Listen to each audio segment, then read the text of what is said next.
This celebrated bestseller offers an understanding of your personal financial problems that will guide you through a lifetime. The Richest Man in Babylon uses success secrets of the ancients to lead you onto the road of happiness and prosperity. And now, The Richest Man in Babylon. Forward. Our prosperity as a nation depends upon the personal financial prosperity of each of us as individuals. This book deals with the personal successes of each of us. Success means accomplishments as the result of our own efforts and abilities. Proper preparation is the key to our success. Our acts can be no wiser than our thoughts. Our thinking can be no wiser than our understanding. This book of cures for lean purses has been termed a guide to financial understanding.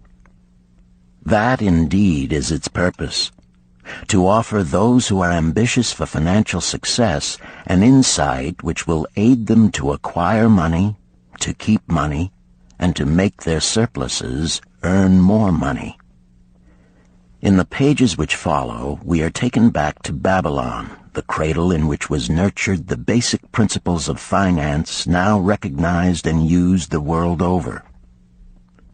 To new readers, the author is happy to extend the wish that its pages may contain for them the same inspiration for growing bank accounts, greater financial successes, and the solution of difficult personal financial problems so enthusiastically reported by readers from coast to coast. To the business executives who have distributed these tales in such generous quantities to friends, relatives, employees, and associates, the author takes this opportunity to express his gratitude. No endorsement could be higher than that of practical men who appreciate its teachings because they themselves have worked up to important successes by applying the very principles it advocates. Babylon became the wealthiest city of the ancient world because its citizens were the richest people of their time. They appreciated the value of money. They practiced sound financial principles in acquiring money, keeping money, and making their money earn more money. They provided for themselves what we all desire: incomes for the future. GSC. Chapter 1. The Man Who Desired Gold. Banseer, the chariot builder of Babylon, was thoroughly discouraged. From his seat upon the low wall surrounding his property, he gazed sadly at his simple home and the open workshop in which stood a partially completed chariot. His wife frequently appeared at the open door. Her furtive glances in his direction reminded him that the meal bag was almost empty and he should be at work finishing the chariot, hammering and hewing, polishing and painting, stretching taut the leather over the wheel rims, preparing it for delivery so he could collect from his wealthy customer. Nevertheless, his fat, muscular body sat stolidly upon the wall. His slow mind was struggling patiently with a problem for which he could find no answer. The hot tropical sun, so typical of this valley of the Euphrates, beat down upon him mercilessly. Beads of perspiration formed upon his brow and trickled down unnoticed to lose themselves in the hairy jungle on his chest. Beyond his home towered the high terraced walls surrounding the king's palace. Nearby, cleaving the blue heavens, was the painted tower of the Temple of Bel. In the shadow of such grandeur was his simple home and many others far less neat and well cared for. Babylon was like this, a mixture of grandeur and squalor, of dazzling wealth and direst poverty, crowded together without plan or system within the protecting walls of the city. Behind him, had he cared to turn and look, The noisy chariots of the rich jostled and crowded aside the sandaled tradesmen as well as the barefooted beggars. Even the rich were forced to turn into the gutters to clear the way for the long lines of slave water carriers on the king's business, each bearing a heavy goatskin of water to be poured upon the hanging gardens. Bansir was too engrossed in his own problem to hear or heed the confused hubbub of the busy city. It was the unexpected twanging of the strings from a familiar lyre that aroused him from his reverie. He turned and looked into the sensitive, smiling face of his best friend, Kabai, the musician. "May the gods bless thee with great liberality, my good friend," began Kabai with an elaborate salute. "Yet it does appear they have already been so generous thou needst not to labor. I rejoice with thee in thy good fortune. More, I would even share it with thee. Pray, from thy purse, which must be bulging, else thou wouldst be busy in yon shop, extract but 2 humble shekels and lend them to me until after the nobleman's feast this night. Thou wilt not miss them ere they are returned." "If I did have 2 shekels," Bansir responded gloomily, "to no one could I lend them, not even to you, my best of friends, for they would be my fortune, my entire fortune."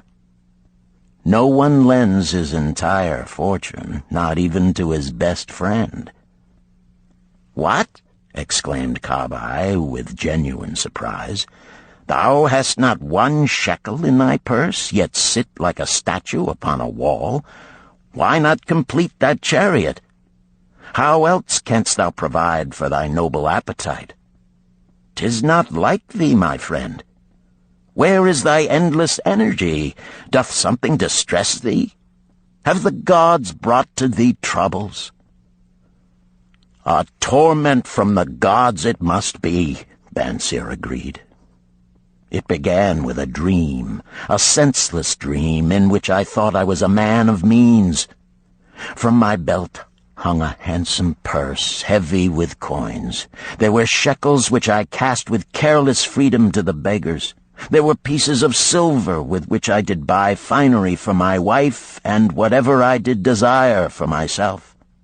There were pieces of gold which made me feel assured of the future and unafraid to spend the silver. A glorious feeling of contentment was within me. You would not have known me for thy hard-working friend, nor wouldst have known my wife, so free from wrinkles was her face and shining with happiness. She was again the smiling maiden of our early married days." "A pleasant dream indeed," commented Kabai.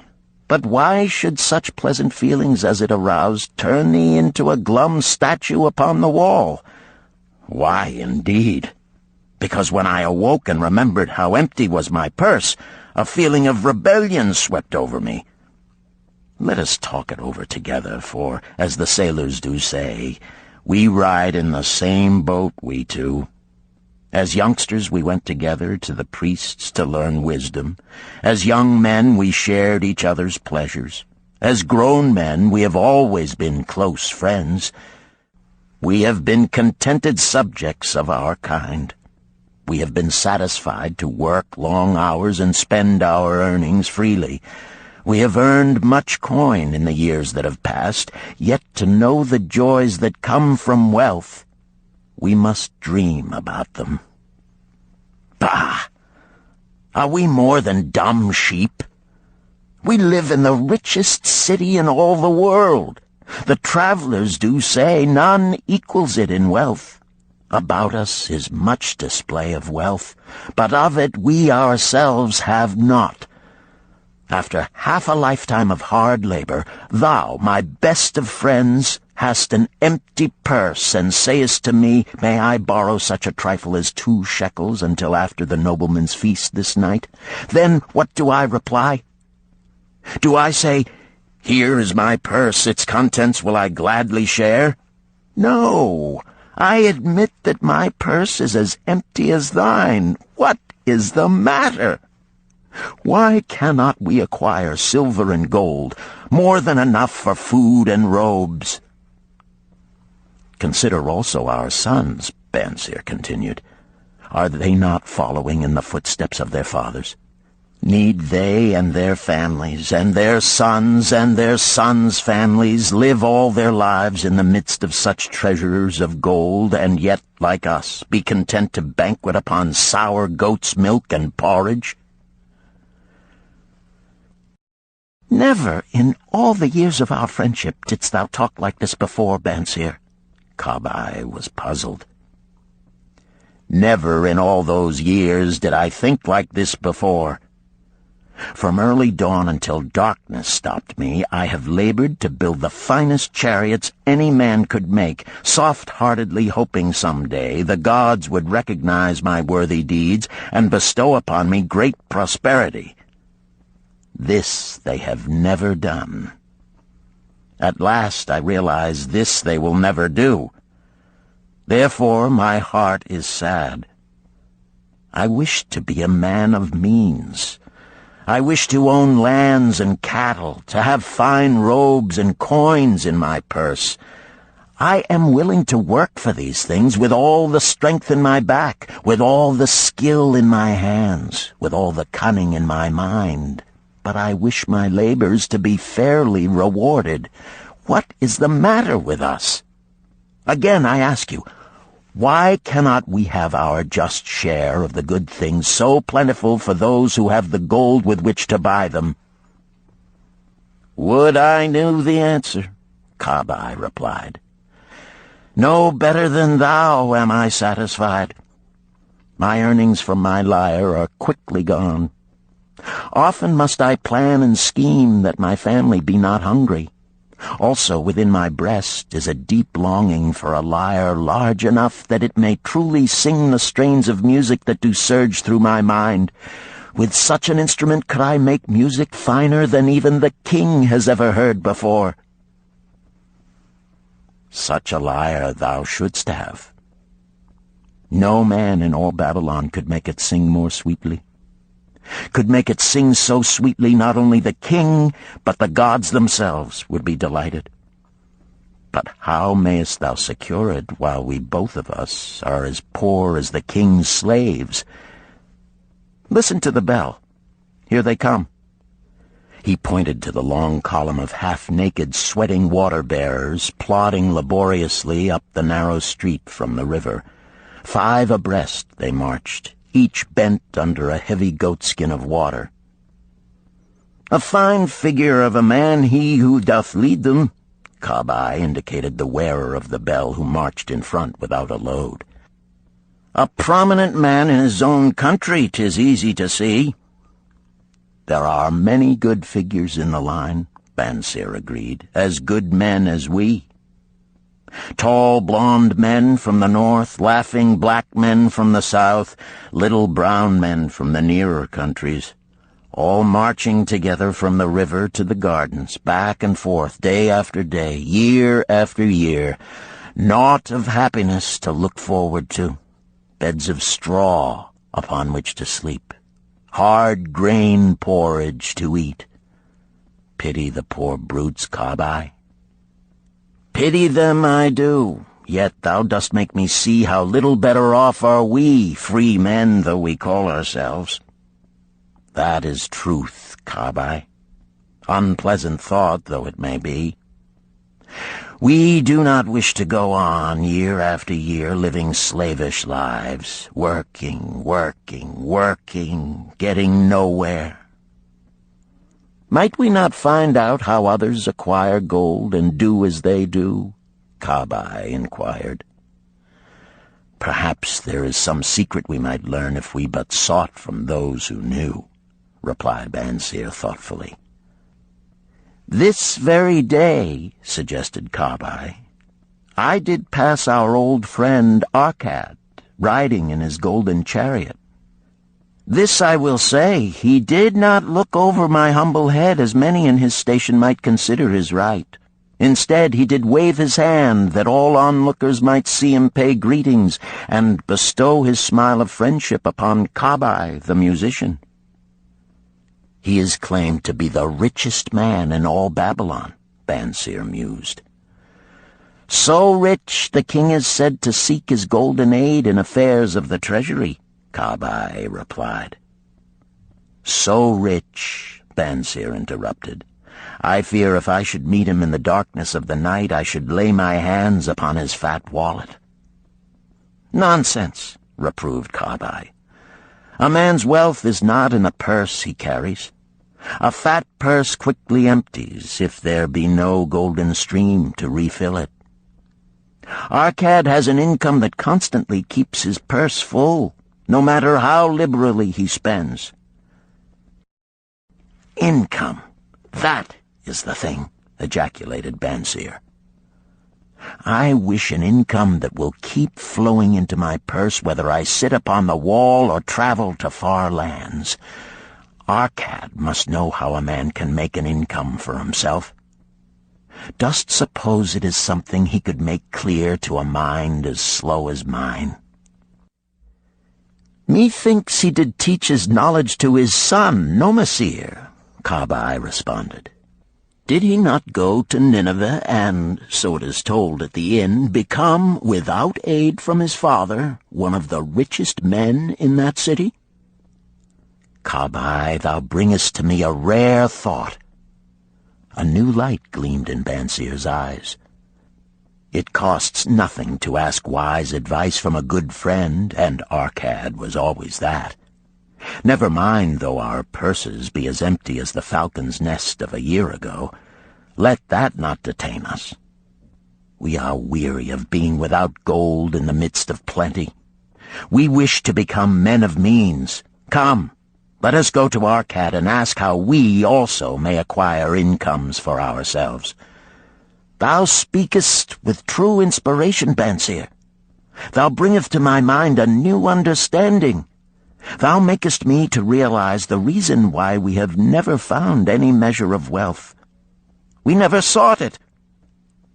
Thou hast labored patiently to build the staunchest chariots in Babylon. To that purpose was devoted your best endeavors. Therefore, at it thou didst succeed. I strove to become a skillful lyre player, and at it I did succeed. In those things toward which we exerted our best endeavors, we succeeded. The gods were content to let us continue thus. Now at last we see a light, bright like that from the rising sun. It biddeth us to learn more, that we may prosper more. With a new understanding, we shall find honorable ways to accomplish our desires. Let us go to Arkad this very day, Bansir urged. Also, let us ask other friends of our boyhood days who have fared no better than ourselves to join us, that they too may share in his wisdom. Thou wert ever thus thoughtful to thy friends, Bansir. Therefore hast thou many friends. It shall be as thou sayest. We go this day and take them with us.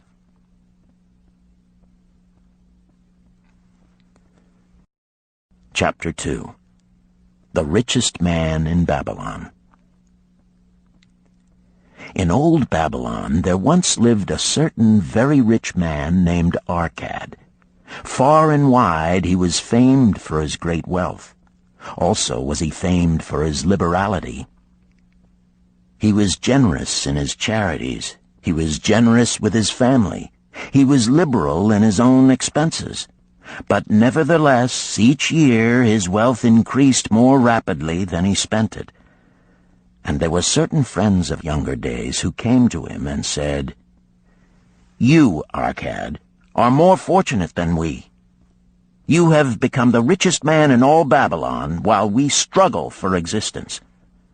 You can wear the finest garments, and you can enjoy the rarest foods, while we must be content if we can clothe our families in raiment that is presentable and feed them as best we can. Yet once we were equal. We studied under the same master. We played in the same games, and in neither the studies nor the games did you outshine us. And in the years since, you have been no more an honorable citizen than we. Nor have you worked harder or more faithfully insofar as we can judge. Why, then, should a fickle fate single you out to enjoy all the good things of life and ignore us who are equally deserving? Thereupon Arcad remonstrated with them, saying, If you have not acquired more than a bare existence in the years since we were youths, it is because you either have failed to learn the laws that govern the building of wealth, or else you do not observe them. Fickle fate is a vicious goddess who brings no permanent good to anyone. On the contrary, she brings ruin to almost every man upon whom she showers unearned gold. She makes wanton spenders who soon dissipate all they receive and are left beset by overwhelming appetites and desires they have not the ability to gratify. Yet others whom she favors become misers and hoard their wealth, fearing to spend what they have, knowing they do not possess the ability to replace it.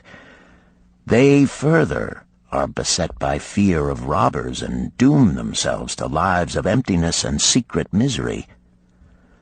Others there probably are who can take unearned gold and add to it and continue to be happy and contented citizens.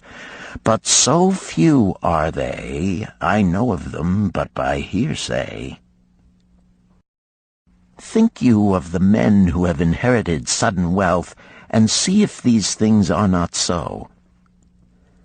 His friends admitted that of the men they knew who had inherited wealth, these words were true, and they besought him to explain to them how he had become possessed of so much prosperity, so he continued. In my youth, I looked about me and saw all the good things there were to bring happiness and contentment, and I realized that wealth increased the potency of all these. Wealth is a power. With wealth, many things are possible. One may ornament the home with the richest of furnishings. One may sail the distant seas. One may feast on the delicacies of far lands. One may buy the ornaments of the gold worker and the stone polisher. One may even build mighty temples for the gods. One may do all these things and many others in which there is delight for the senses and gratification for the soul. And when I realized all this, I decided to myself that I would claim my share of the good things of life.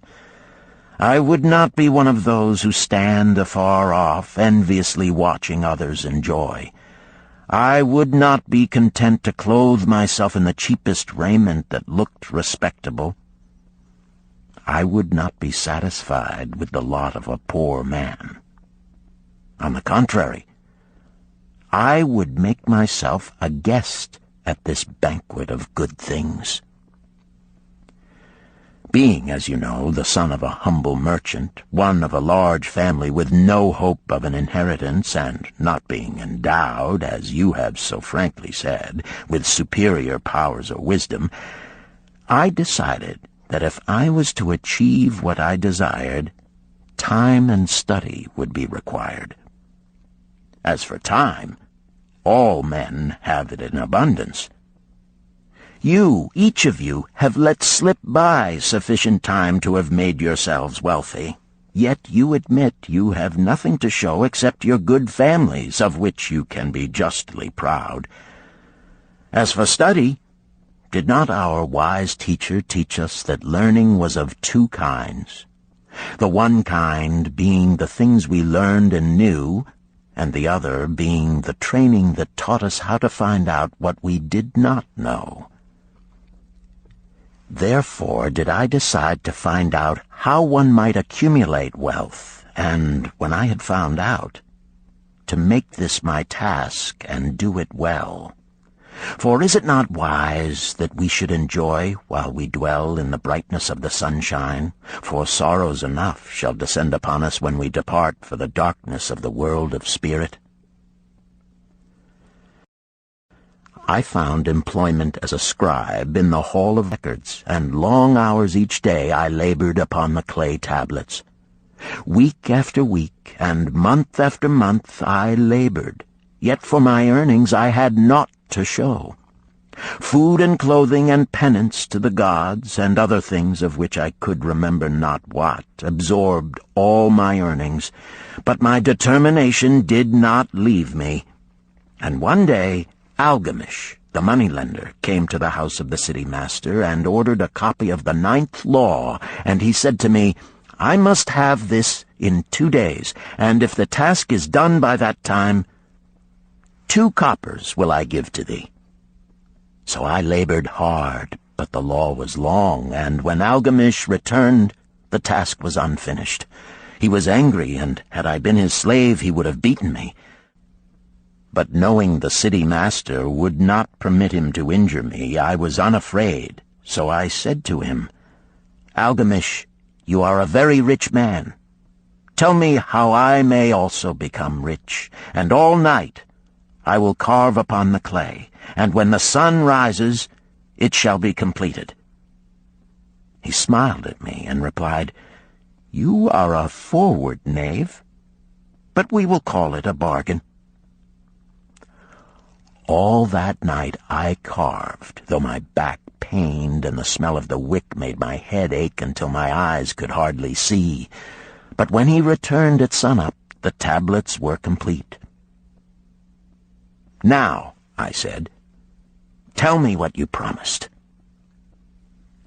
You have fulfilled your part of our bargain, my son, he said to me kindly, and I am ready to fulfill mine. I will tell you these things you wish to know, because I am becoming an old man, and an old tongue loves to wag. And when youth comes to age for advice, he receives the wisdom of years. But too often does youth think that age knows only the wisdom of days that are gone, and therefore profits not. But remember this, the sun that shines today is the sun that shone when thy father was born, and will still be shining when thy last grandchild shall pass into the darkness. The thoughts of youth, he continued, are bright lights that shine forth like the meteors that oft make brilliant the sky. But the wisdom of age is like the fixed stars that shine so unchanged that the sailor may depend upon them to steer his course. Mark you well my words, for if you do not, you will fail to grasp the truth that I will tell you, and you will think that your night's work has been in vain. Then he looked at me shrewdly from under his shaggy brows and said in a low, forceful tone, I've found the road to wealth when I decided that a part of all I earned was mine to keep. And so will you. Then he continued to look at me with a glance that I could feel pierce me, but said no more. Is that all? I asked. That was sufficient to change the heart of a sheep-herder into the heart of a money-lender, he replied. But all I earn is mine to keep, is it not? I demanded. Far from it, he replied. Do you not pay the garment maker? Do you not pay the sandal maker? Do you not pay for the things you eat? Can you live in Babylon without spending? What have you to show for your earnings of the past month? What for the past year? Fool! You pay to everyone but yourself. Dullard! You labor for others. As well be a slave and work for what your master gives you to eat and wear. If you did keep for yourself 1/10 of all you earn, how much would you have in 10 years? My knowledge of the numbers did not forsake me, and I answered, "As much as I earn in 1 year." "You speak but half the truth," he retorted. "Every gold piece you save is a slave to work for you. Every copper it earns is its child that also can earn for you.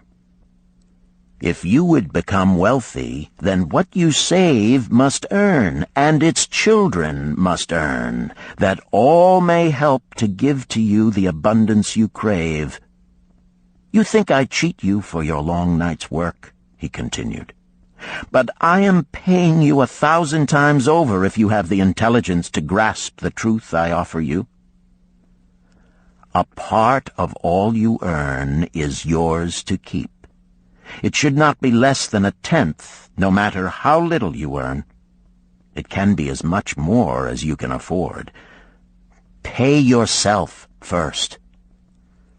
Do not buy from the clothes maker and the sandal maker more than you can pay out of the rest and still have enough for food and charity and penance to the gods. Wealth, like a tree, grows from a tiny seed.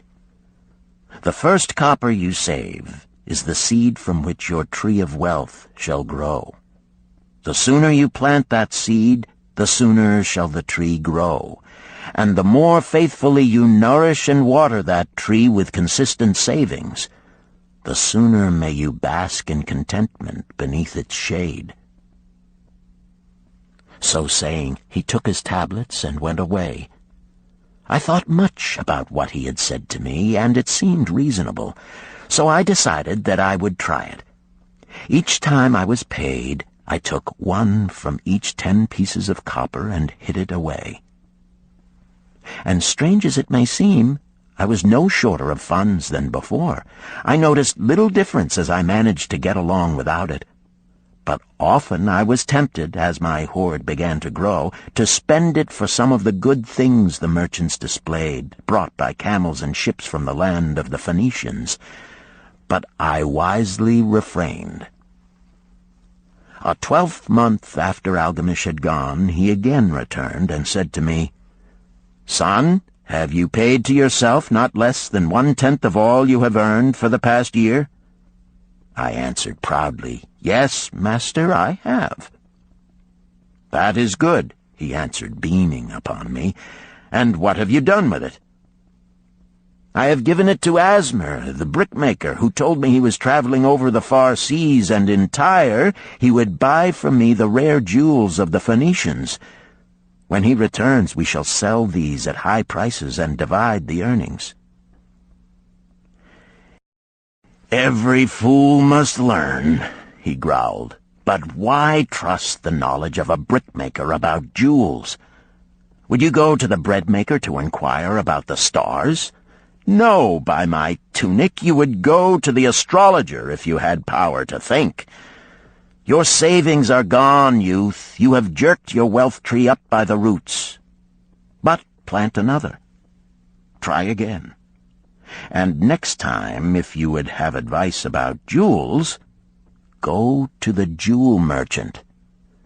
If you would know the truth about sheep, go to the herdsman. Advice is one thing that is freely given away, but watch that you take only what is worth having. He who takes advice about his savings from one who is inexperienced in such matters shall pay with his savings for proving the falsity of their opinions." Saying this, he went away. And it was as he said, for the Phoenicians are scoundrels and sold to Asmer worthless bits of glass that looked like gems. But as Algamish had bid me, I again saved each 10th copper, for I now had formed the habit, and it was no longer difficult. Again, 12 months later, Algamish came to the room of the scribes and addressed me.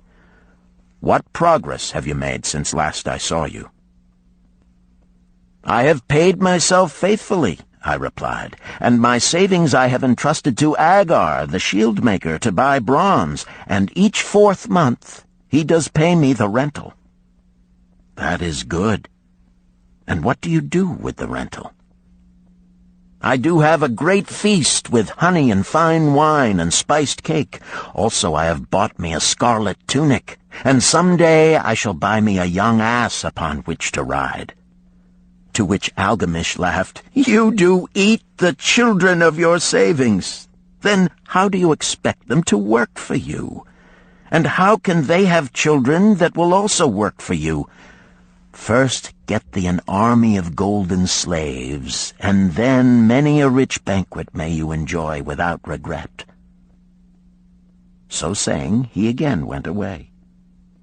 Nor did I again see him for 2 years, when he once more returned, and his face was full of deep lines, and his eyes drooped, for he was becoming a very old man.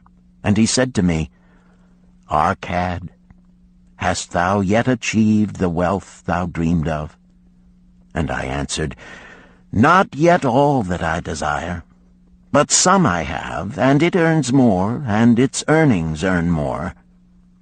"And do you still take the advice of brickmakers?" "About brickmaking they give me good advice," I retorted. "Arcad," he continued, "you have learned your lessons well. You first learned to live upon less than you could earn. Next, you learned to seek advice from those who were competent through their own experiences to give it. And lastly, you have learned to make gold work for you. You have taught yourself how to acquire money, how to keep it, and how to use it. Therefore, you are competent for a responsible position. I am becoming an old man. My sons think only of spending and give no thought to earning. My interests are great, and I fear too much for me to look after. If you will go to Nippur and look after my lands there, I shall make you my partner, and you shall share in my estate."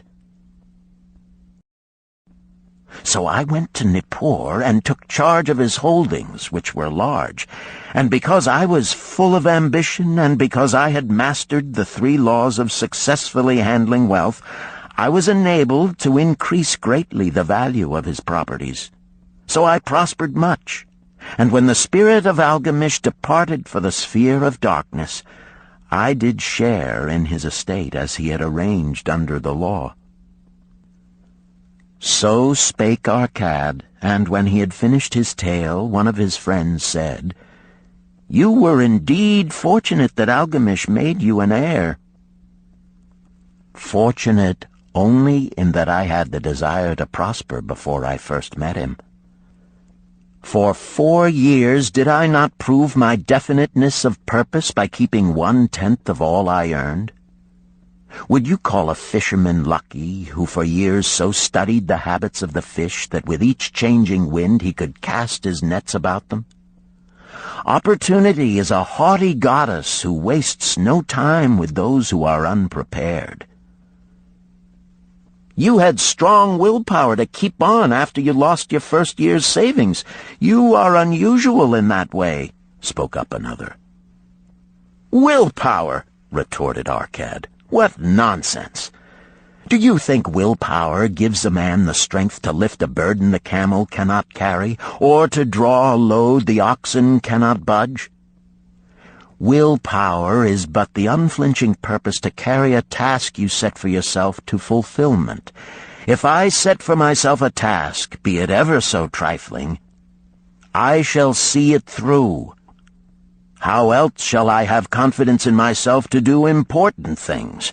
Should I say to myself, for 100 days as I walk across the bridge into the city, I will pick from the road a pebble and cast it into the stream? I would do it. If on the 7th day I passed by without remembering, I would not say to myself, "Tomorrow I will cast 2 pebbles, which will do as well." Instead, I would retrace my steps and cast the pebble. Nor on the 20th day would I say to myself, "Arcad, this is useless. What does it avail you to cast a pebble every day? Throw in a handful and be done with it." No, I would not say that, nor do it, When I set a task for myself, I complete it. Therefore, I am careful not to start difficult and impractical tasks, because I love leisure." And then another friend spoke up and said, "If what you tell is true, and it does seem, as you have said, reasonable, then being so simple, if all men did it, there would not be enough wealth to go around." "Wealth grows wherever men exert energy," Arcad replied. "If a rich man builds him a new palace, is the gold he pays out gone? No, the brickmaker has part of it, and the laborer has part of it, and the artist has part of it, and everyone who labors upon the house has part of it. Yet, when the palace is completed, is it not worth all it cost? And is the ground upon which it stands not worth more because it is there? And is the ground that adjoins it not worth more because it is there? Wealth grows in magic ways. No man can prophesy the limit of it. Have not the Phoenicians built great cities on barren coasts with the wealth that comes from their ships of commerce on the seas? "What then do you advise us to do that we also may become rich?" asked still another of his friends. "The years have passed, and we are no longer young men, and we have nothing put by." "I advise that you take the wisdom of Algamish and say to yourselves, 'A part of all I earn is mine to keep.' Say it in the morning when you first arise, say it at noon, say it at night. Say it each hour of every day. Say it to yourself until the words stand out like letters of fire across the sky. Impress yourself with the idea. Fill yourself with the thought. Then take whatever portion seems wise. Let it be not less than 1/10, and lay it by. Arrange your other expenditures to do this if necessary, but lay by that portion first. Soon you will realize what a rich feeling it is to own a treasure upon which you alone have claim. As it grows, it will stimulate you. A new joy of life will thrill you. Greater efforts will come to you to earn more. For of your increased earnings, will not the same percentage be also yours to keep? Then learn to make your treasure work for you. Make it your slave. Make its children and its children's children work for you. Ensure an income for thy future. Look thou at the aged, and forget not that in the days to come thou also will be numbered among them.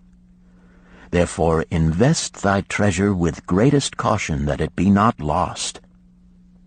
Usurious rates of return are deceitful sirens that sing but to lure the unwary upon the rocks of loss and remorse.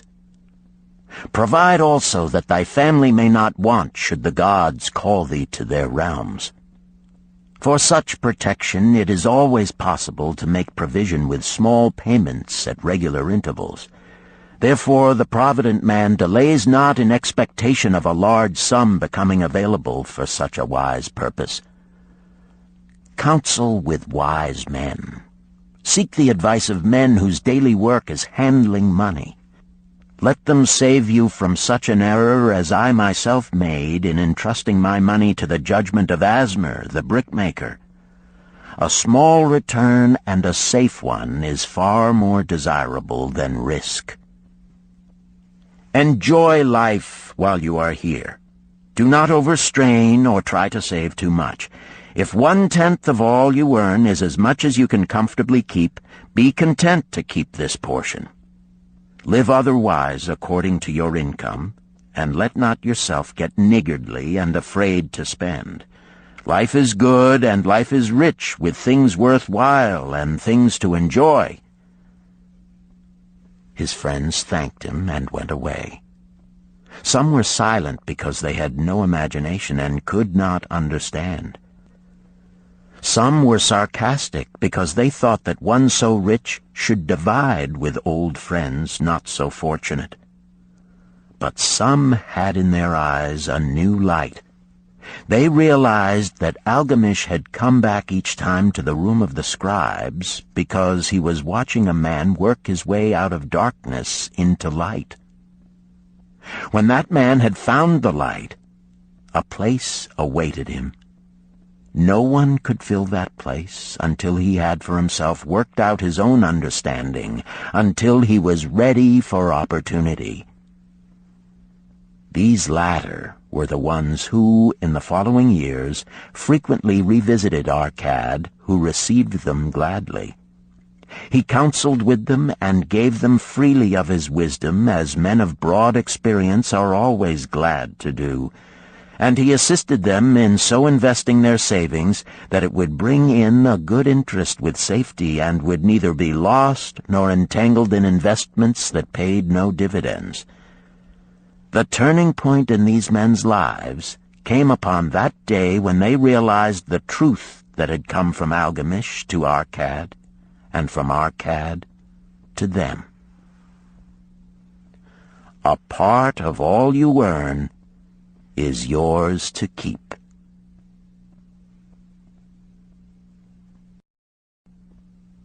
Chapter 3. 7 Cures for a Lean Purse. The glory of Babylon endures. Down through the ages, its reputation comes to us as the richest of cities, its treasures as fabulous. Yet it was not always so. The riches of Babylon were the results of the wisdom of its people. They first had to learn how to become wealthy. When the good King Sargon returned to Babylon after defeating his enemies, the Elamites, he was confronted with a serious situation. The royal chancellor explained it to the king thus: "After many years of great prosperity brought to our people because your majesty built the great irrigation canals and the mighty temples of the gods, now that these works are completed, the people seem unable to support themselves. The laborers are without employment. The merchants have few customers. The farmers are unable to sell their produce.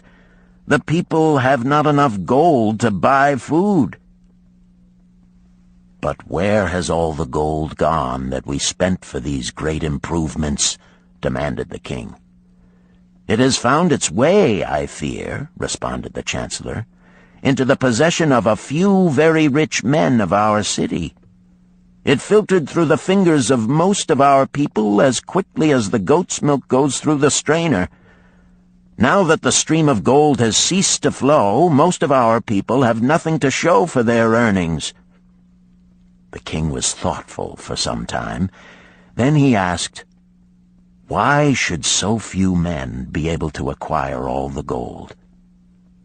"Because they know how," replied the chancellor. "One may not condemn a man for succeeding because he knows how. Neither may one with justice take away from a man what he has fairly earned, to give to men of less ability." "But why," demanded the king, "should not all the people learn how to accumulate gold and therefore become themselves rich and prosperous?" "Quite possible, Your Excellency. But who can teach them? Certainly not the priests, because they know naught of money-making." "Who knows best in all our city how to become wealthy, Chancellor?" asked the king. "Thy question answers itself, Your Majesty. Who has amassed the greatest wealth in Babylon?" "Well said, my able Chancellor. It is Arcad. He is the richest man in Babylon. Bring him before me on the morrow." Upon the following day, as the king had decreed, Arcad appeared before him, straight and sprightly, despite his 80 years and 10. "Arcad," spoke the king, "is it true thou art the richest man in Babylon?" "So it is reported, Your Majesty, and no man disputes it." "How becamest thou so wealthy?" "By taking advantage of opportunities available to all citizens of our good city." Thou hadst nothing to start with? Only a great desire for wealth. Besides this, nothing. Arcad, continued the king, our city is in a very unhappy state because a few men know how to acquire wealth and therefore monopolize it, while the mass of our citizens lack the knowledge of how to keep any part of the gold they receive. It is my desire that Babylon be the wealthiest city in the world. Therefore, it must be a city of many wealthy men. Therefore, we must teach all the people how to acquire riches. Tell me, Arcad, is there any secret to acquiring wealth? Can it be taught? It is practical, Your Majesty. That which one man knows can be taught to others. The king's eyes glowed. Arcad, thou speakest the words I wish to hear. Wilt thou lend thyself to this great cause? Wilt thou teach thy knowledge to a school for teachers, each of whom shall teach others until there are enough trained to teach these truths to every worthy subject in my domain? Arcad bowed and said, I am thy humble servant to command. Whatever knowledge I possess will I gladly give for the betterment of my fellow men and the glory of my king. Let your good chancellor arrange for me a class of 100 men, and I will teach them those 7 cures which did fatten my purse, than which there was none leaner in all Babylon. A fortnight later, in compliance with the king's command, the chosen 100 assembled in the great hall of the Temple of Learning, seated upon colorful rings in a semicircle. Arcad sat beside a small tabaret upon which smoked a sacred lamp sending forth a strange and pleasing odor. "Behold the richest man in Babylon," whispered a student, nudging his neighbor as Arcad arose. "He is but a man, even as the rest of us." "As a dutiful subject of our great king," Arcad began, "I stand before you in his service. Because once I was a poor youth who did greatly desire gold, and because I found knowledge that enabled me to acquire it, he asks that I impart unto you my knowledge. I started my fortune in the humblest way. I had no advantage not enjoyed as fully by you and every citizen in Babylon. The first storehouse of my treasure was a well-worn purse. I loathed its useless emptiness. I desired that it be round and full, clinking with the sound of gold. Therefore I sought every remedy for a lean purse. I found 7. To you who are assembled before me shall I explain the 7 cures for a lean purse, which I do recommend to all men who desire much gold. Each day for 7 days will I explain to you one of the 7 remedies. Listen attentively to the knowledge that I will impart. Debate it with me. Discuss it among yourselves. Learn these lessons thoroughly, that ye may also plant in your own purse the seed of wealth. First must each of you start wisely to build a fortune of his own. Then wilt thou be competent, and only then, to teach these truths to others. I shall teach to you in simple ways how to fatten your purses. This is the first step leading to the Temple of Wealth, and no man may climb who cannot plant his feet firmly upon the first step. We shall now consider the first cure. The first cure. Start thy purse to fattening. Arcad addressed the thoughtful man in the second row. My good friend, at what craft workest thou? I, replied the man, am a scribe and carve records upon the clay tablets. Even at such labor did I myself earn my first coppers. Therefore thou hast the same opportunity to build a fortune. He spoke to a florid-faced man farther back. pray, tell also what dost thou to earn thy bread?" "I," responded this man, "am a meat butcher. I do buy the goats the farmers raise, and kill them, and sell the meat to the housewives, and the hides to the sandal-makers. Because thou dost also labor and earn, thou hast every advantage to succeed that I did possess." In this way did Arcad proceed to find out how each man labored to earn his living. When he had done questioning them, he said, "Now, my students, ye can see that there are many trades and labors at which men may earn coins. Each of the ways of earning is a stream of gold from which the worker doth divert by his labors a portion to his own purse. Therefore into the purse of each of you flows a stream of coins, large or small, according to his ability. Is it not so?" Thereupon they agreed that it was so. "Then," continued Arcad, "if each of you desireth to build for himself a fortune, is it not wise to start by utilizing that source of wealth which he already has established?" To this they agreed. Then Arcad turned to a humble man who had declared himself an egg merchant. "If thou select one of thy baskets, and put into it each morning 10 eggs, and take out from it each evening 9 eggs, what will eventually happen?" "It will become in time overflowing." "Why?" "Because each day I put in 1 more egg than I take out."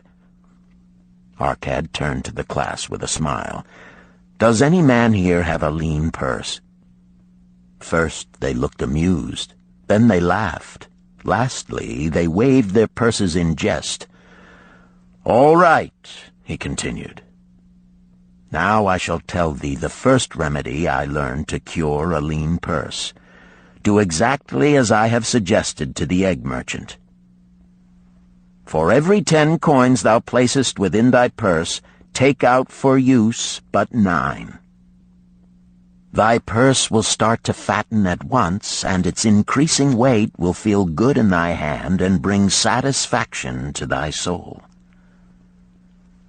Deride not what I say because of its simplicity. Truth is always simple. I told thee I would tell how I built my fortune. This was my beginning. I, too, carried a lean purse and cursed it because there was naught within to satisfy my desires. But when I began to take out from my purse but 9 parts of 10 I put in, it began to fatten. So will thine. Now I will tell a strange truth, the reason for which I know not. When I ceased to pay out more than 9/10 of my earnings, I managed to get along just as well. I was not shorter than before. Also, ere long did coins come to me more easily than before. Surely it is a law of the gods that unto him who keepeth and spendeth not a certain part of all his earnings shall gold come more easily. Likewise him whose purse is empty does gold avoid. Which desirest thou the most? Is it the gratification of thy desires of each day, a jewel, a bit of finery, better raiment, more food, things quickly gone and forgotten? Or is it substantial belongings, gold, lands, herds, merchandise, income-bringing investments? The coins thou takest from thy purse bring the first. The coins thou leavest within it will bring the latter. This, my students, was the first cure I did discover for my lean purse. For each 10 coins I put in, to spend but 9. Debate this among yourselves. If any man proves it untrue, tell me upon the morrow when we shall meet again. The second cure. Control thy expenditures. Some of your members, my students, have asked me this. How can a man keep 1/10 of all he earns in his purse when all the coins he earns are not enough for his necessary expenses? So did our cad address his students upon the second day. "Yesterday, how many of thee carried lean purses?" "All of us," answered the class. "Yet thou do not all earn the same. Some earn much more than others. Some have much larger families to support. Yet all purses were equally lean. Now I will tell thee an unusual truth about men and sons of men. It is this, that what each of us calls our necessary expenses will always grow to equal our incomes unless we protest to the contrary. Confuse not the necessary expenses with thy desires. Each of you, together with your good families, have more desires than your earnings can gratify. Therefore are thy earnings spent to gratify these desires in so far as they will go. Still thou retainest many ungratified desires. All men are burdened with more desires than they can gratify. Because of my wealth, thinkest thou I may gratify every desire? 'Tis a false idea. There are limits to my time. There are limits to my strength. There are limits to the distance I may travel. There are limits to what I may eat. There are limits to the zest with which I may enjoy. I say to you that just as weeds grow in a field wherever the farmer leaves space for their roots, even so freely do desires grow in men whenever there is a possibility of their being gratified. Thy desires are a multitude, and those that thou mayest gratify are but few. Study thoughtfully thy accustomed habits of living. Herein may be most often found certain accepted expenses that may wisely be reduced or eliminated. Let thy motto be 100% of appreciated value demanded for each coin spent. Therefore engrave upon the clay each thing for which thou desireth to spend. Select those that are necessary and others that are possible through the expenditure of 9/10 of thy income. Cross out the rest, and consider them but a part of that great multitude of desires that must go unsatisfied, and regret them not. Budget then thy necessary expenses. Touch not the 1/10 that is fattening thy purse. Let this be thy great desire that is being fulfilled. Keep working with thy budget. Keep adjusting it to help thee. Make it thy first assistant in defending thy fattening purse. Hereupon one of the students, wearing a robe of red and gold, arose and said, "I am a free man. I believe that it is my right to enjoy the good things of life. Therefore do I rebel against the slavery of a budget which determines just how much I may spend and for what. I feel it would take much pleasure from my life and make me little more than a pack-ass to carry a burden." To him Arcad replied, "Who, my friend, would determine thy budget?" "I would make it for myself," responded the protesting one. In that case, were a pack-ass to budget his burden, would he include therein jewels and rugs and heavy bars of gold? Not so. He would include hay and grain and a bag of water for the desert trail. The purpose of a budget is to help thy purse to fatten. It is to assist thee to have thy necessities and, insofar as attainable, thy other desires. It is to enable thee to realize thy most cherished desires by defending them from thy casual wishes. Like a bright light in a dark cave, thy budget shows up the leaks from thy purse and enables thee to stop them and control thy expenditures for definite and gratifying purposes. This, then, is the second cure for a lean purse. Budget thy expenses, that thou mayest have coins to pay for thy necessities, to pay for thy enjoyments, and to gratify thy worthwhile desires without spending more than 9/10 of thy earnings. The third cure: make thy gold multiply.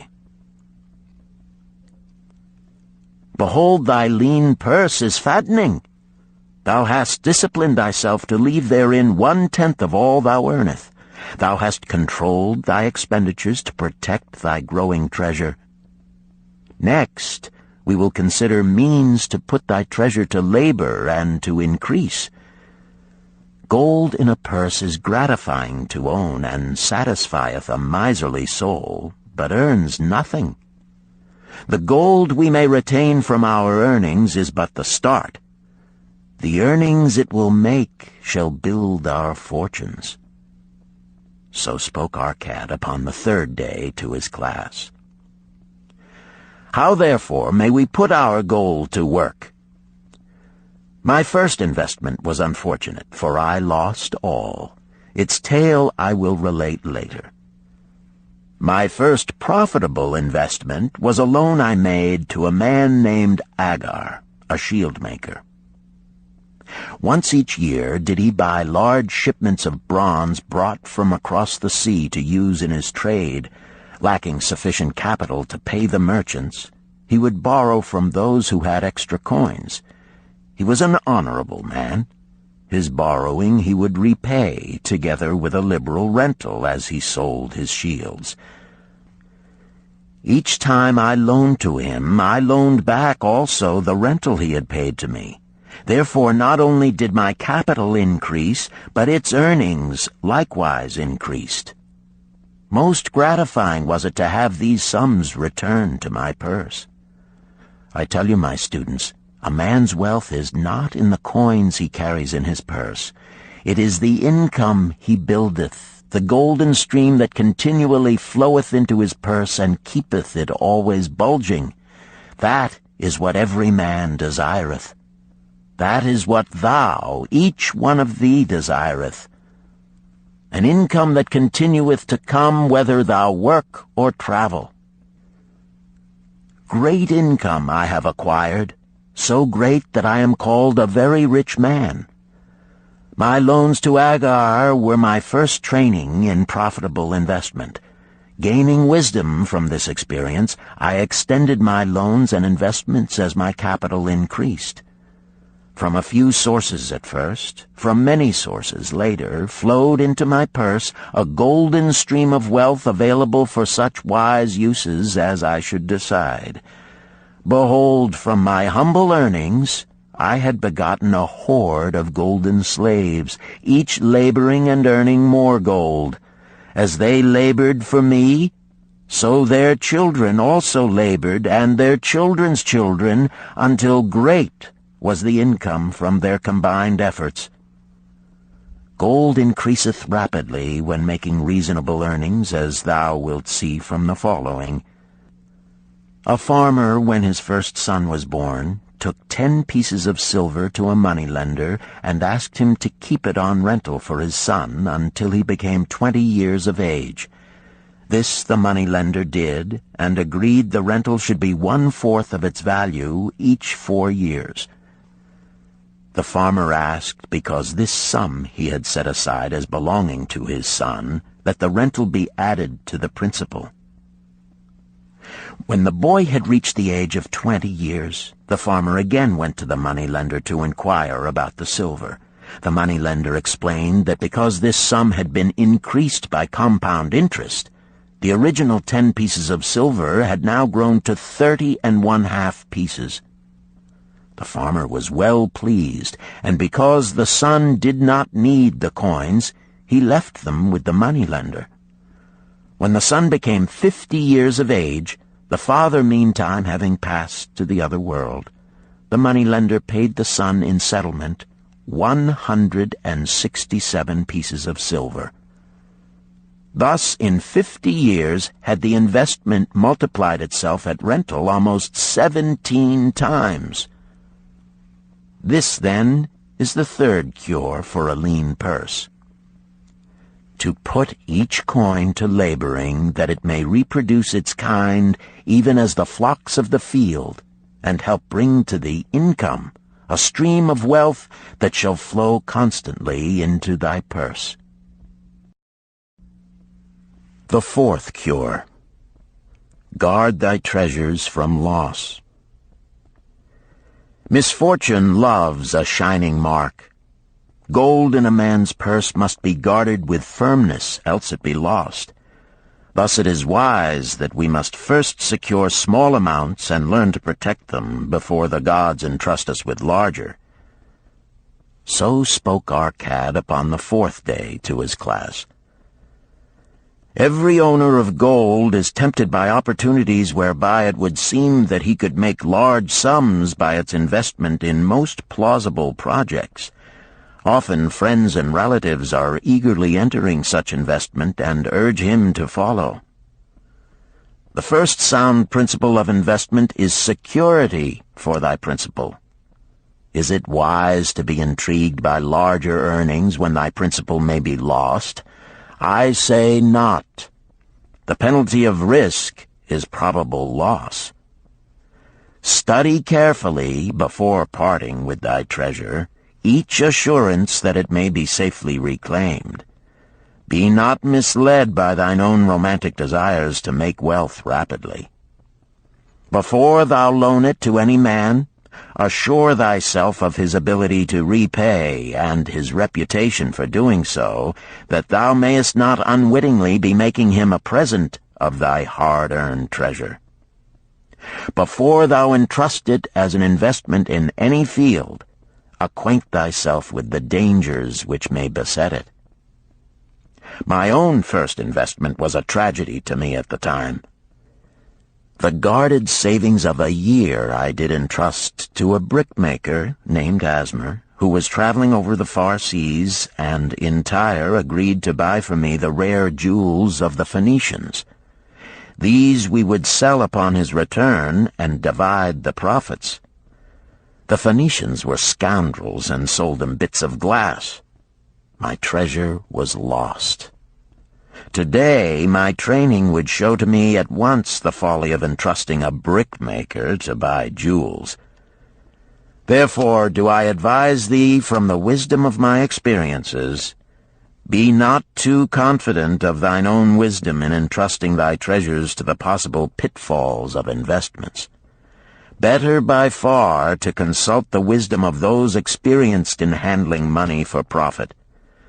Such advice is freely given for the asking, and may readily possess a value equal in gold to the sum thou considerest investing. In truth, such is its actual value if it save thee from loss. This, then, is the fourth cure for a lean purse, and of great importance if it prevent thy purse from being emptied once it has become well filled. Guard thy treasure from loss by investing only where thy principal is safe, where it may be reclaimed if desirable, and where thou wilt not fail to collect a fair rental. Consult with wise men. Secure the advice of those experienced in the profitable handling of gold. Let their wisdom protect thy treasure from unsafe investments. This ends Disc 1. The Richest Man in Babylon, Disc 2. The fifth cure. Make of thy dwelling a profitable investment. If a man setteth aside 9 parts of his earnings upon which to live and enjoy life, and if any part of this 9 parts he can turn into a profitable investment without detriment to his well-being, then so much faster will his treasures grow. So spake our cad to his class at their 5th lesson. All too many of our men of Babylon do raise their families in unseemly quarters. They do pay to exacting landlords liberal rentals for rooms where their wives have not a spot to raise the blooms that gladden a woman's heart, and their children have no place to play their games except in the unclean alleys. No man's family can fully enjoy life unless they do have a plot of ground wherein children can play in the clean earth, and where the wife may raise not only blossoms but good rich herbs to feed her family. To a man's heart it brings gladness to eat the figs from his own trees and the grapes of his own vines, to own his own domicile and to have it a place he is proud to care for, putteth confidence in his heart and greater effort behind all his endeavors. Therefore do I recommend that every man own the roof that sheltereth him and his. Nor is it beyond the ability of any well-intentioned man to own his home.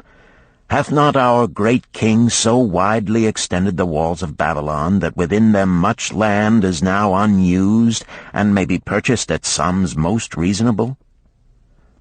Also I say to you, my students, that the money-lenders gladly consider the desires of men who seek homes and land for their families.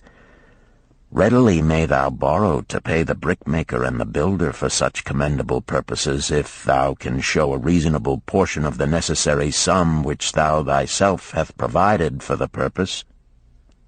Then when the house be built, thou canst pay the money-lender with the same regularity as thou didst pay the landlord, because each payment will reduce thy indebtedness to the money-lender. A few years will satisfy his loan.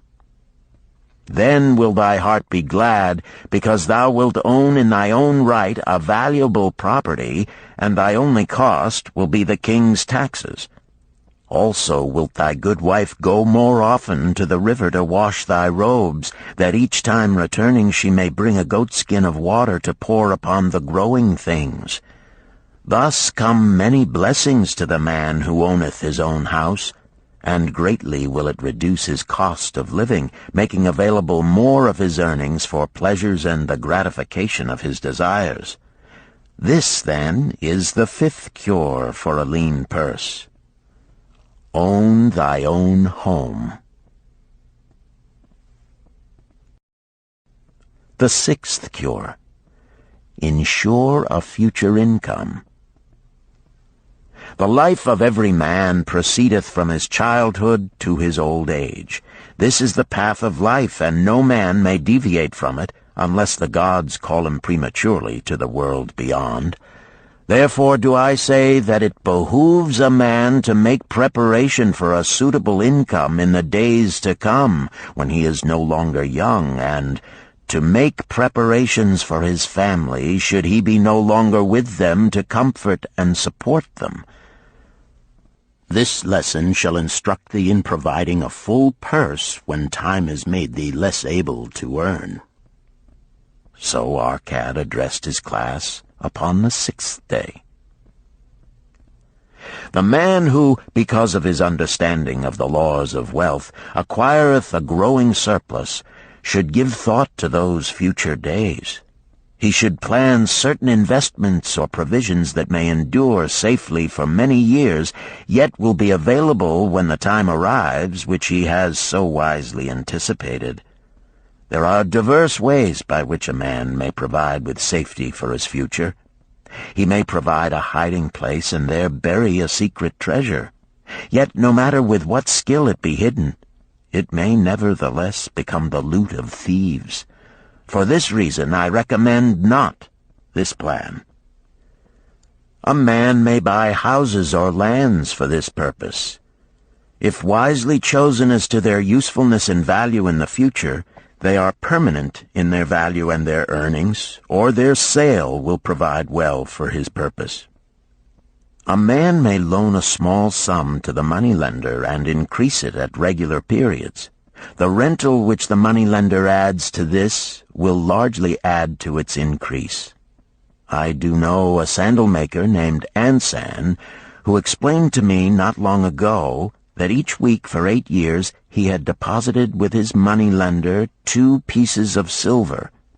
The moneylender had but recently given him an accounting over which he greatly rejoiced. The total of his small deposits with their rental at the customary rate of 1/4 their value for each 4 years had now become 1,040 pieces of silver. I did gladly encourage him further by demonstrating to him with my knowledge of the numbers that in 12 years more, if he would keep his regular deposits of but 2 pieces of silver each week, the moneylender would then owe him 4,000 pieces of silver, a worthy competence for the rest of his life. Surely when such a small payment made with regularity doth produce such profitable results, no man can afford not to insure a treasure for his old age and the protection of his family, no matter how prosperous his business and his investments may be. I would that I might say more about this. In my mind rests a belief that someday wise-thinking men will devise a plan to insure against death, whereby many men pay in but a trifling sum regularly, the aggregate making a handsome sum for the family of each member who passeth to the beyond. This do I see as something desirable and which I could highly recommend. But today it is not possible, because it must reach beyond the life of any man or any partnership to operate. It must be as stable as the king's throne. Some day do I feel that such a plan shall come to pass, and be a great blessing to many men, because even the first small payment will make available a snug fortune for the family of a member, should he pass on. But because we live in our own day, and not in the days which are to come, must we take advantage of those means and ways of accomplishing our purposes. Therefore do I recommend to all men that they, by wise and well-thought-out methods, do provide against a lean purse in their mature years. For a lean purse to a man no longer able to earn, or to a family without its head, is a sore tragedy. This, then, is the 6th cure for a lean purse. Provide in advance for the needs of thy growing age and the protection of thy family. The 7th cure. Increase thy ability to earn.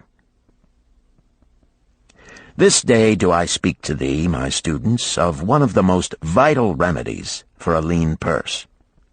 Yet I will not talk of gold, but of yourselves, of the men beneath the robes of many colors who do sit before me.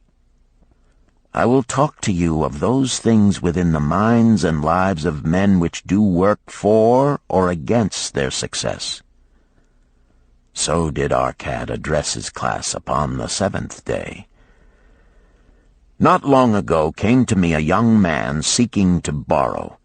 When I questioned him the cause of his necessity, he complained that his earnings were insufficient to pay his expenses. Thereupon I explained to him, this being the case, he was a poor customer for the moneylender, as he possessed no surplus earning capacity to repay the loan. What you need, young man, I told him, is to earn more coins. What dost thou to increase thy capacity to earn? All that I can do, he replied. 6 times within 2 moons have I approached my master to request my pay be increased, but without success. No man can go oftener than that. We may smile at his simplicity, yet he did possess one of the vital requirements to increase his earnings. Within him was a strong desire to earn more, a proper and commendable desire. Preceding accomplishment must be desire. Thy desires must be strong and definite. General desires are but weak longings. For a man to wish to be rich is of little purpose. For a man to desire 5 pieces of gold is a tangible desire which he can press to fulfillment. After he has backed his desire for 5 pieces of gold with strength of purpose to secure it, next he can find similar ways to obtain 10 pieces, and then 20 pieces, and later 1,000 pieces, and, behold, he has become wealthy. In learning to secure his one definite small desire, he hath trained himself to secure a larger one. This is the process by which wealth is accumulated, first in small sums, then in larger ones as a man learns and becomes more capable. Desires must be simple and definite. They defeat their own purpose should they be too many, too confusing, or beyond a man's training to accomplish. As a man perfecteth himself in his calling, even so doth his ability to earn increase. In those days when I was a humble scribe carving upon the clay for a few coppers each day, I observed that other workers did more than I, and were paid more. Therefore did I determine that I would be exceeded by none. Nor did it take long for me to discover the reason for their greater success. More interest in my work, more concentration upon my task, more persistence in my effort, and, behold, few men could carve more tablets in a day than I. With reasonable promptness my increased skill was rewarded, nor was it necessary for me to go 6 times to my master to request recognition. The more of wisdom we know, the more we may earn. That man who seeks to learn more of his craft shall be richly rewarded. If he is an artisan, he may seek to learn the methods and the tools of those most skillful in the same line. If he laboreth at the law or at healing, he may consult and exchange knowledge with others of his calling. If he be a merchant, he may continually seek better goods that can be purchased at lower prices. Always do the affairs of men change and improve, because keen-minded men seek greater skill that they may better serve those upon whose patronage they depend. Therefore I urge all men to be in the front rank of progress, and not to stand still, lest they be left behind. Many things come to make a man's life rich with gainful experiences. Such things as the following a man must do if he respects himself. He must pay his debts with all the promptness within his power, not purchasing that for which he is unable to pay. He must take care of his family, that they may think and speak well of him. He must make a will of record, that in case the gods call him, proper and honorable division of his property be accomplished. He must have compassion upon those who are injured and smitten by misfortune, and aid them within reasonable limits. He must do deeds of thoughtfulness to those dear to him. Thus, the 7th and last remedy for a lean purse is to cultivate thy own powers, to study and become wiser, to become more skillful, to so act as to respect thyself. Thereby shalt thou acquire confidence in thyself to achieve thy carefully considered desires. These, then, are the 7 cures for a lean purse, which, out of the experience of a long and successful life, I do urge for all men who desire wealth. There is more gold in Babylon, my students, than thou dreamest of. There is abundance for all. Go thou forth and practice these truths, that thou mayest prosper and grow wealthy, as is thy right. Go thou forth and teach these truths, that every honorable subject of his majesty may also share liberally in the ample wealth of our beloved city. Chapter 4. Meet the Goddess of Good Luck. Babylonian proverb. If a man be lucky, there is no foretelling the possible extent of his good fortune. Pitch him into the Euphrates, and like as not he will swim out with a pearl in his hand. The desire to be lucky is universal. It was just as strong in the breasts of men 4,000 years ago in ancient Babylon as it is in the hearts of men today. We all hope to be favored by the whimsical goddess of good luck. Is there some way we can meet her and attract not only her favorable attention, but her generous favors? Is there a way to attract good luck? That is just what the men of ancient Babylon wished to know. It is exactly what they decided to find out. They were shrewd men and keen thinkers. That explains why their city became the richest and most powerful city of their time. In that distant past, they had no schools or colleges. Nevertheless, they had a center of learning, and a very practical one it was. Among the towered buildings in Babylon was one that ranked in importance with the palace of the king, the hanging gardens, and the temples of the gods. You will find scant mention of it in the history books, more likely no mention at all, yet it exerted a powerful influence upon the thought of that time. This building was the temple of learning, where the wisdom of the past was expounded by voluntary teachers, and where subjects of popular interest were discussed in open forums. Within its walls, all men met as equals. The humblest of slaves could dispute with impunity the opinions of a prince of the royal house. Among the many who frequented the Temple of Learning was a wise rich man named Arcad, called the Richest Man in Babylon. He had his own special hall where almost any evening a large group of men, some old, some very young, but mostly middle-aged, gathered to discuss and argue interesting subjects. Suppose we listen in to see whether they knew how to attract good luck. The sun had just set like a great red ball of fire shining through the haze of desert dust when Arcad strolled to his accustomed platform. Already full 80 men were awaiting his arrival, reclining on their small rugs spread upon the floor. More were still arriving. "What shall we discuss this night?" Arcad inquired. After a brief hesitation, a tall cloth weaver addressed him, arising as was the custom. "I have a subject I would like to hear discussed, yet hesitate to offer, lest it seem ridiculous to you, Arcad, and my good friends here." Upon being urged to offer it, both by Arcad and by calls from the others, he continued, "This day I have been lucky, for I have found a purse in which there are pieces of gold. To continue to be lucky is my great desire.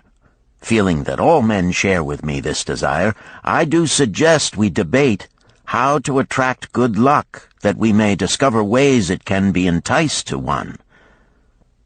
"A most interesting subject has been offered," Arcad commented. "One most worthy of our discussion. To some men, good luck bespeaks but a chance happening that, like an accident, may befall one without purpose or reason. Others do believe that the instigator of all good fortune is our most bounteous goddess Ashtar, ever anxious to reward with generous gifts those who please her. Speak up, my friends, what say you? Shall we seek to find if there be means by which good luck may be enticed to visit each and all of us?" "Yea, and much of it," responded the growing group of eager listeners. Thereupon Arcad continued, "To start our discussion, let us first hear from those among us who have enjoyed experiences similar to that of the cloth weaver in finding or receiving, without effort upon their part, valuable treasures or jewels." There was a pause in which all looked about, expecting someone to reply, but no one did. "What? No one?" Arcad asked. then rare indeed must be this kind of good luck. Who now will offer a suggestion as to where we shall continue our search?" "That I will do," spoke a well-robed young man, arising. "When a man speaketh of luck, is it not natural that his thoughts turn to the gaming tables? Is it not there we find many men courting the favor of the goddess in hope she will bless them with rich winnings?" As he resumed his seat, a voice called, "Do not stop! Continue thy story. Tell us, didst thou find favor with the goddess at the gaming tables? Did she turn the cubes with red side up, so thou filled thy purse at the dealer's expense? Or did she permit the blue sides to come up, so the dealer raked in thy hard-earned pieces of silver?" The young man joined the good-natured laughter, then replied, "I am not averse to admitting she seemed not to know I was even there. But how about the rest of you? Have you found her waiting about such places to roll the cubes in your favor? We are eager to hear as well as to learn." "A wise start," broke in Arcad. "We meet here to consider all sides of each question. To ignore the gaming table would be to overlook an instinct common to most men, the love of taking a chance with a small amount of silver in the hope of winning much gold." "That doth remind me of the races but yesterday," called out another listener. "If the goddess frequents the gaming tables, certainly she does not overlook the races where the gilded chariots and the foaming horses offer far more excitement.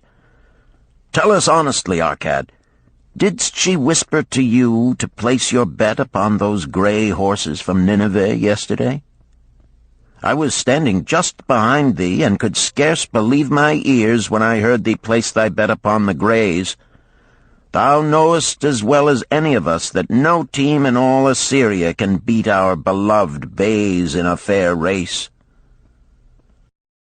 Didst the goddess whisper in thy ear to bet upon the grays, because at the last turn the inside black would stumble and so interfere with our bays that the grays would win the race and score an unearned victory?" Arcad smiled indulgently at the banter.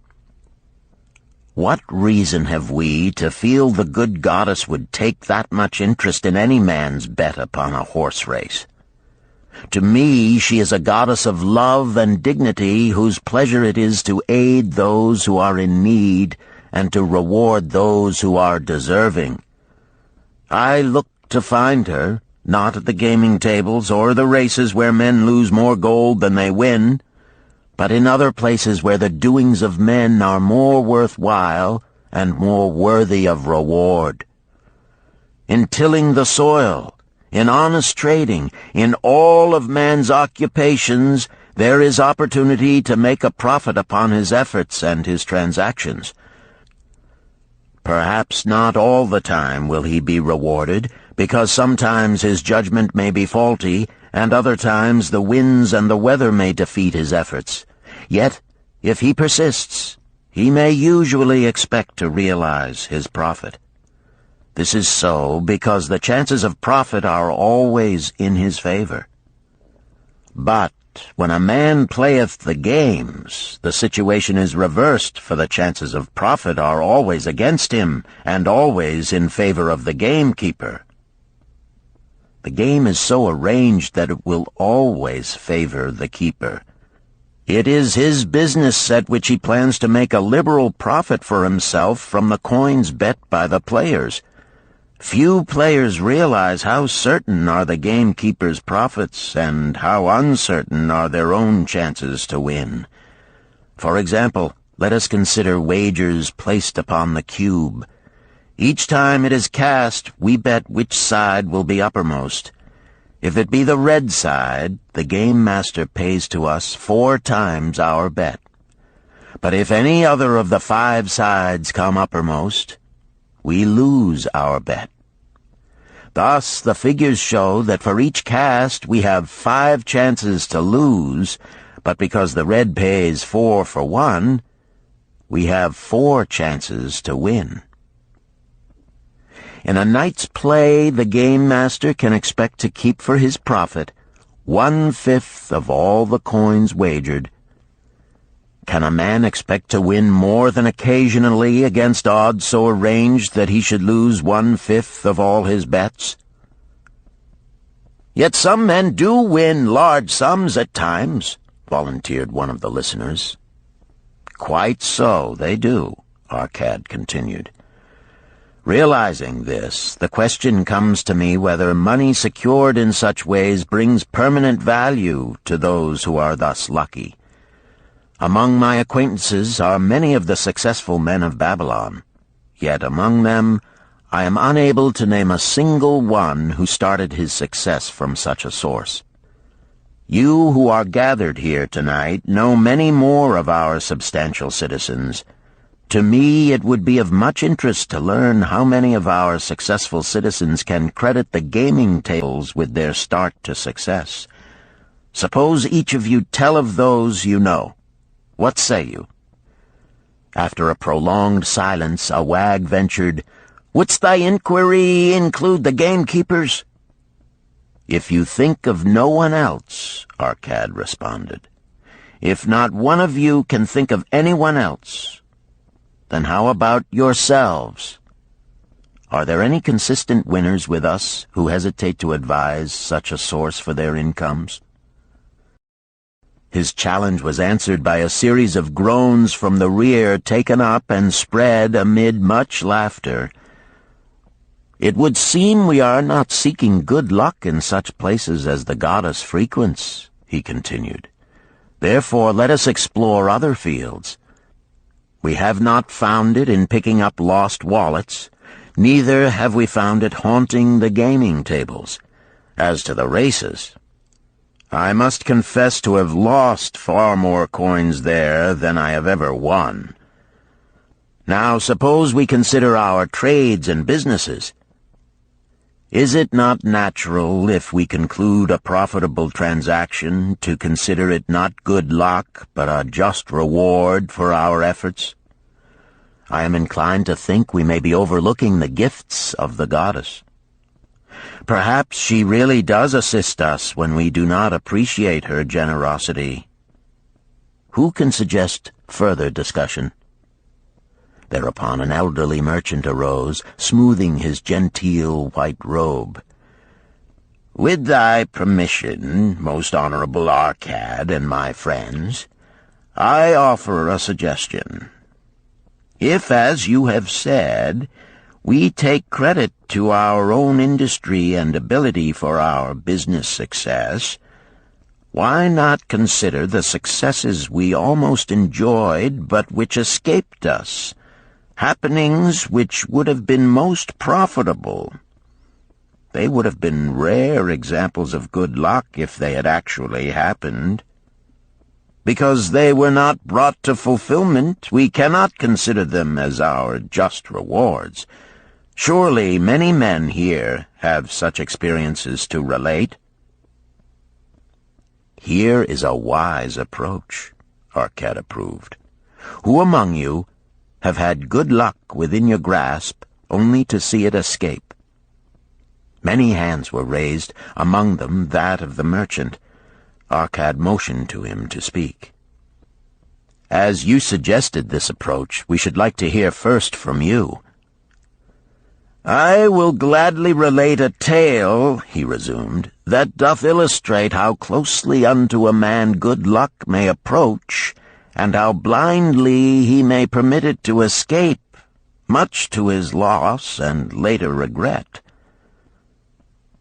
Many years ago, when I was a young man, just married and well started to earning, my father did come one day and urge most strongly that I enter upon an investment. The son of one of his good friends had taken notice of a barren tract of land not far beyond the outer walls of our city. It lay high above the canal where no water could reach it. The son of my father's friend devised a plan to purchase this land, build 3 large water wheels that could be operated by oxen, and thereby raise the life-giving waters to the fertile soil. This accomplished, he planned to divide it into small tracts and sell to the residents of the city for herb patches. The son of my father's friend did not possess sufficient gold to complete such an undertaking. Like myself, he was a young man earning a fair sum. His father, like mine, was a man of large family and small means. He therefore decided to interest a group of men to enter the enterprise with him. The group was to comprise 12. Each of whom must be a money earner and agree to pay 1/10 of his earnings into the enterprise until the land was made ready for sale. All would then share justly in the profits in proportion to their investment. "Thou, my son," bespoke my father unto me, "art now in thy young manhood. It is my deep desire that thou begin the building of a valuable estate for thyself, that thou mayest become respected among men. I desire to see thou profit from a knowledge of the thoughtless mistakes of thy father." "This do I most ardently desire, my father," I replied. "Then this do I advise. Do what I should have done at thy age.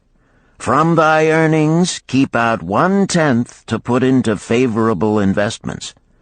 With this 1/10 of thy earnings, and what it will also earn, thou canst, before thou art my age, accumulate for thyself a valuable estate." "Thy words are words of wisdom, my father. Greatly do I desire riches. Yet there are many uses to which my earnings are called. Therefore do I hesitate to do as thou dost advise. I am young. There is plenty of time." "So I thought at thy age. Yet behold, many years have passed, and I have not yet made the beginning." "We live in a different age, my father. I shall avoid thy mistakes." "Opportunity stands before thee, my son. It is offering a chance that may lead to wealth. I beg of thee, do not delay. Go upon the morrow to the son of my friend, and bargain with him to pay 10% of thy earnings into this investment. Go promptly upon the morrow. Opportunity waits for no man. Today it is here, soon it is gone, therefore delay not." In spite of the advice of my father, I did hesitate. There were beautiful new robes just brought by the tradesmen from the East, robes of such richness and beauty my good wife and I felt we must each possess one. Should I agree to pay 1/10 of my earnings into the enterprise, we must deprive ourselves of these and other pleasures we dearly desired. I delayed making a decision until it was too late, much to my subsequent regret. The enterprise did prove to be more profitable than any man had prophesied. This is my tale, showing how I did permit good luck to escape. In this tale, we see how good luck waits to come to that man who accepts opportunity, commented a swarthy man of the desert. To the building of an estate, there must always be the beginning. That start may be a few pieces of gold or silver which a man diverts from his earnings to his first investment. I, myself, am the owner of many herds.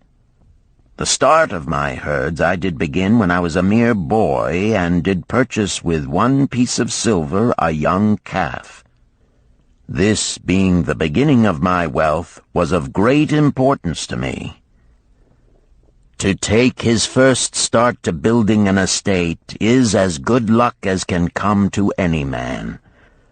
With all men, that first step, which changes them from men who earn from their own labor to men who draw dividends from the earnings of their gold, is important.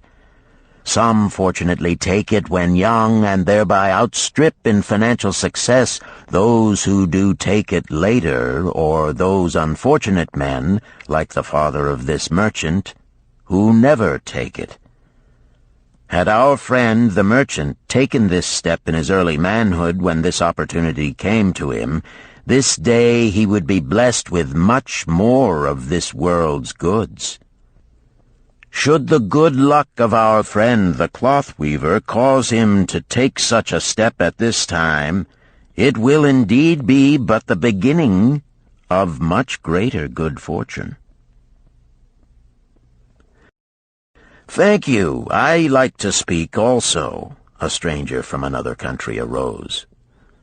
"I am a Syrian. Not so well do I speak your tongue. I wish to call this friend, the merchant, a name. Maybe you think it not polite, this name. Yet I wish to call him that. But, alas, I not know your word for it. If I do call it in Syrian, you will not understand. Therefore, please, some good gentleman, tell me that right name you call man who puts off doing those things that mighty good for him." "Procrastinator!" called a voice. "That's him!" shouted the Syrian, waving his hands excitedly. "He accepts not opportunity when she comes. He waits. He says, I have much business right now. By and by I talk to you. Opportunity she will not wait for such slow fellow. She thinks if a man desires to be lucky he will step quick. Any man who not step quick when opportunity comes. He, big procrastinator like our friend, this merchant." The merchant arose and bowed good-naturedly in response to the laughter.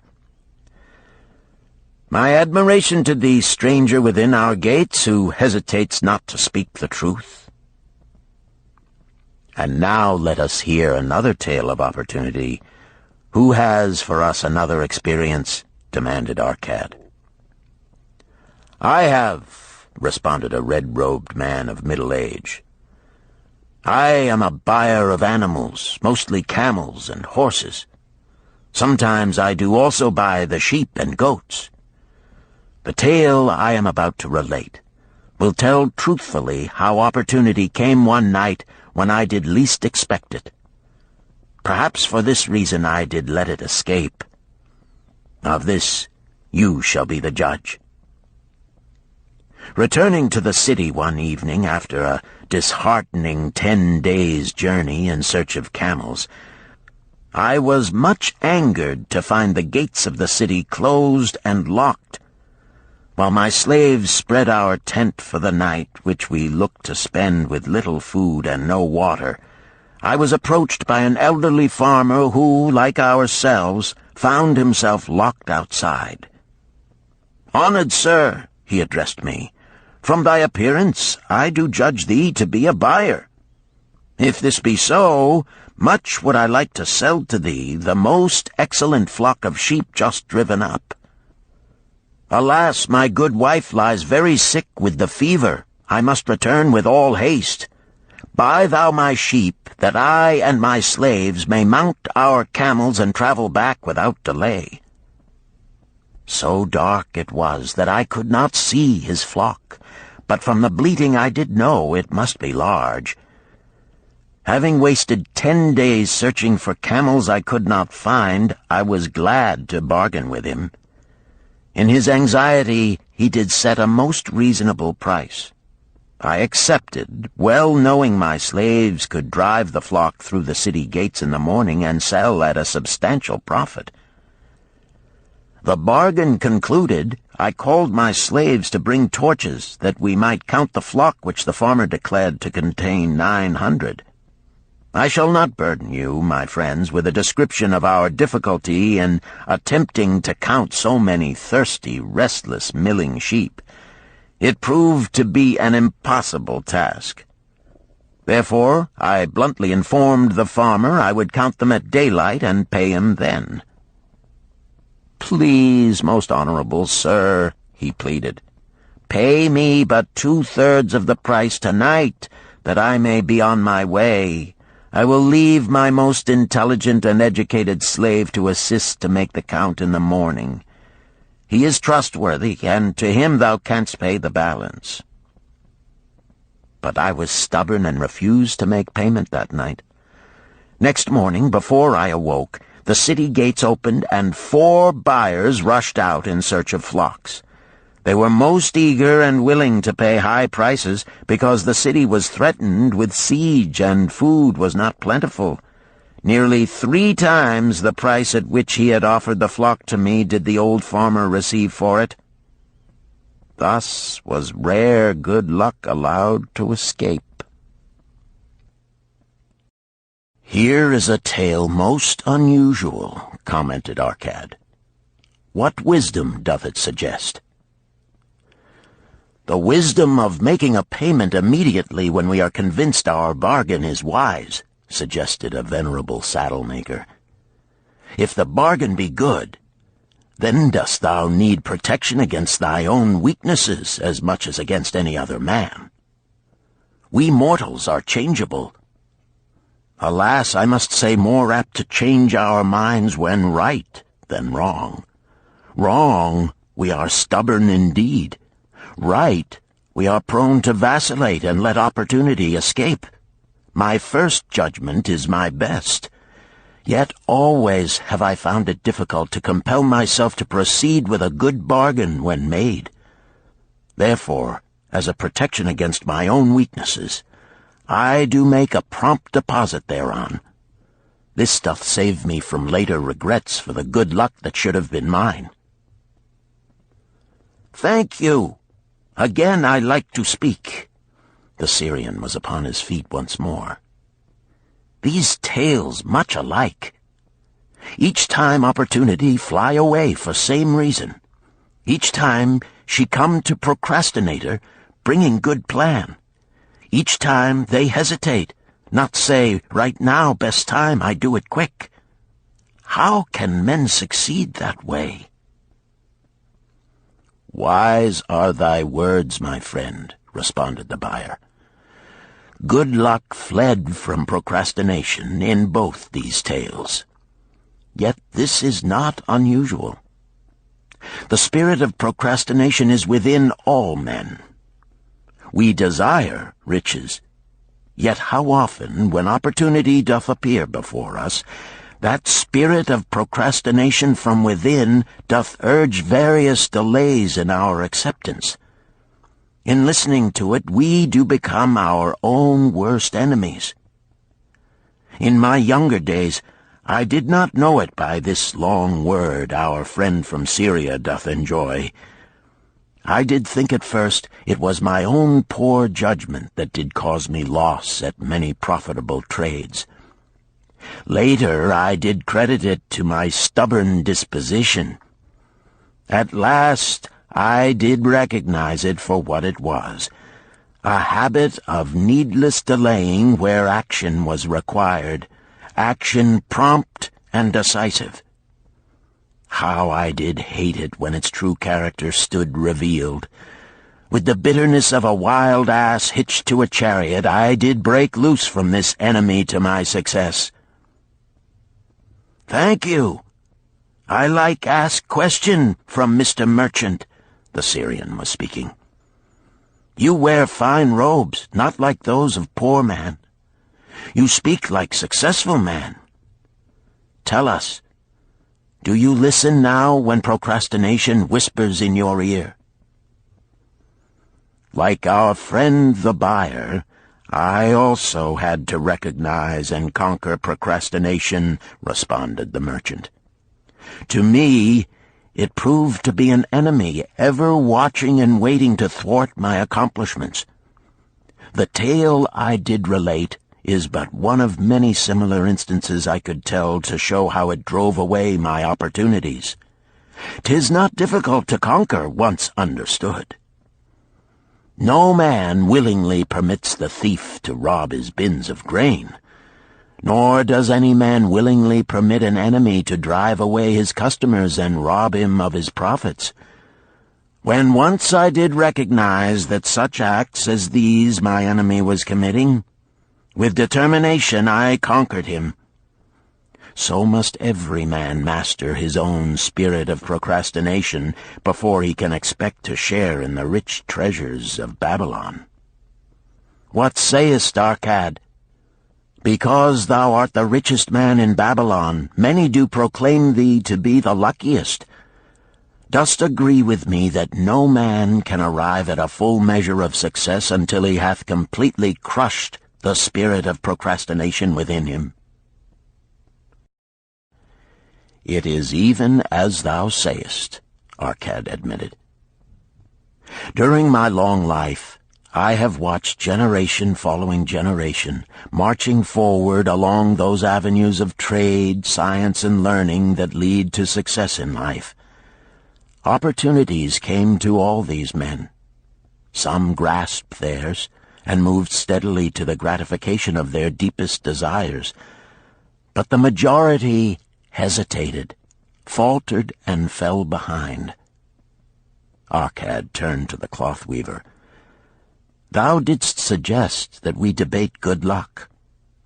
Let us hear what thou now thinkest upon the subject. I do see good luck in a different light. I had thought of it as something most desirable that might happen to a man without effort upon his part. Now I do realize such happenings are not the sort of thing one may attract to himself. From our discussion have I learned that to attract good luck to oneself, it is necessary to take advantage of opportunities.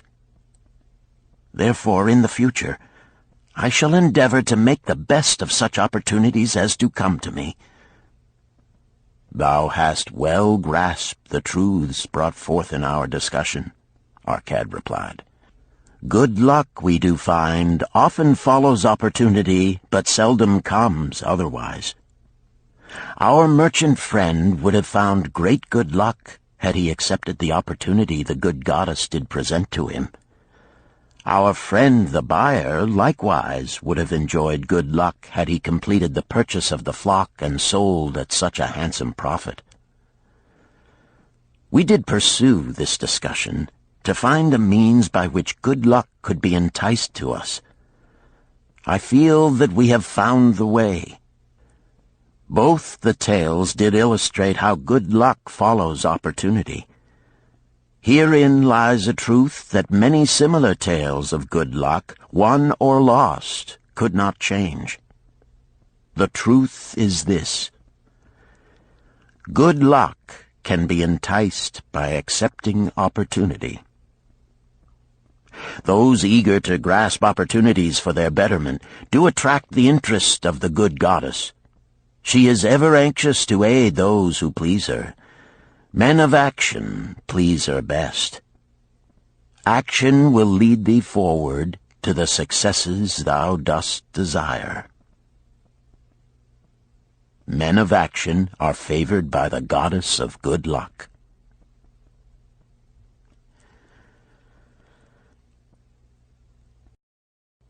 Chapter 5. The 5 Laws of Gold. A bag heavy with gold, or a clay tablet carved with words of wisdom. If thou hadst thy choice, which wouldst thou choose? By the flickering light from the fire of desert shrubs, the sun-tanned faces of the listeners gleamed with interest. "The gold! The gold!" chorused the 27. Old Calibab smiled knowingly. "Hark!" he resumed, raising his hand. "Hear the wild dogs out there in the night? They howl and wail because they are lean with hunger. Yet feed them, and what do they? Fight and strut. Then fight and strut some more, giving no thought to the morrow that will surely come. Just so it is with the sons of men. Give them a choice of gold and wisdom. What do? Ignore the wisdom and waste the gold. On the morrow they wail because they have no more gold. Gold is reserved for those who know its laws and abide by them." Calabab drew his white robe close about his lean legs, for a cool night wind was blowing. "Because thou hast served me faithfully upon our long journey, because thou cared well for my camels, because thou toiled uncomplainingly across the hot sands of the desert, because thou fought bravely the robbers that sought to despoil my merchandise, I will tell thee this night the tale of the 5 laws of gold, such a tale as thou never hast heard before. Hark ye with deep attention to the words I speak, for if you grasp their meaning and heed them, in the days that come thou shalt have much gold." He paused impressively. Above, in a canopy of blue, the stars shone brightly in the crystal-clear skies of Babylonia. Behind the group loomed their faded tents tightly staked against possible desert storms. Beside the tents were neatly stacked bales of merchandise covered with skins. Nearby, the camel herd sprawled in the sand, some chewing their cuds contentedly, others snoring in hoarse discord. "Thou hast told us many good tales, Calab," spoke up the chief packer. "We look to thy wisdom to guide us upon the morrow when our service with thee shall be at an end. I have but told thee of my adventures in strange and distant lands, but this night I shall tell thee of the wisdom of Arkad, the wise rich man." "Much have we heard of him," acknowledged the chief packer, "for he was the richest man that ever lived in Babylon." "The richest man he was, and that because he was wise in the ways of gold, even as no man had ever been before him. This night shall I tell you of his great wisdom as it was told to me by Nomasir, his son, many years ago in Nineveh, when I was but a lad. My master and myself had tarried long into the night in the palace of Nomasir. I had helped my master bring great bundles of fine rugs, each one to be tried by Nomasir until his choice of colors was satisfied. At last he was well pleased, and commanded us to sit with him and to drink a rare vintage, odorous to the nostrils and most warming to my stomach, which was unaccustomed to such a drink. Then did he tell us this tale of the great wisdom of Arkad, his father, even as I shall tell it to you. In Babylon it is the custom, as you know, that the sons of wealthy fathers live with their parents in expectation of inheriting the estate. Arkad did not approve of this custom. Therefore, when Nomasir reached the man's estate, he sent for the young man and addressed him. "My son, it is my desire that thou succeed to my estate. Thou must, however, first prove that thou art capable of wisely handling it. Therefore, I wish that thou go out into the world and show thy ability both to acquire gold and to make thyself respected among men. To start thee well, I will give thee 2 things of which I myself was denied when I started as a poor youth to build up a fortune. First, I give thee this bag of gold.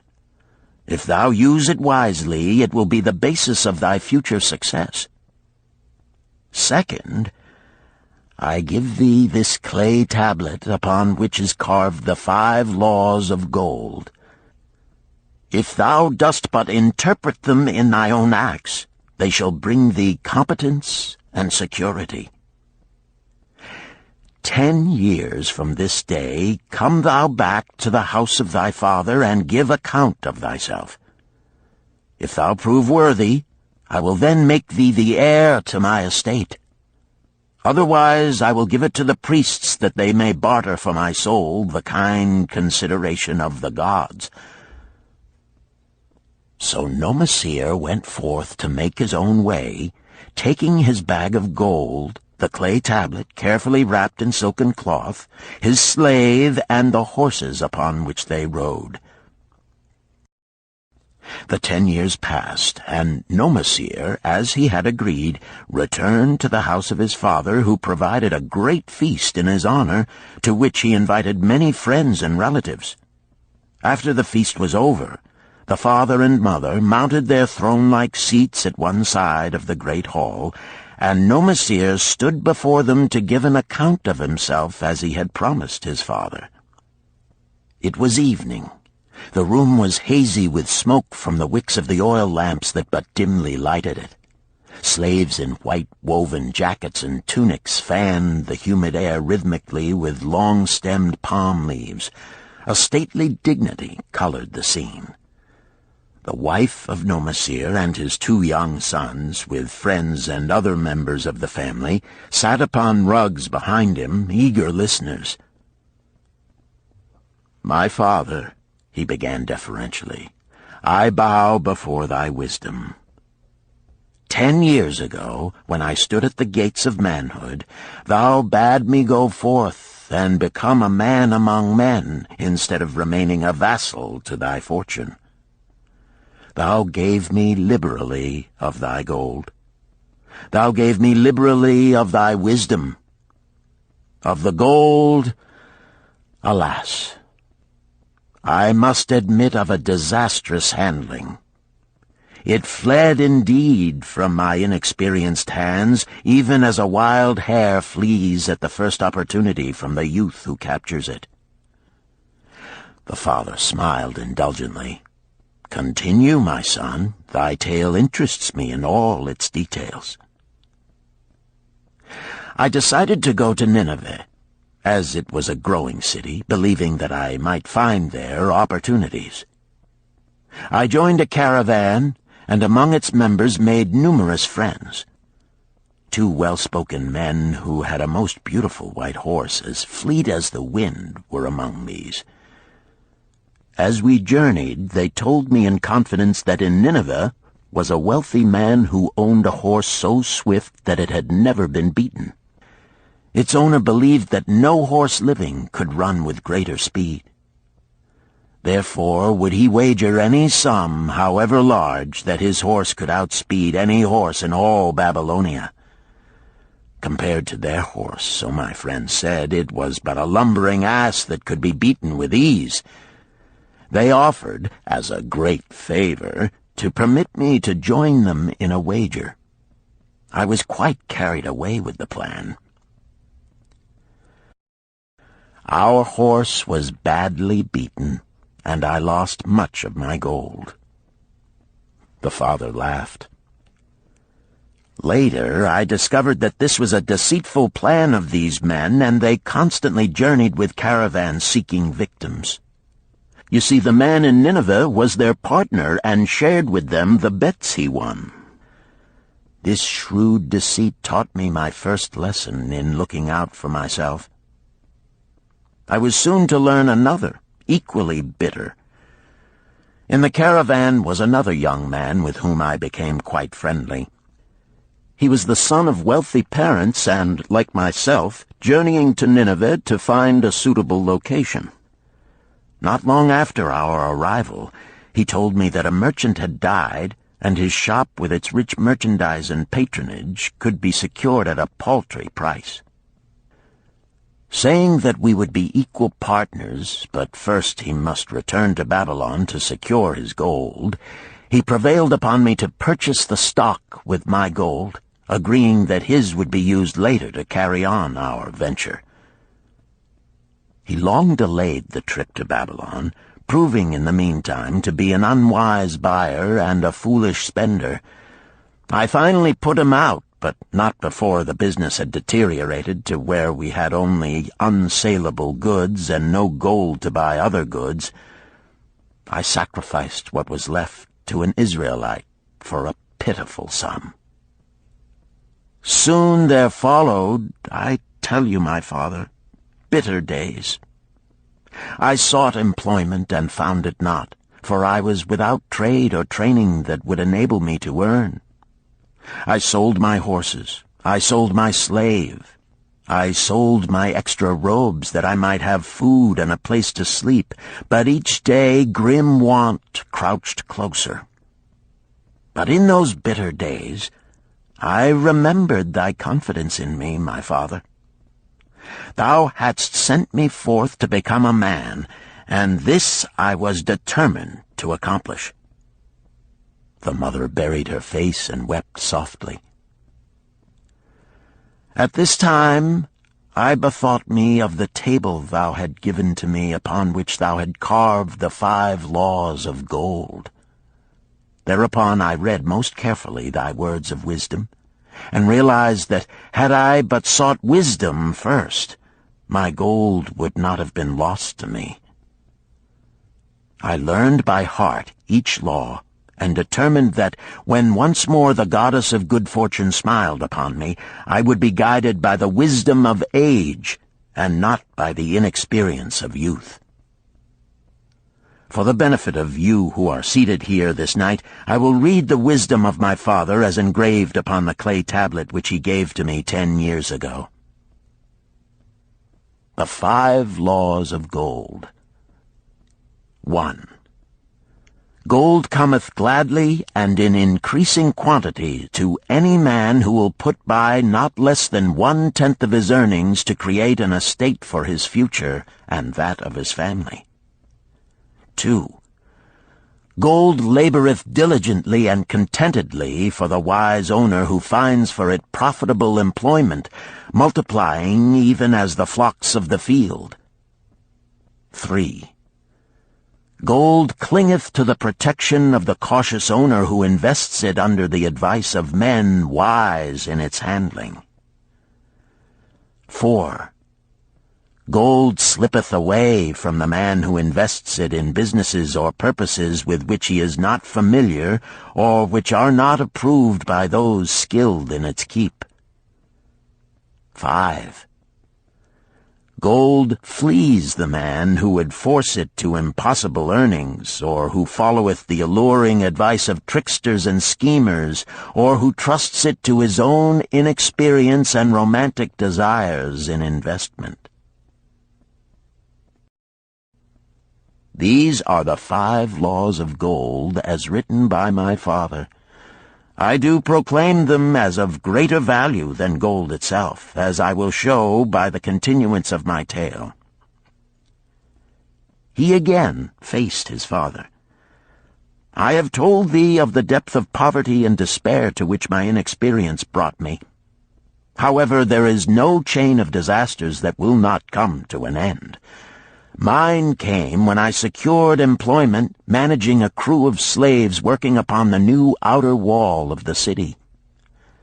Profiting from my knowledge of the first law of gold, I saved a copper from my first earnings, adding to it at every opportunity until I had a piece of silver. It was a slow procedure, for one must live. I did spend grudgingly, I admit, because I was determined to earn back before the 10 years were over as much gold as you, my father, had given to me. One day the slave-master with whom I had become quite friendly said to me, "Thou art a thrifty youth who spends not wantonly what he earns. Hast thou gold put by that is not earning?" "Yes," I replied. "It is my greatest desire to accumulate gold, to replace that which my father gave to me and which I have lost. 'Tis a worthy ambition, I will grant. And do you know that the gold which you have saved can work for you and earn much more gold?" "Alas, my experience has been bitter, for my father's gold has fled from me, and I am in much fear lest my own do the same." "If thou hast confidence in me, I will give thee a lesson in the profitable handling of gold," he replied.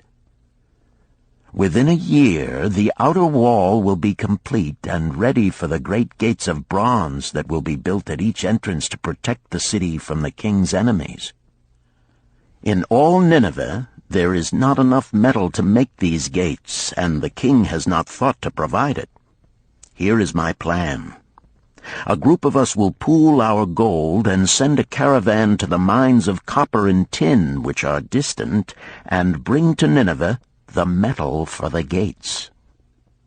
When the king says, 'Make the great gates,' we alone can supply the metal, and a rich price he will pay. If the king will not buy from us, we will yet have the metal which can be sold for a fair price." In his offer, I recognized an opportunity to abide by the third law and invest my savings under the guidance of wise men. Nor was I disappointed. Our pool was a success, and my small store of gold was greatly increased by the transaction. In due time I was accepted as a member of this same group in other ventures. They were men wise in the profitable handling of gold. They talked over each plan presented with great care before entering upon it.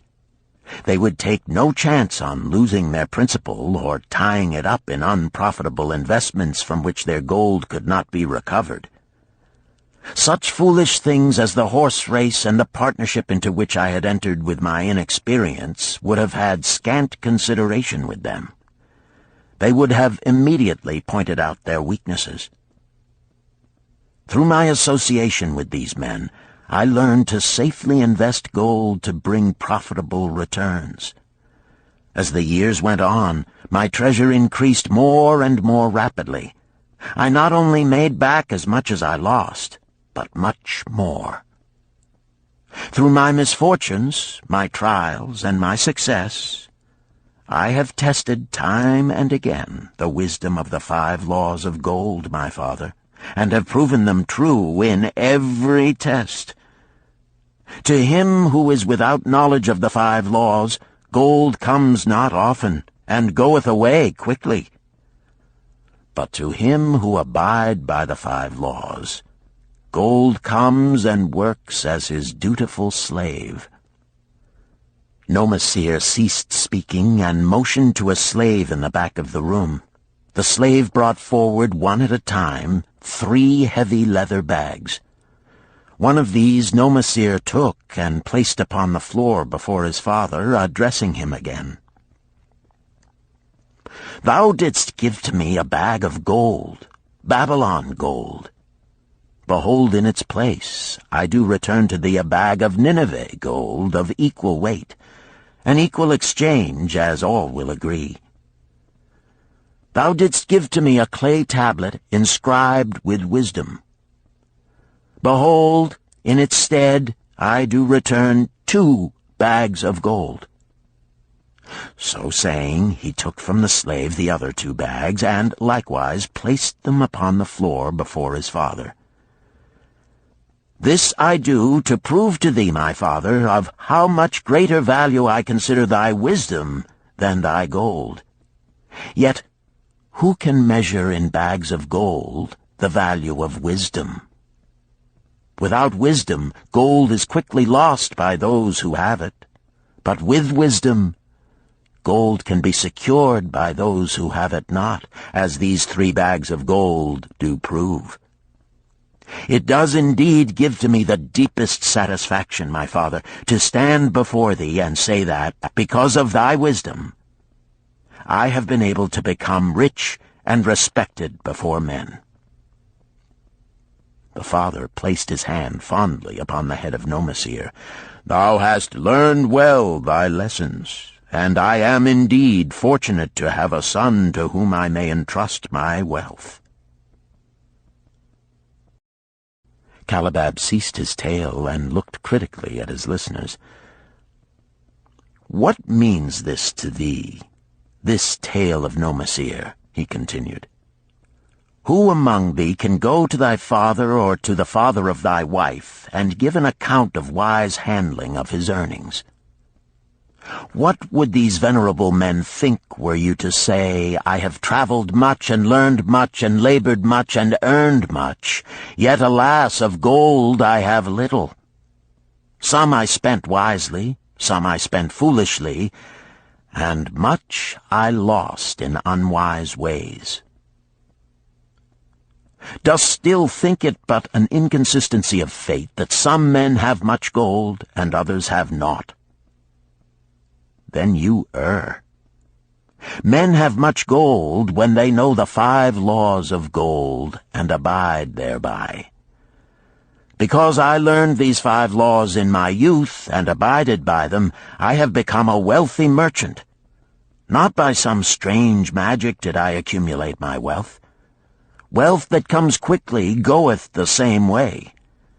Wealth that stayeth to give enjoyment and satisfaction to its owner comes gradually, because it is a child born of knowledge and persistent purpose. To earn wealth is but a slight burden upon the thoughtful man. Bearing the burden consistently from year to year accomplishes the final purpose. The 5 laws of gold offer to thee a rich reward for their observance. Each of these 5 laws is rich with meaning, and lest thou overlook this in the briefness of my tale, I will now repeat them. I do know them each by heart, because in my youth I could see their value and would not be content until I knew them word for word.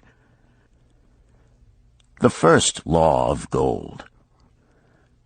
Gold cometh gladly and in increasing quantity to any man who will put by not less than 1/10 of his earnings to create an estate for his future and that of his family. Any man who will put by 1/10 of his earnings consistently and invest it wisely will surely create a valuable estate that will provide an income for him in the future and further guarantee safety for his family in case the gods call him to the world of darkness. This law always saith that gold cometh gladly to such a man. I can truly certify this in my own life. The more gold I accumulate, the more readily it comes to me, and in increased quantities.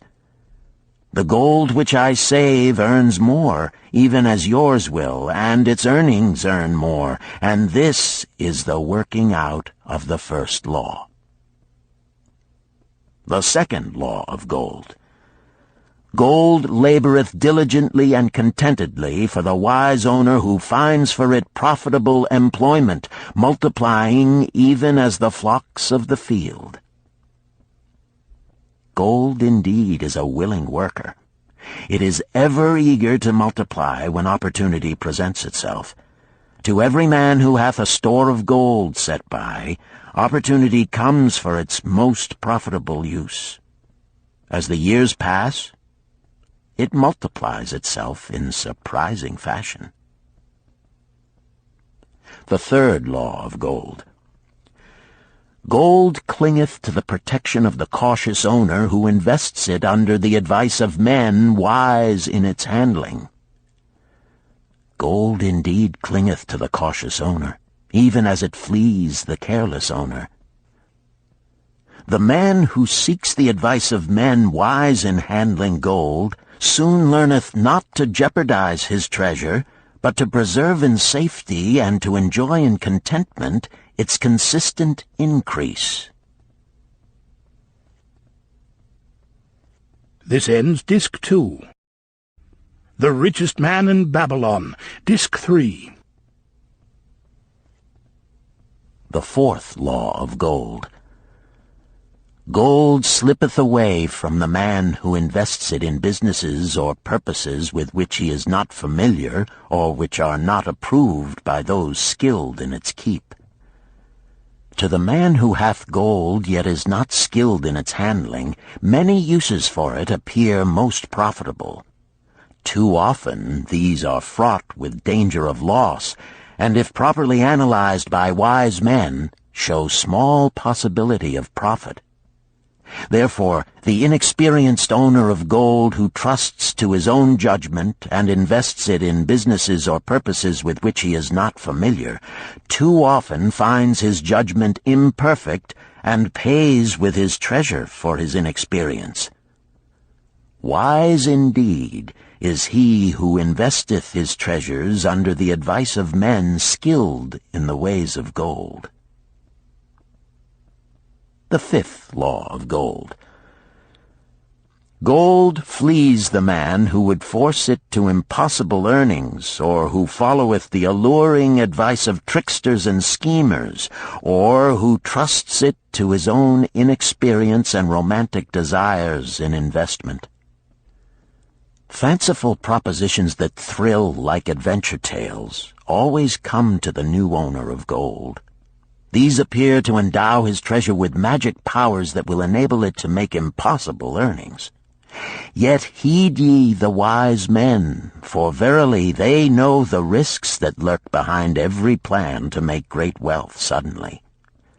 Forget not the rich men of Nineveh, who would take no chance of losing their principal or tying it up in unprofitable investments. This ends my tale of the 5 laws of gold. In telling it to thee, I have told the secrets of my own success. Yet they are not secrets, but truths which every man must first learn and then follow, who wishes to step out of the multitude that, like yon wild dogs, must worry each day for food to eat. Tomorrow we enter Babylon. Look, see the fire that burns eternal above the temple of Bel? We are already in sight of the golden city. Tomorrow each of thee shall have gold, the gold thou hast so well earned by thy faithful services. 10 years from this night, what can you tell about this gold? If there be men among you who, like Nomasir, will use a portion of their gold to start for themselves an estate and be thenceforth wisely guided by the wisdom of Arkad, 10 years from now, 'tis a safe wager, like the son of Arkad, they will be rich and respected among men. Our wise acts accompany us through life to please us and to help us. Just as surely our unwise acts follow us to plague and torment us. Alas, they cannot be forgotten. In the front rank of the torments that do follow us are the memories of the things we should have done, of the opportunities which came to us, and we took not. Rich are the treasures of Babylon. So rich no man can count their value in pieces of gold. Each year they grow richer and more valuable. Like the treasures of every land, they are a reward, a rich reward awaiting those men of purpose who determine to secure their just share. In the strength of thine own desires is a magic power. Guide this power with thy knowledge of the 5 laws of gold, and thou shalt share the treasures of Babylon.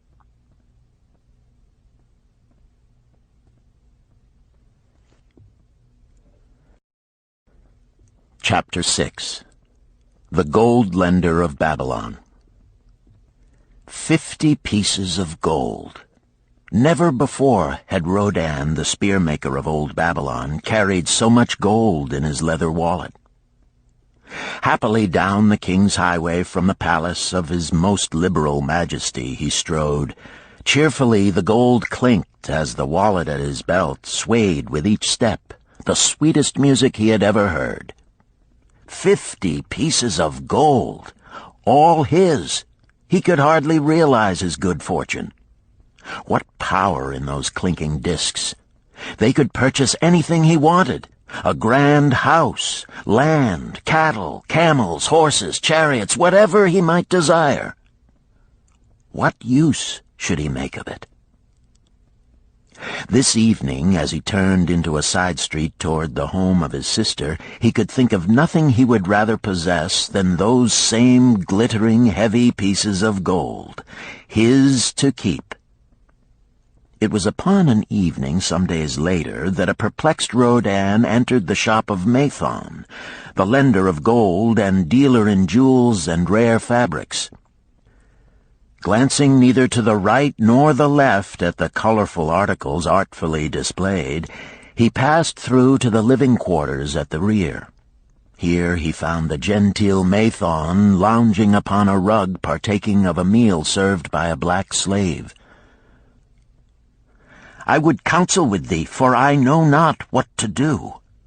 Rodan stood stolidly, feet apart, hairy breast exposed by the gaping front of his leather jacket. Mathon's narrow, sallow face smiled a friendly greeting. "What indiscretions hast thou done that thou shouldst seek the lender of gold?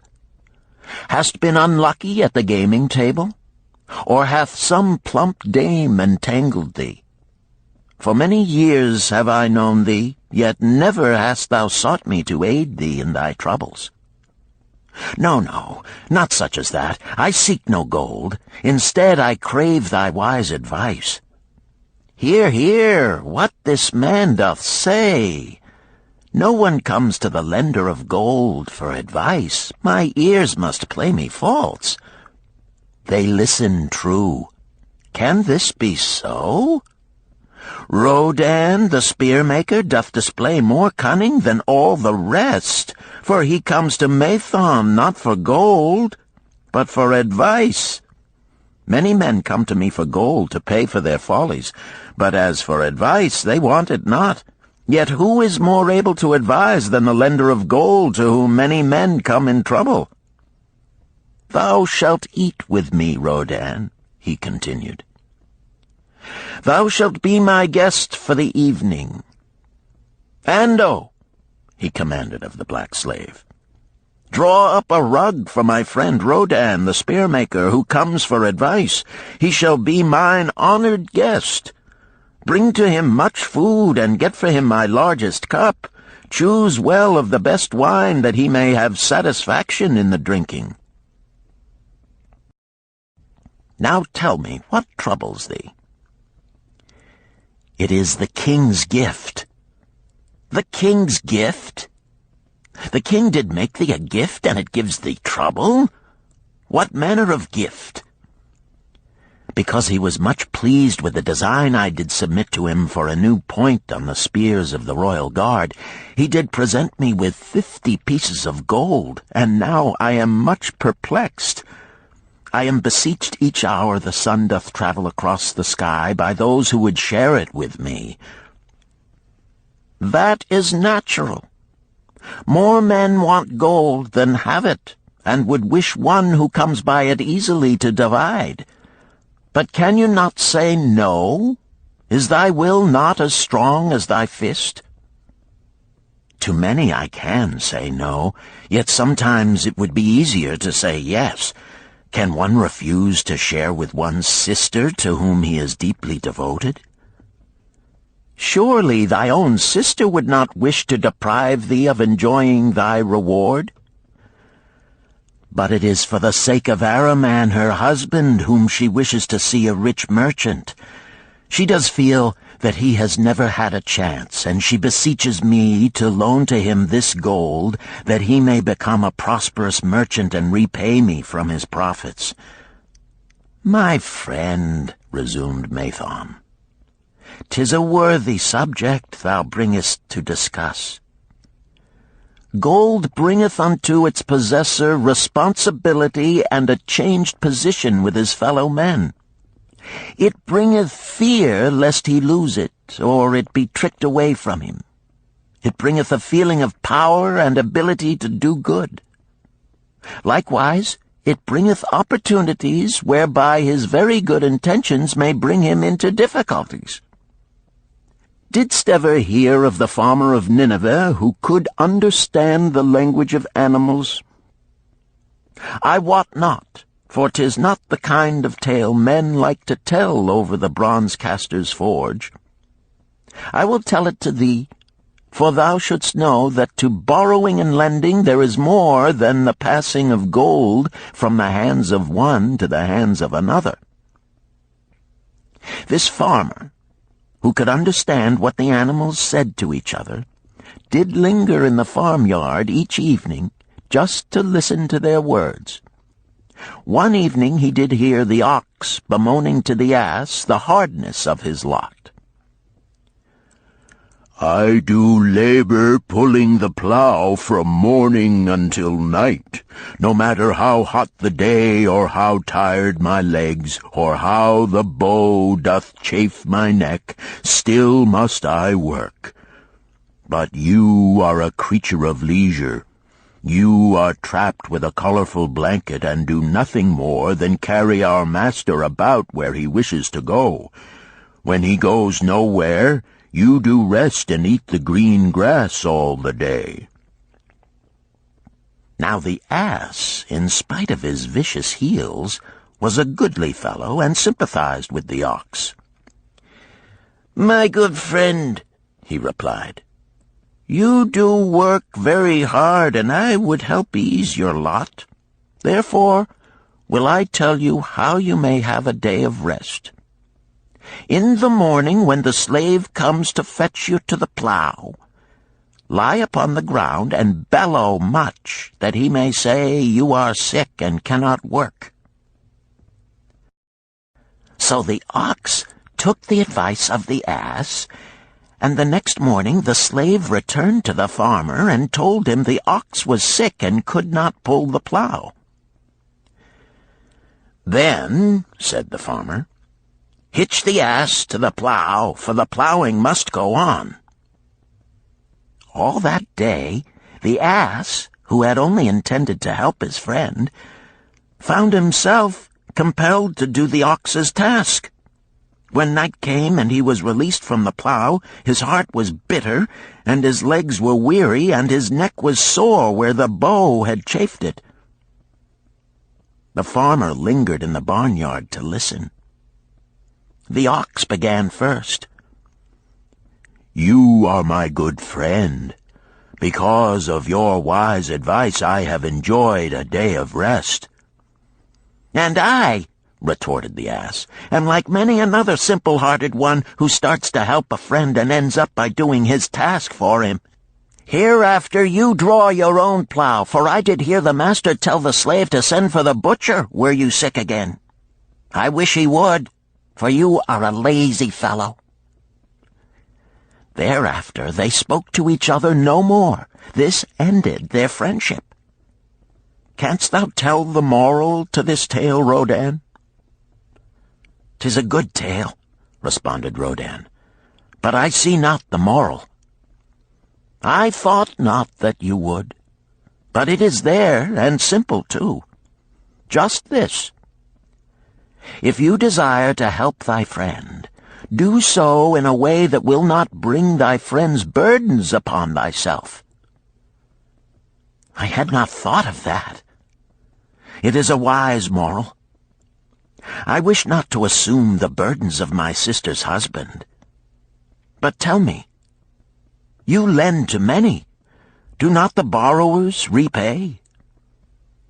Mathon smiled the smile of one whose soul is rich with much experience. "Could a loan be well made if the borrower cannot repay? Must not the lender be wise and judge carefully whether his gold can perform a useful purpose to the borrower and return to him once more? Or whether it will be wasted by one unable to use it wisely and leave him without his treasure, and leave the borrower with a debt he cannot repay? I will show to thee the tokens in my token chest, and let them tell thee some of their stories." Into the room he brought a chest as long as his arm, covered with red pigskin and ornamented with bronze designs. He placed it upon the floor and squatted before it, both hands upon the lid. "From each person to whom I lend, I do exact a token for my token chest, to remain there until the loan is repaid. When they repay, I give it back. But if they never repay, it will always remind me of one who was not faithful to my confidence. The safest loans, my token box tells me, are to those whose possessions are of more value than the one they desire. They own lands or jewels or camels or other things which could be sold to repay the loan. Some of the tokens given to me are jewels of more value than the loan. Others are promises that if the loan be not repaid as agreed, they will deliver to me certain property settlement.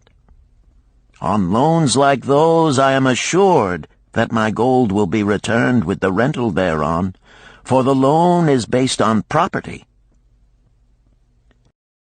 In another class are those who have the capacity to earn.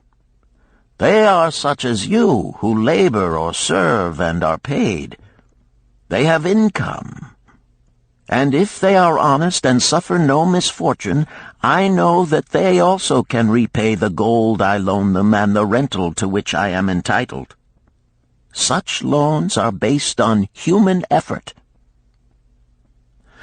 Others are those who have neither property nor assured earning capacity. Life is hard, and there will always be some who cannot adjust themselves to it. Alas for the loans I make them! Even though they be no larger than a pence, my token box may censure me in the years to come unless they be guaranteed by good friends of the borrower who know him honorable. Mathon released the clasp and opened the lid. Rodan leaned forward eagerly. At the top of the chest a bronze neckpiece lay upon a scarlet cloth. Mathon picked up the piece and patted it affectionately. "This shall always remain in my token chest, because the owner has passed on into the great darkness. I treasure it, his token, and I treasure his memory, for he was my good friend. We traded together with much success until out of the East he brought a woman to wed, beautiful but not like our women, a dazzling creature. He spent his gold lavishly to gratify her desires. He came to me in distress when his gold was gone. I counseled with him. I told him I would help him to once more master his own affairs. He swore by the sign of the great bull that he would. But it was not to be. In a quarrel she thrust a knife into the heart he dared her to pierce." "And she?" questioned Rodan. "Yes, of course. This was hers." He picked up the scarlet cloth. "In bitter remorse she threw herself into the Euphrates. These 2 loans will never be repaid. The chest tells you, Rodan, that humans in the throes of great emotions are not safe risks for the gold lender. Here, now, this is different." He reached for a ring carved of ox bone. "This belongs to a farmer. I buy the rugs of his women. The locusts came, and they had not food. I helped him, and when the new crop came, he repaid me. Later he came again and told of strange goats in a distant land, as described by a traveler. They had long hair so fine and soft it would weave into rugs more beautiful than any ever seen in Babylon. He wanted a herd, but he had no money. So I did lend him gold to make the journey and bring back goats. Now his herd is begun, and next year I shall surprise the lords of Babylon with the most expensive rugs it has been their good fortune to buy. Soon I must return his ring. He doth insist on repaying promptly." "Some borrowers do that?" queried Rodan. "If they borrow for purposes that bring money back to them, I find it so. But if they borrow because of their indiscretions, I warn thee to be cautious if thou wouldst ever have thy gold back in hand again." "Tell me about this," requested Rodan, picking up a heavy gold bracelet inset with jewels in rare designs. "The women do appeal to my good friend," bantered Mathon. "I am still much younger than you," retorted Rodin. "I grant that, but this time thou doth suspicion romance where it is not. The owner of this is fat and wrinkled, and doth talk so much and say so little, she drives me mad. Once they had much money and were good customers, but ill times came upon them. She has a son of whom she would make a merchant. So she came to me and borrowed gold that he might become a partner of a caravan owner who travels with his camels, bartering in one city what he buys in another. This man proved a rascal, for he left the poor boy in a distant city without money and without friends, pulling out early while the youth slept. Perhaps when this youth has grown to manhood he will repay. Until then I get no rental for the loan, only much talk. But I do admit the jewels are worthy of the loan." "Did this lady ask thy advice as to the wisdom of the loan?" "Quite otherwise. She had pictured to herself this son of hers as a wealthy and powerful man of Babylon. To suggest the contrary was to infuriate her. A fair rebuke I had. I knew the risk for this inexperienced boy, but as she offered security, I could not refuse her." "This," continued Mathon, waving a bit of pack rope tied into a knot, "belongs to Nebator, the camel trader. When he would buy a herd larger than his funds, he brings to me this knot, and I lend to him according to his needs. He is a wise trader. I have confidence in his good judgment and can lend him freely. Many other merchants of Babylon have my confidence because of their honorable behavior. Their tokens come and go frequently in my token box. Good merchants are an asset to our city, and it profits me to aid them to keep trade moving that Babylon be prosperous." Mathon picked out a beetle carved in turquoise and tossed it contemptuously on the floor. "A bug from Egypt. The lad who owns this does not care whether I ever receive back my gold. When I reproach him, he replies, 'How can I repay when ill fate pursues me? You have plenty more. What can I do?' The token is his father's, a worthy man of small means who did pledge his land and herd to back his son's enterprises.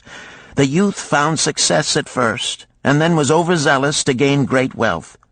His knowledge was immature. His enterprises collapsed. Youth is ambitious.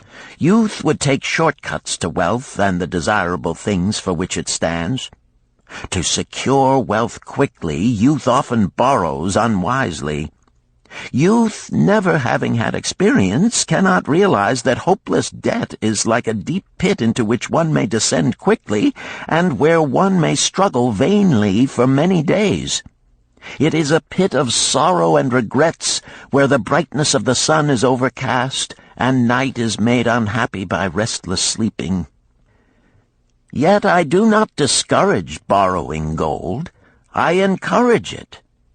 I recommend it if it be for a wise purpose. I myself made my first real success as a merchant with borrowed gold. Yet what should the lender do in such a case? The youth is in despair and accomplishes nothing. He is discouraged. He makes no effort to repay.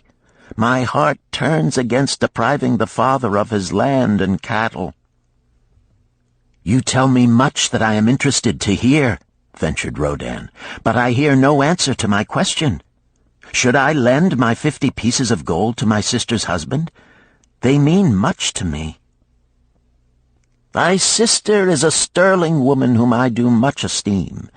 Should her husband come to me and ask to borrow 50 pieces of gold, I should ask him for what purpose he would use it. If he answered that he desired to become a merchant like myself and deal in jewels and rich furnishings, I would say, 'What knowledge have you of the ways of trade? Do you know where you can buy at lowest cost? Do you know where you can sell at a fair price? Could he say yes to these questions? No, he could not, Rodin admitted. He has helped me much in making spears, and he has helped some in the shops. Then would I say to him that his purpose was not wise. Merchants must learn their trade. His ambition, though worthy, is not practical, and I would not lend him any gold. But supposing he could say, yes, I have helped merchants much. I know how to travel to Smyrna and to buy at low cost the rugs the housewives weave. I also know many of the rich people of Babylon to whom I can sell these at a large profit. Then I would say, your purpose is wise and your ambition honorable. I shall be glad to lend you the 50 pieces of gold if you can give me security that they will be returned. But would he say, I have no security other than that I am an honored man and will pay you well for the loan? Then would I reply, I treasure much each piece of gold. Were the robbers to take it from you as you journeyed to Smyrna, or take the rugs from you as you returned, then you would have no means of repaying me, and my gold would be gone. Gold, you see, Rodin, is the merchandise of the lender of money. It is easy to lend. If it is lent unwisely, then it is difficult to get back.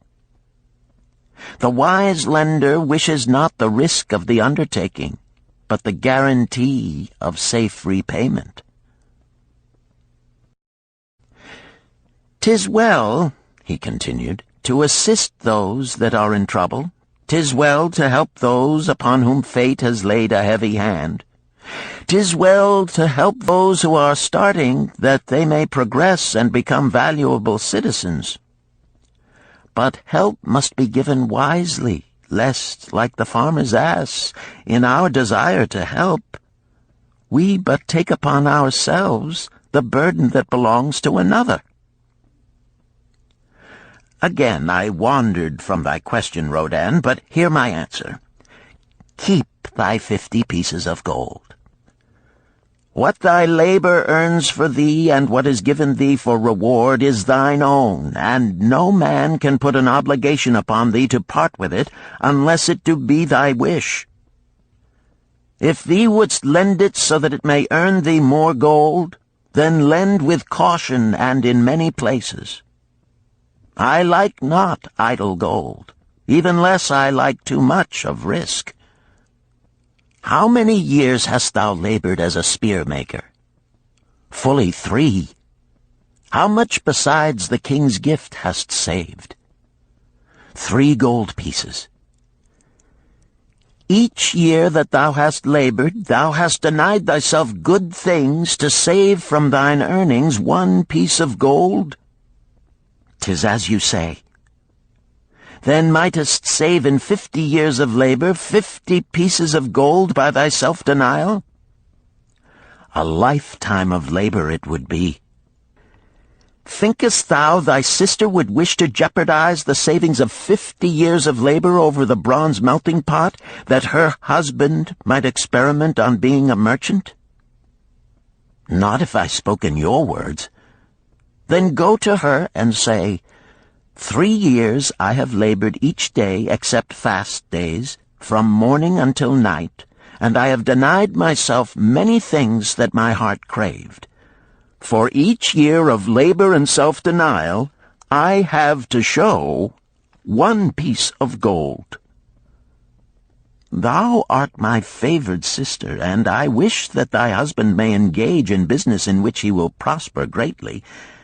If he will submit to me a plan that seems wise and possible to my friend Mathon, then will I gladly lend to him my savings of an entire year, that he may have an opportunity to prove that he can succeed. Do that, I say, and if he has within him the soul to succeed, he can prove it. If he fails, he will not owe thee more than he can hope some day to repay. I am a gold lender because I own more gold than I can use in my own trade. I desire my surplus gold to labor for others and thereby earn more gold. I do not wish to take risk of losing my gold, for I have labored much and denied myself much to secure it. Therefore I will no longer lend any of it where I am not confident that it is safe and will be returned to me. Neither will I lend it where I am not convinced that its earnings will be promptly paid to me. I have told to thee, Rodan, a few of the secrets of my token chest. From them you may understand the weakness of men and their eagerness to borrow that which they have no certain means to repay. From this you can see how often their high hopes of the great earnings they could make if they but had gold are but false hopes they have not the ability or training to fulfill. Thou, Rodan, now have gold which thou shouldst put to earning more gold for thee. Thou art about to become, even as I, a gold lender. If thou dost safely preserve thy treasure, it will produce liberal earnings for thee, and be a rich source of pleasure and profit during all thy days. But if thou dost let it escape from thee, it will be a source of constant sorrow and regret as long as thy memory doth last. What desirest thou most of this gold in thy wallet? To keep it safe. Wisely spoken, replied Mathon approvingly. Thy first desire is for safety. Thinkest thou that in the custody of thy sister's husband it would be truly safe from possible loss? I fear not, for he is not wise in guarding gold. Then be not swayed by foolish sentiments of obligation to trust thy treasure to any person. If thou wouldst help thy family or thy friends, find other ways than risking the loss of thy treasure. Forget not that gold slippeth away in unexpected ways from those unskilled in guarding it. As well waste thy treasure in extravagance as let others lose it for thee. What next after safety dost desire of this treasure of thine? That it earn more gold. Again thou speakest with wisdom. It should be made to earn and grow larger. Gold wisely lent may even double itself with its earnings before a man like you groweth old. If you risk losing it, you risk losing all that it would earn as well. Therefore be not swayed by the fantastic plans of impractical men who think they see ways to force thy gold to make earnings unusually large. Such plans are the creations of dreamers unskilled in the safe and dependable laws of trade. Be conservative in what thou expectest to earn, that thou mayest keep and enjoy thy treasure. To hire it out with a promise of usurious returns is to invite loss. Seek to associate thyself with men and enterprises whose success is established, that thy treasure may earn liberally under their skillful use and be guarded safely by their wisdom and experience. Thus mayest thou avoid the misfortunes that follow most of the sons of men to whom the gods see fit to entrust gold. When Rodan would thank him for his wise advice, he would not listen, saying, "The king's gift shall teach thee much wisdom. If wouldst keep thy 50 pieces of gold, thou must be discreet indeed. Many uses will tempt thee. Much advice will be spoken to thee. Numerous opportunities to make large profits will be offered thee. The stories from my token box should warn thee, before thou let any piece of gold leave thy pouch, to be sure that thou hast a safe way to pull it back again. Should my further advice appeal to thee, return again. It is gladly given. Ere thou goest, read this which I have carved beneath the lid of my token box. It applies equally to the borrower and the lender. Better a little caution than a great regret.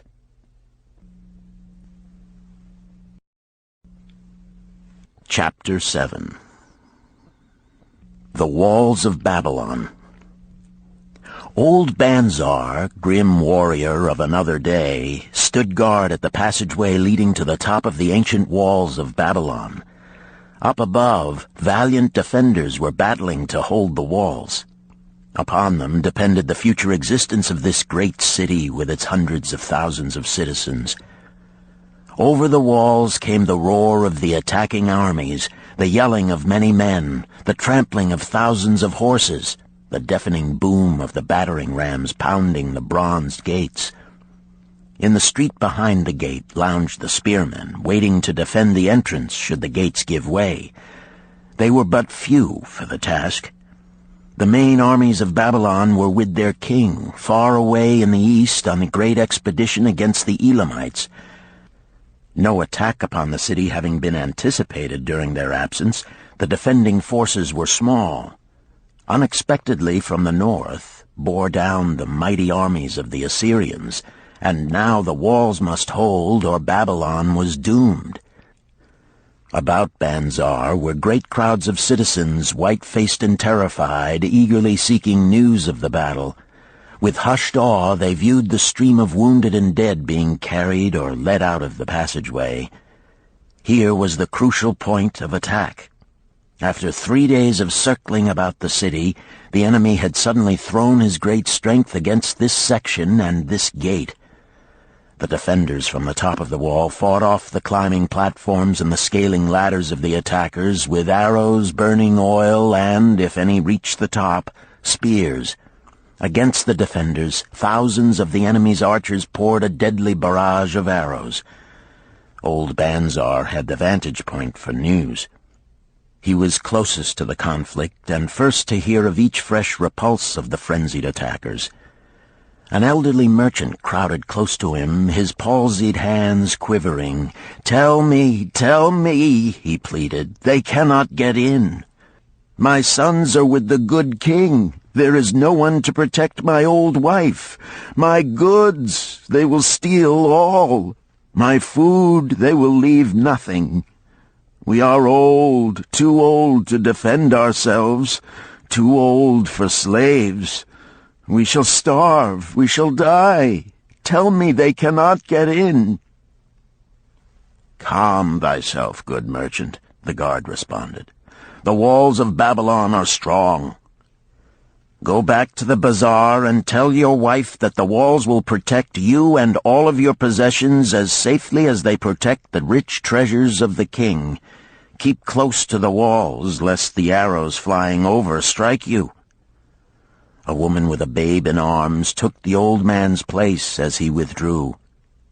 "Sergeant, what news from the top? Tell me truly that I may reassure my poor husband. He lies with fever from his terrible wounds, yet insists upon his armor and his spear to protect me who am with child. Terrible, he says, will be the vengeful lust of our enemies should they break in."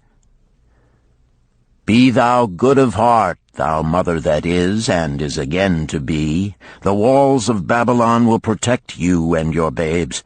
They are high and strong.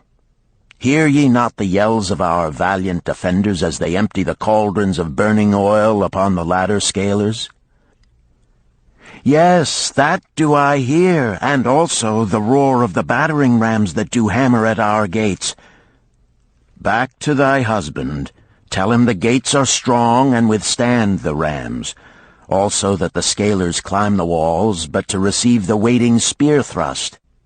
Watch thy way, and hasten behind yon buildings."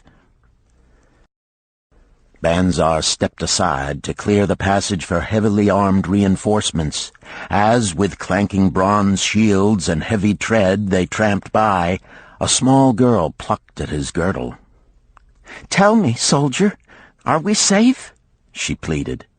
"I hear the awful noises. I see the men all bleeding. I am so frightened. What will become of our family, of my mother, little brother, and the baby? The grim old campaigner blinked his eyes and thrust forward his chin as he beheld the child. "Be not afraid, little one," he reassured her. "The walls of Babylon will protect you and mother and little brother and the baby.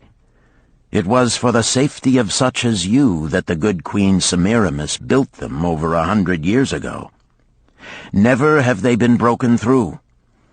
Go back and tell your mother and little brother and the baby that the walls of Babylon will protect them and they need have no fear." Day after day old Banzar stood at his post and watched the reinforcements file up the passageway, there to stay and fight until wounded or dead they came down once more. Around him unceasingly crowded the throngs of frightened citizens eagerly seeking to learn if the walls would hold. To all he gave his answer with the fine dignity of an old soldier: "The walls of Babylon will protect you." For 3 weeks and 5 days the attack waged with scarcely ceasing violence.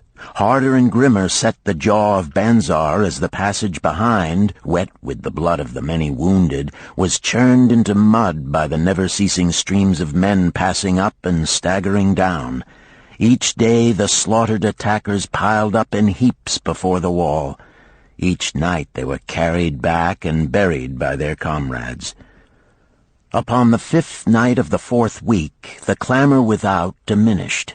The first streaks of daylight illuminated the plains, disclosed great clouds of dust raised by the retreating armies. A mighty shout went up from the defenders. There was no mistaking its meaning. It was repeated by the waiting troops behind the walls. It was echoed by the citizens upon the streets. It swept over the city with the violence of a storm.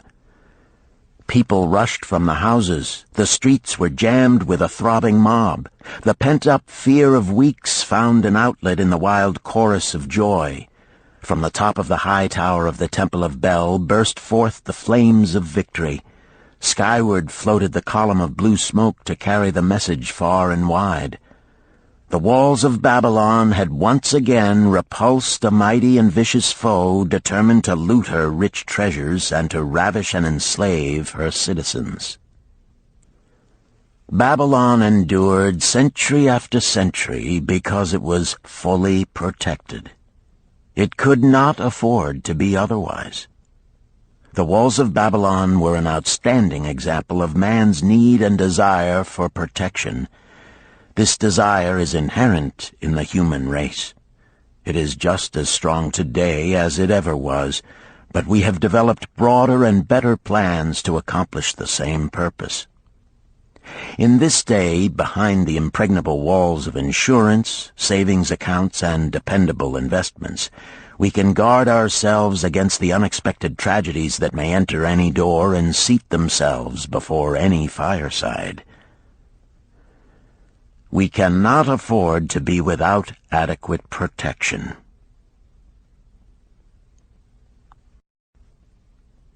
Chapter 8. The Camel Trader of Babylon. The hungrier one becomes, the clearer one's mind works. Also, the more sensitive one becomes to the odors of food. Tarkad, the son of Azure, certainly thought so. For 2 whole days he had tasted no food except 2 small figs purloined from over the wall of a garden. Not another could he grab before the angry woman rushed forth and chased him down the street. Her shrill cries were still ringing in his ears as he walked through the marketplace. They helped him to restrain his restless fingers from snatching the tempting fruits from the baskets of the market women. Never before had he realized how much food was brought to the markets of Babylon and how good it smelled. Leaving the market, he walked across to the inn and paced back and forth in front of the eating house. Perhaps here he might meet someone he knew, someone from whom he could borrow a copper that would gain him a smile from the unfriendly keeper of the inn and, with it, a liberal helping. Without the copper, he knew all too well how unwelcome he would be. In his abstraction, he unexpectedly found himself face to face with the one man he wished most to avoid, the tall, bony figure of Dabasir, the camel trader. Of all the friends and others from whom he had borrowed small sums, Dabasir made him feel the most uncomfortable because of his failure to keep his promises to repay promptly. Dabasir's face lighted up at the sight of him. "Ha! 'Tis Tarkad, just the one I have been seeking, that he might repay the 2 pieces of copper which I lent him a moon ago. Also the piece of silver which I lent to him before that. We are well met. I can make good use of the coins this very day. What say, boy, what say?" Tarkad stuttered, and his face flushed. He had naught in his empty stomach to nerve him to argue with the outspoken Dabasir. "I am sorry, very sorry," he mumbled weakly. "But this day I have neither the copper nor the silver with which I could repay." "Then get it," Dabasir insisted. "Surely thou canst get hold of a few coppers and a piece of silver to repay the generosity of an old friend of thy father, who aided thee whence thou wast in need." "'Tis because ill fortune does pursue me that I cannot pay." "Ill fortune? Wouldst blame the gods for thine own weakness? Ill fortune pursues every man who thinks more of borrowing than of repaying. Come with me, boy, while I eat. I am hungry, and I would tell thee a tale." Tarkad flinched from the brutal frankness of Dabasir, but here at least was an invitation to enter the coveted doorway of the eating-house. Dabasir pushed him to a far corner of the room where they seated themselves upon small rugs. When Koskor, the proprietor, appeared smiling, Dabasir addressed him with his usual freedom. "Fat lizard of the desert, bring to me a leg of the goat, very brown with much juice, and bread and all of the vegetables, for I am hungry and want much food. Do not forget my friend here. Bring to him a jug of water. Have it cooled, for the day is hot." Tarkad's heart sank. Must he sit here and drink water while he watched this man devour an entire goat leg? He said nothing. He thought of nothing he could say. Dabasir, however, knew no such thing as silence. Smiling and waving his hand good-naturedly to the other customers, all of whom knew him, he continued. "I did hear from a traveler just returned from Urfa of a certain rich man who has a piece of stone cut so thin that one can look through it. He put it in the window of his house to keep out the rains. It is yellow, so this traveler does relate, and he was permitted to look through it, and all the outside world looks strange and not like it really is. What say you to that, Tarkad? Thinkest all the world could look to a man a different color from what it is?" "I dare say," responded the youth, much more interested in the fat leg of goat placed before Dabasir. "Well, I know it to be true, for I, myself, have seen the world all of a different color from what it really is, and the tale I am about to tell relates how I came to see it in its right color once more." "Dabasir will tell a tale," whispered a neighboring diner to his neighbor, and dragged his rug close. Other diners brought their food and crowded in a semicircle.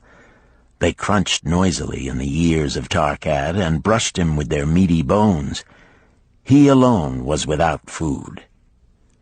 Dabasir did not offer to share with him, nor even motion him to a small corner of the hard bread that was broken off and had fallen from the platter to the floor. "The tale that I am about to tell," began Dabasir, pausing to bite a goodly chunk from the goat leg, "relates to my early life and how I came to be a camel trader. Didst anyone know that I once was a slave in Syria?" A murmur of surprise ran through the audience, to which Dabasir listened with satisfaction.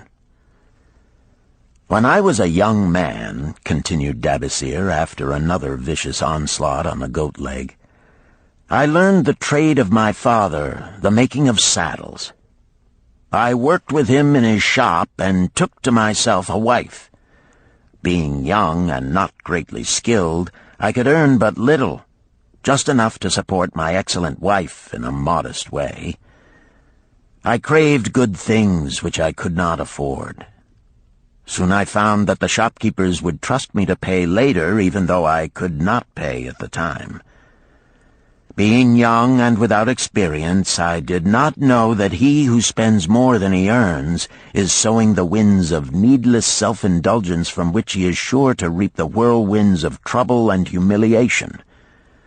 So I indulged my whims for fine raiment and bought luxuries for my good wife and our home beyond our means. I paid as I could, and for a while all went well. But in time I discovered I could not use my earnings both to live upon and to pay my debts. Creditors began to pursue me to pay for my extravagant purchases, and my life became miserable. I borrowed from my friends, but could not repay them either. Things went from bad to worse. My wife returned to her father, and I decided to leave Babylon and seek another city where a young man might have better chances.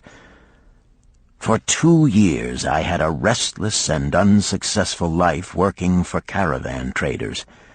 From this I fell in with a set of likable robbers who scoured the desert for unarmed caravans. Such deeds were unworthy of the son of my father, but I was seeing the world through a colored stone and did not realize to what degradation I had fallen. We met with success on our first trip, capturing a rich haul of gold and silks and valuable merchandise.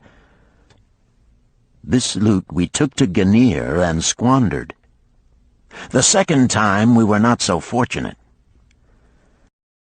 Just after we had made our capture, we were attacked by the spearsmen of a native chief to whom the caravans paid for protection.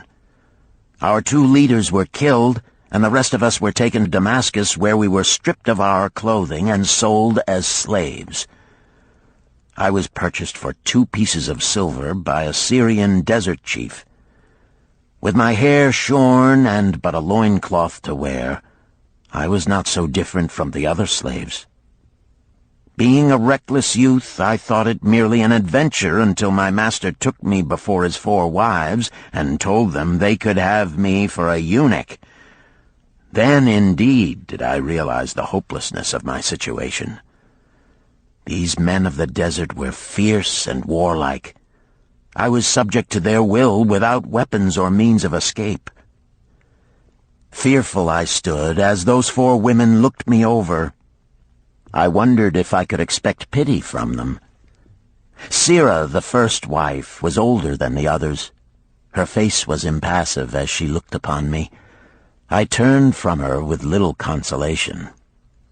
The next was a contemptuous beauty who gazed at me as indifferently as if I had been a worm of the earth.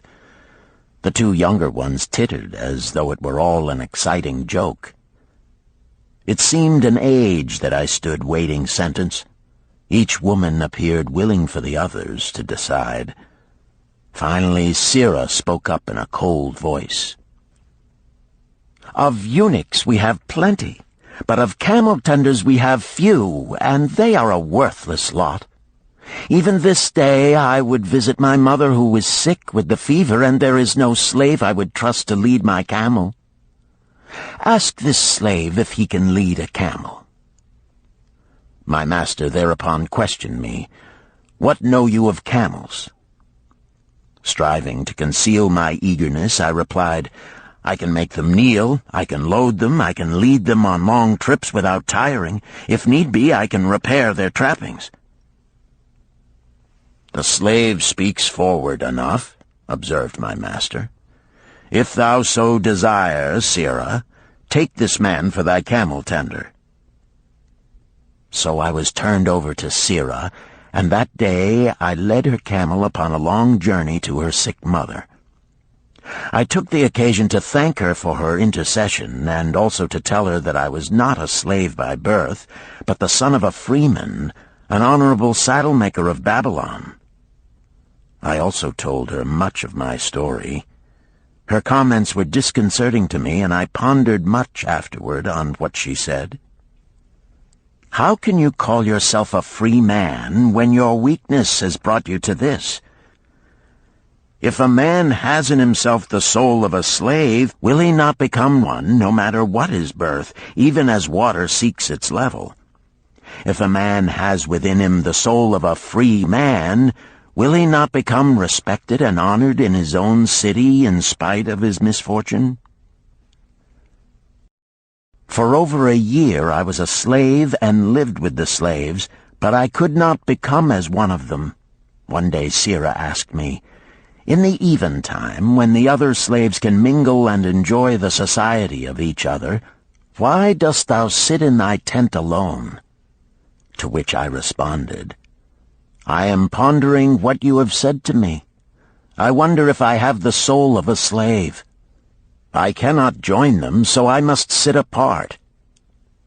"I, too, must sit apart," she confided. "My dowry was large, and my lord married me because of it.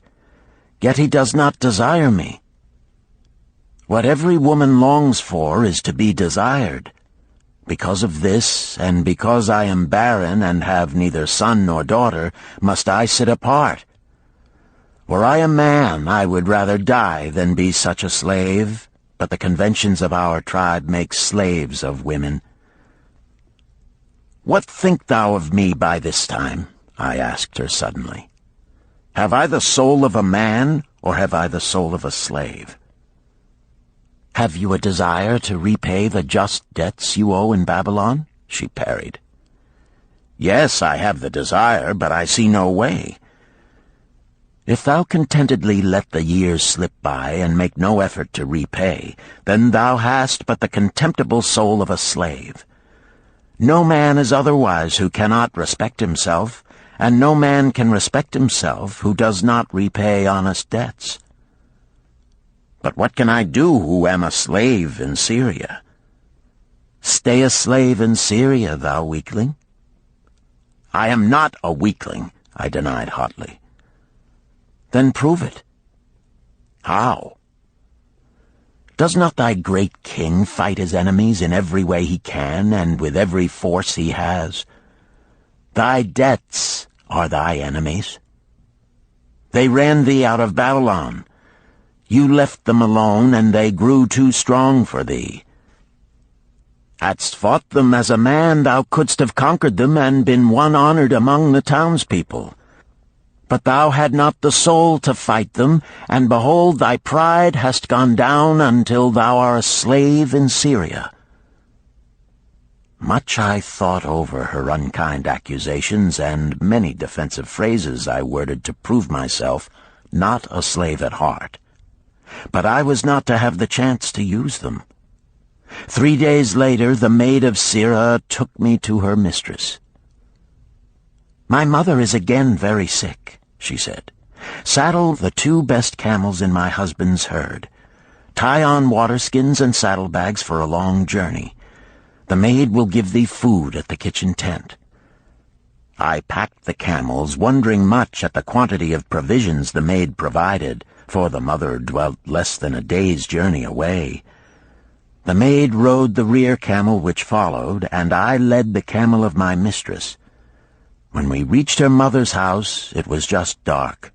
Sirrah dismissed the maid and said to me, "Tabasir, hast thou the soul of a free man, or the soul of a slave?"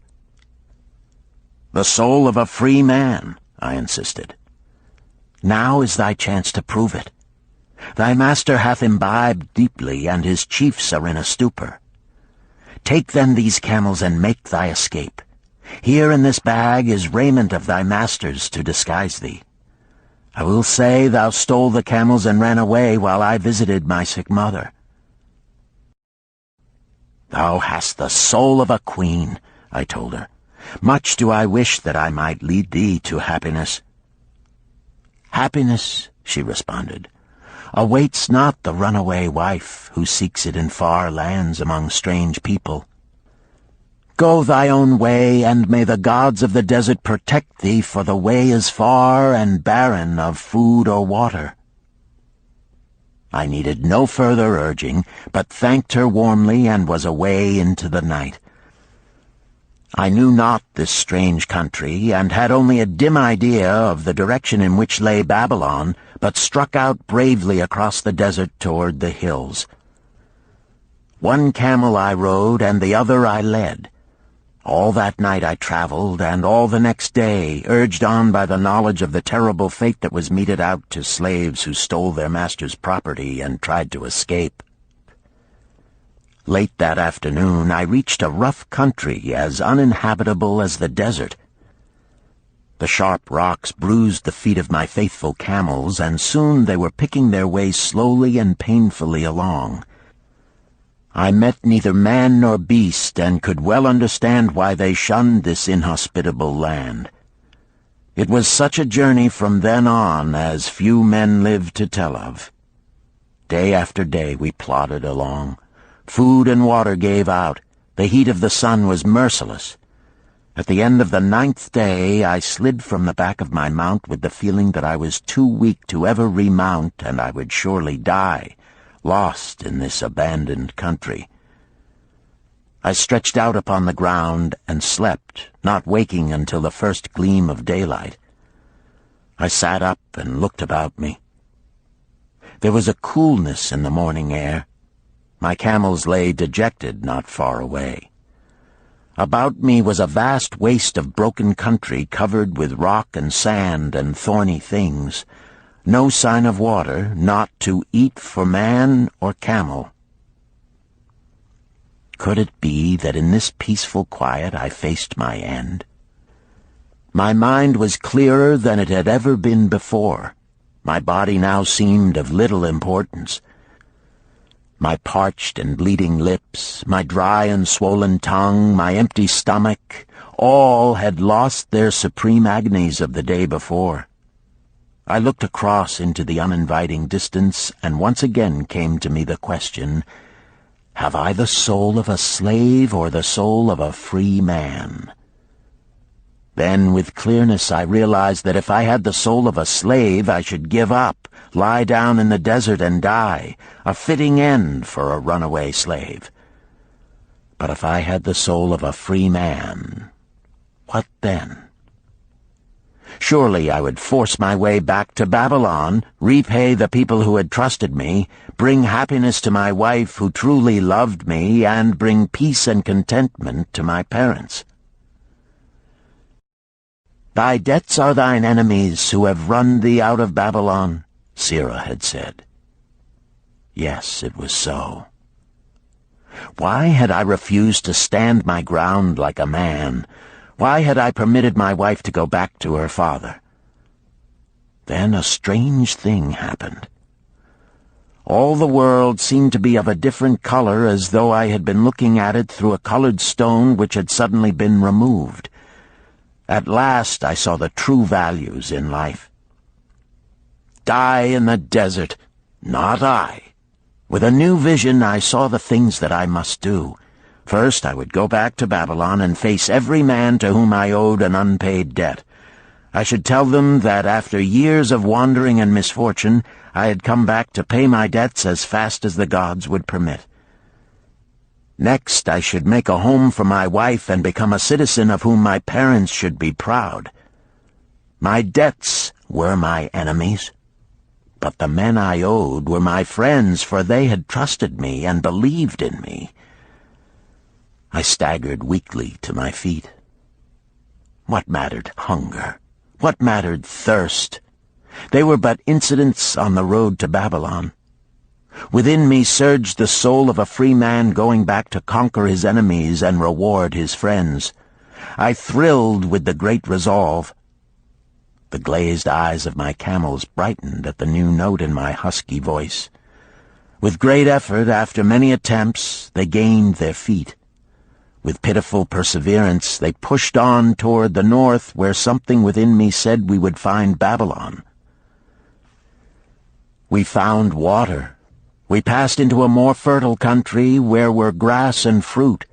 We found the trail to Babylon because the soul of a free man looks at life as a series of problems to be solved, and solves them. while the soul of a slave whines, "What can I do who am but a slave?" How about thee, Tarkad? Does thy empty stomach make thy head exceedingly clear? Art ready to take the road that leads back to self-respect? Canst thou see the world in its true color? Hast thou the desire to pay thy honest debts, however many they may be, and once again be a man respected in Babylon? Moisture came to the eyes of the youth. He rose eagerly to his knees. Thou hast shown me a vision. Already I feel the soul of a free man surge within me. But how fared you upon your return? Questioned an interested listener. Where the determination is, the way can be found, Dabasir replied.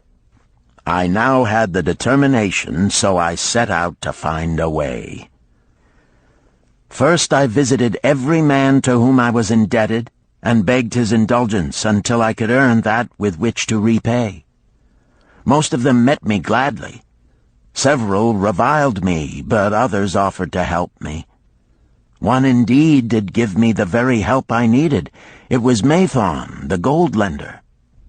Learning that I had been a camel tender in Syria, he sent me to old Nebator, the camel trader, just commissioned by our good king to purchase many herds of sound camels for the great expedition. With him, my knowledge of camels I put to good use. Gradually, I was able to repay every copper and every piece of silver. Then at last I could hold up my head and feel that I was an honorable man among men.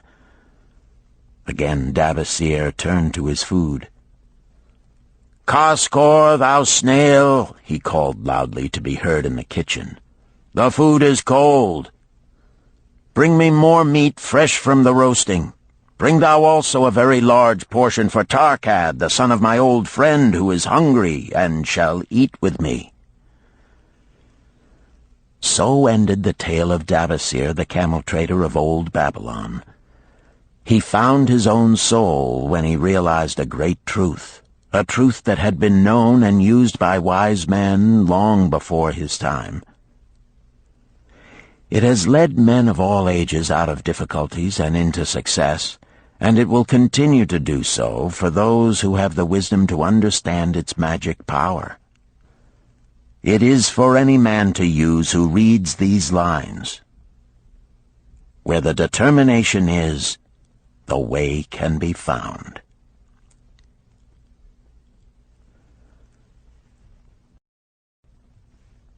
Chapter 9. The Clay Tablets from Babylon. St. Swithin's College, Nottingham University, Newark-on-Trent, Nottingham. October 21st, 1934. Professor Franklin Caldwell, care of British Scientific Expedition, Hilla, Mesopotamia. My dear Professor, the 5 clay tablets from your recent excavation in the ruins of Babylon arrived on the same boat with your letter. I have been fascinated no end and have spent many pleasant hours translating their inscriptions. I should have answered your letter at once, but delayed until I could complete the translations which are attached. The tablets arrived without damage thanks to your careful use of preservatives and excellent packing. You will be as astonished as we in the laboratory at the story they relate. One expects the dim and distant past to speak of romance and adventure. Arabian Nights sort of things, you know. When instead it discloses the problem of a person named Dabasir to pay off his debts, one realizes that conditions upon this old world have not changed as much in 5,000 years as one might expect. It's odd, you know, but these old inscriptions rather rag me, as the students say. Being a college professor, I am supposed to be a thinking human being possessing a working knowledge of most subjects. Yet here comes this old chap out of the dust-covered ruins of Babylon to offer a way I had never heard of to pay off my debts and at the same time acquire gold to jingle in my wallet. Pleasant thought, I say, and interesting to prove whether it will work as well nowadays as it did in old Babylon. Mrs. Shrewsbury and myself are planning to try out his plan upon our own affairs, which could be much improved.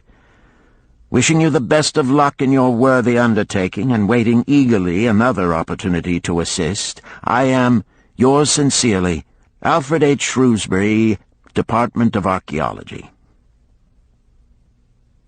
Tablet 1. Now, when the moon becometh full, I, Dabasir, who am but recently returned from slavery in Syria, with the determination to pay my many just debts and become a man of means worthy of respect in my native city of Babylon, do here engrave upon the clay a permanent record of my affairs to guide and assist me in carrying through my high desires. Under the wise advice of my good friend Mathon, the gold-lender, I am determined to follow an exact plan that he doth say will lead any honorable man out of debt into means and self-respect. This plan includeth 3 purposes which are my hope and desire. First, the plan doth provide for my future prosperity. Therefore 1/10 of all I earn shall be set aside as my own to keep. For Mathon speaketh wisely when he saith, That man who keepeth in his purse both gold and silver that he need not spend is good to his family and loyal to his king. The man who hath but a few coppers in his purse is indifferent to his family and indifferent to his king. But the man who hath naught in his purse is unkind to his family and disloyal to his king, for his own heart is bitter. Therefore the man who wisheth to achieve must have coin that he may keep to jingle in his purse, that he have in his heart love for his family and loyalty to his king. Second, the plan doth provide that I shall support and clothe my good wife who hath returned to me with loyalty from the house of her father. For Mathon doth say that to take good care of a faithful wife putteth self-respect into the heart of a man, and addeth strength and determination to his purposes. Therefore 7/10 of all I earn shall be used to provide a home, clothes to wear, and food to eat, with a bit extra to spend, that our lives be not lacking in pleasure and enjoyment. But he doth further enjoin the greatest care that we spend not greater than 7/10 of what I earn for these worthy purposes. Herein lieth the success of the plan.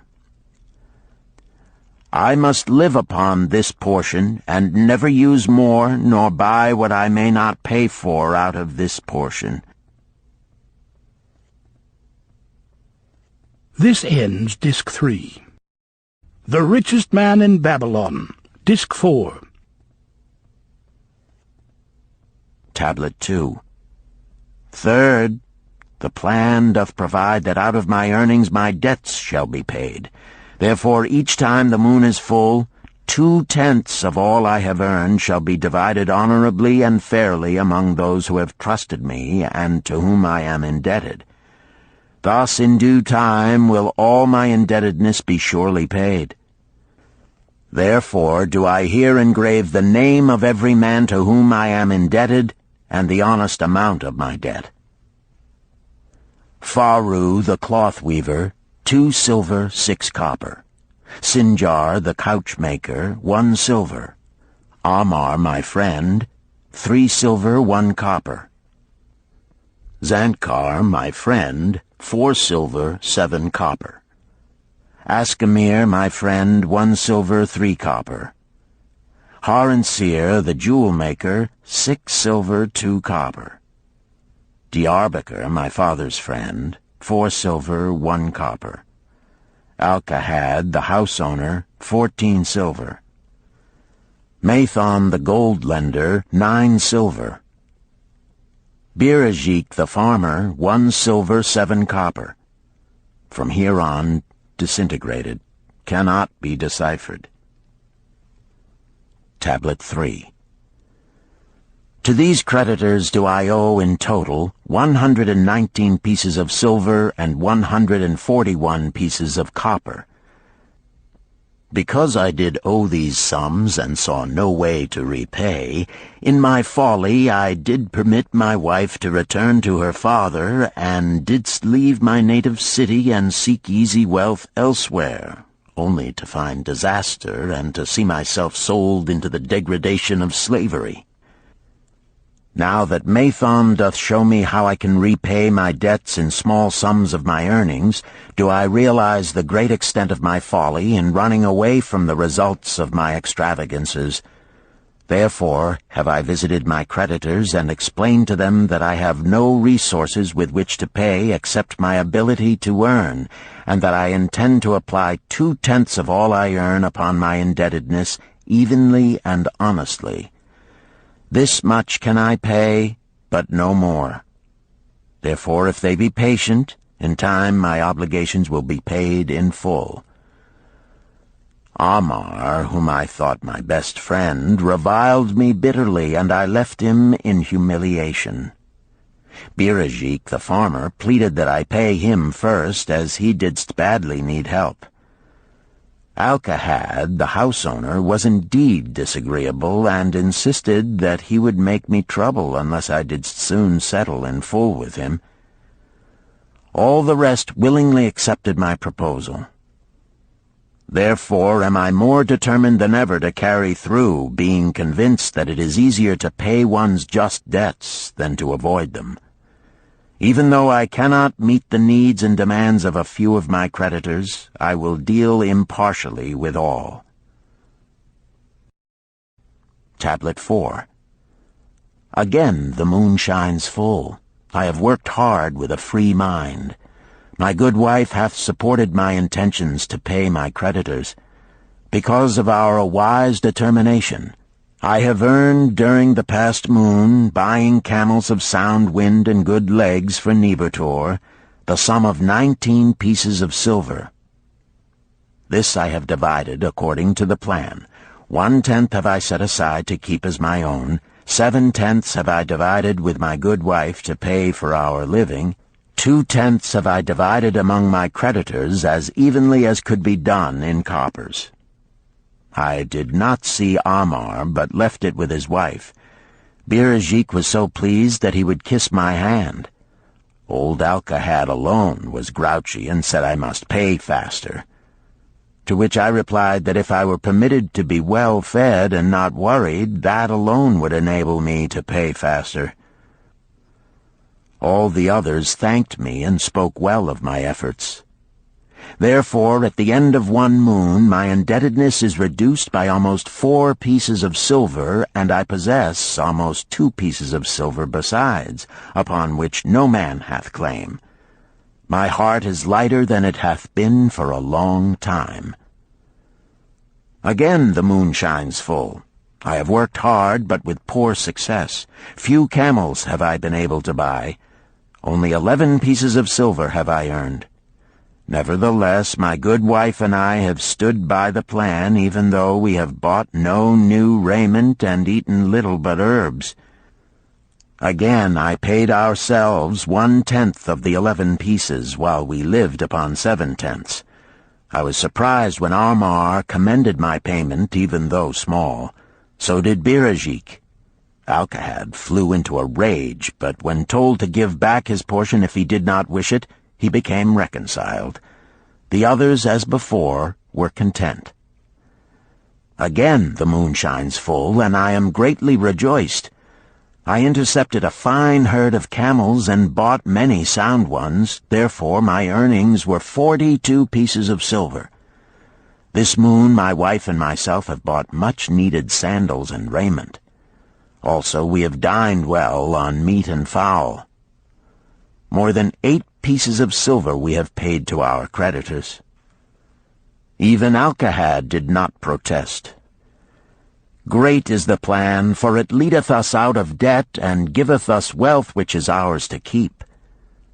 3 times the moon hath been full since I last carved upon this clay. Each time I paid to myself 1/10 of all I earned. Each time my good wife and I have lived upon 7/10, even though at times it was difficult. Each time have I paid to my creditors 2/10.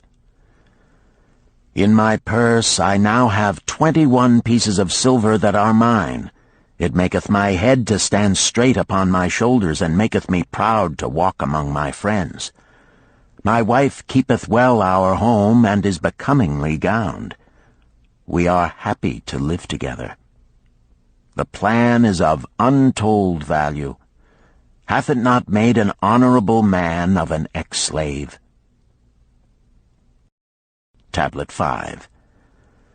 Again the moon shines full, and I remember that it is long since I carved upon the clay. 12 moons in truth have come and gone. But this day I will not neglect my record, because upon this day I have paid the last of my debts. This is the day upon which my good wife and my thankful self celebrate with great feasting that our determination hath been achieved. Many things occurred upon my final visit to my creditors that I shall long remember. Amar begged my forgiveness for his unkind words, and said that I was one of all others he most desired for a friend. Old Alcahad is not so bad after all, for he said, "Thou wert once a piece of soft clay to be pressed and molded by any hand that touched thee. But now thou art a piece of bronze capable of holding an edge. If thou needst silver or gold at any time, come to me." Nor is he the only one who holdeth me in high regard. Many others speak deferentially to me. My good wife looketh upon me with a light in her eyes that doth make a man have confidence in himself. Yet it is the plan that hath made my success. It hath enabled me to pay all my debts and to jingle both gold and silver in my purse. I do commend it to all who wish to get ahead. For truly, if it will enable an ex-slave to pay his debts and have gold in his purse, will it not aid any man to find independence? Nor am I, myself, finished with it, for I am convinced that if I follow it further, it will make me rich among men. St. Swithin's College, Nottingham University, Newark-on-Trent, Nottingham, November 7th, 1936. Professor Franklin Caldwell, care of British Scientific Expedition, Hilla, Mesopotamia. My dear Professor, if in your further digging into those ruins of Babylon you encounter the ghost of a former resident, an old camel trader named Dabasir, do me a favor. Tell him that his scribbling upon those clay tablets so long ago has earned for him the lifelong gratitude of a couple of college folks back here in England. You will possibly remember my writing a year ago that Mrs. Shrewsbury and myself intended to try his plan for getting out of debt and at the same time having gold to jingle. You may have guessed, even though we tried to keep it from our friends, our desperate straits. We were frightfully humiliated for years by a lot of old debts, and worried sick for fear some of the tradespeople might start a scandal that would force me out of the college. We paid and paid, every shilling we could squeeze out of income, but it was hardly enough to hold things even. Besides, we were forced to do all our buying where we could get further credit regardless of higher costs. It developed into one of those vicious circles that grow worse instead of better. Our struggles were getting hopeless. We could not move to less costly rooms because we owed the landlord. There did not appear to be anything we could do to improve our situation.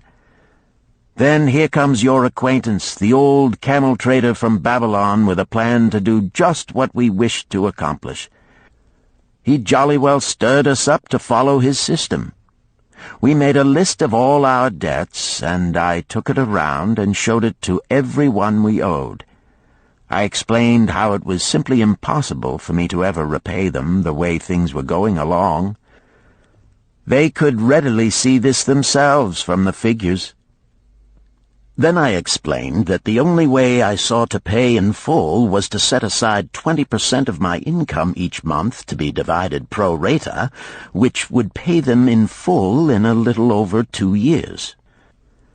That in the meantime we would go on a cash basis and give them the further benefit of our cash purchases. They were really quite decent. Our greengrocer, a wise old chap, put it in a way that helped to bring around the rest.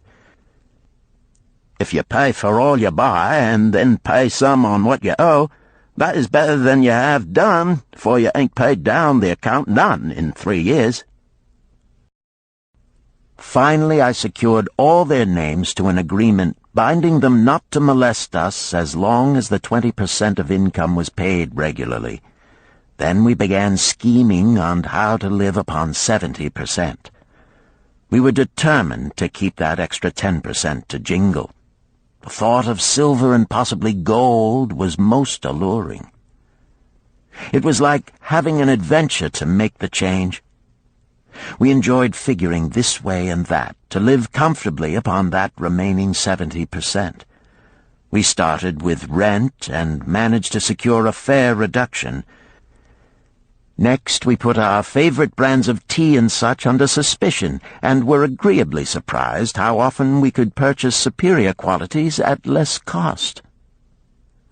It is too long a story for a letter, but anyhow it did not prove difficult. We managed, and right cheerfully at that. What a relief it proved to have our affairs in such a shape we were no longer persecuted by past due accounts. I must not neglect, however, to tell you about that extra 10% we were supposed to jingle. Well, we did jingle it for some time. Now, don't laugh too soon. You see, that is the sporty part. It is the real fun to start accumulating money that you do not want to spend. There is more pleasure in running up such a surplus than there could be in spending it. After we had jingled to our heart's content, we found a more profitable use for it. We took up an investment upon which we could pay that 10% each month. This is proving to be the most satisfying part of our regeneration. It is the first thing we pay out of my check. There is a most gratifying sense of security to know our investment is growing steadily. By the time my teaching days are over, it should be a snug sum, large enough so the income will take care of us from then on. All this out of my same old check. Difficult to believe, yet absolutely true. All our debts being gradually paid, and at the same time our investment increasing.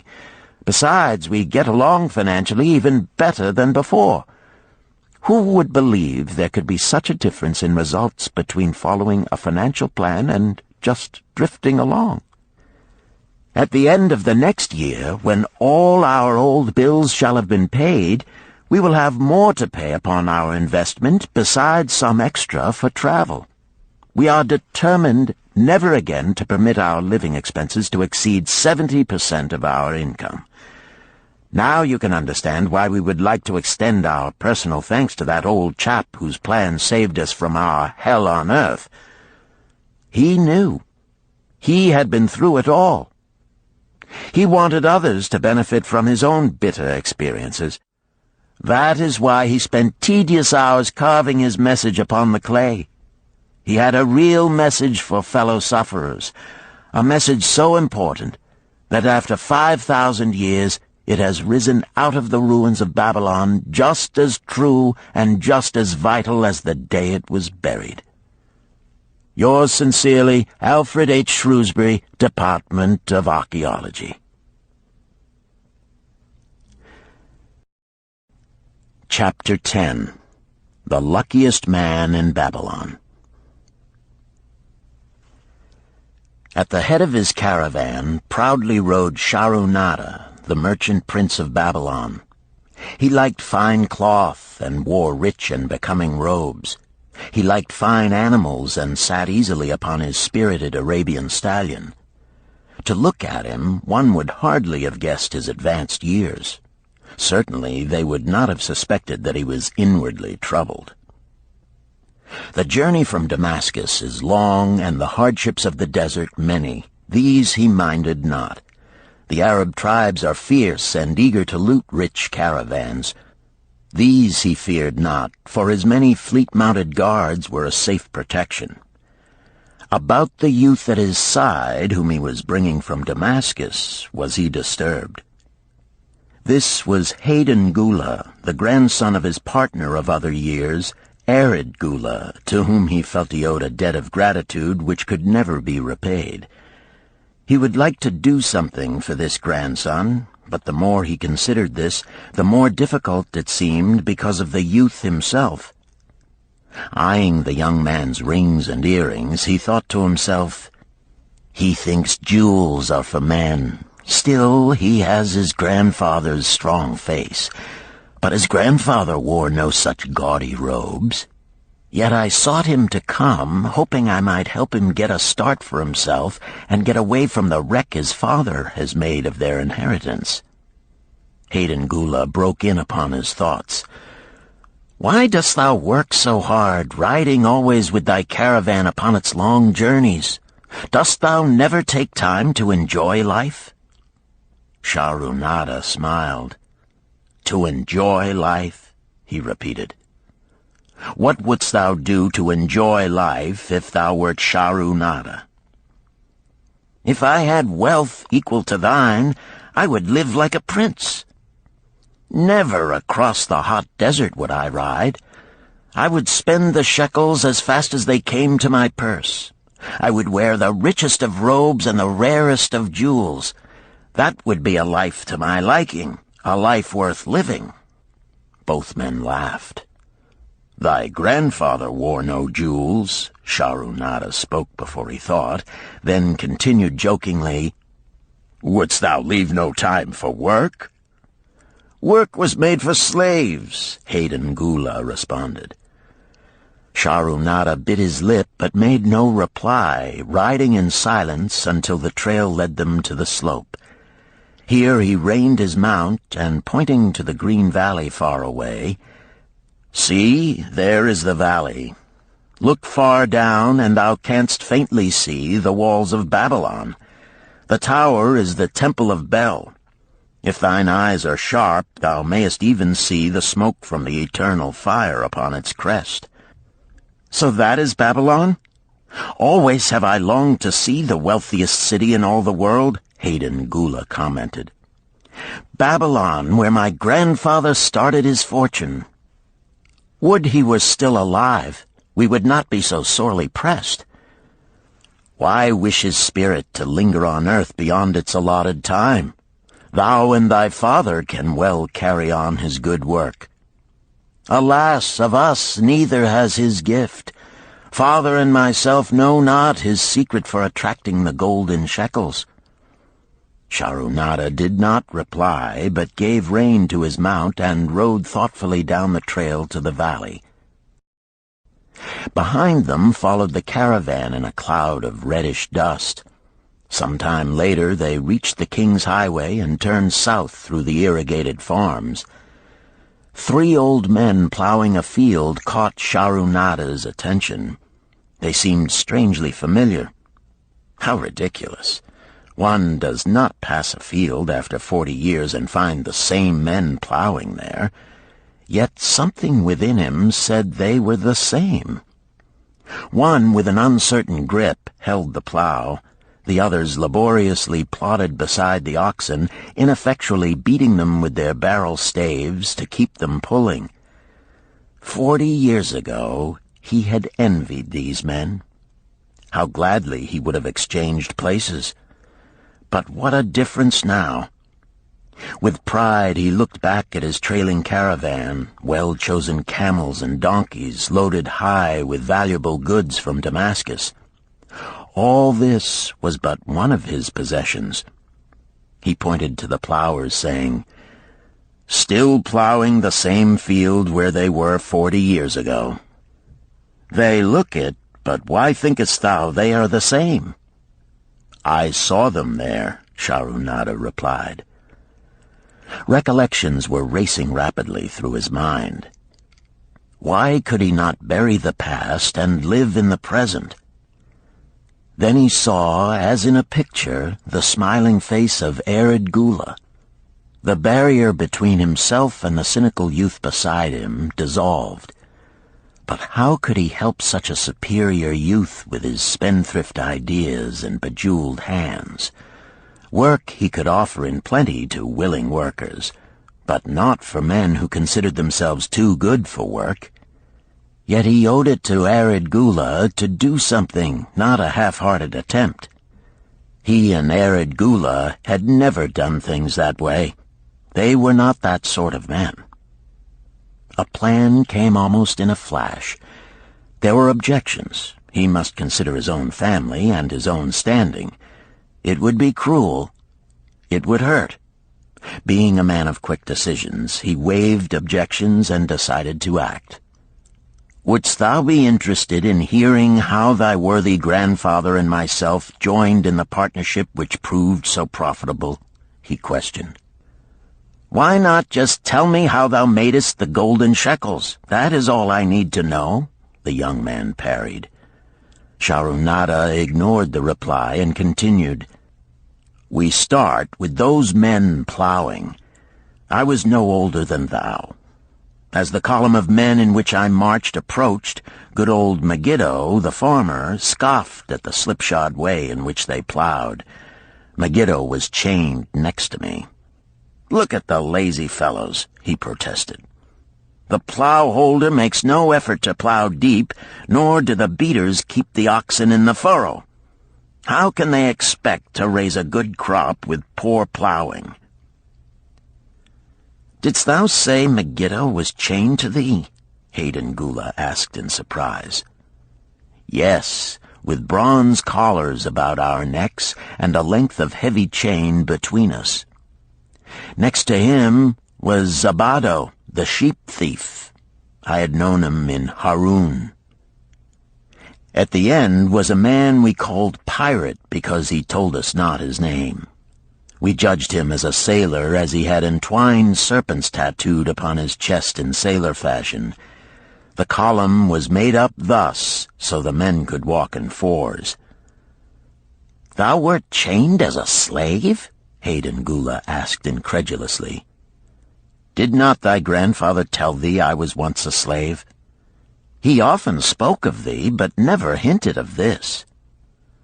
He was a man thou couldst trust with innermost secrets. Thou, too, are a man I may trust, am I not right?" Sharunada looked him squarely in the eye. "Thou mayest rely upon my silence, but I am amazed. Tell me, how didst thou come to be a slave?"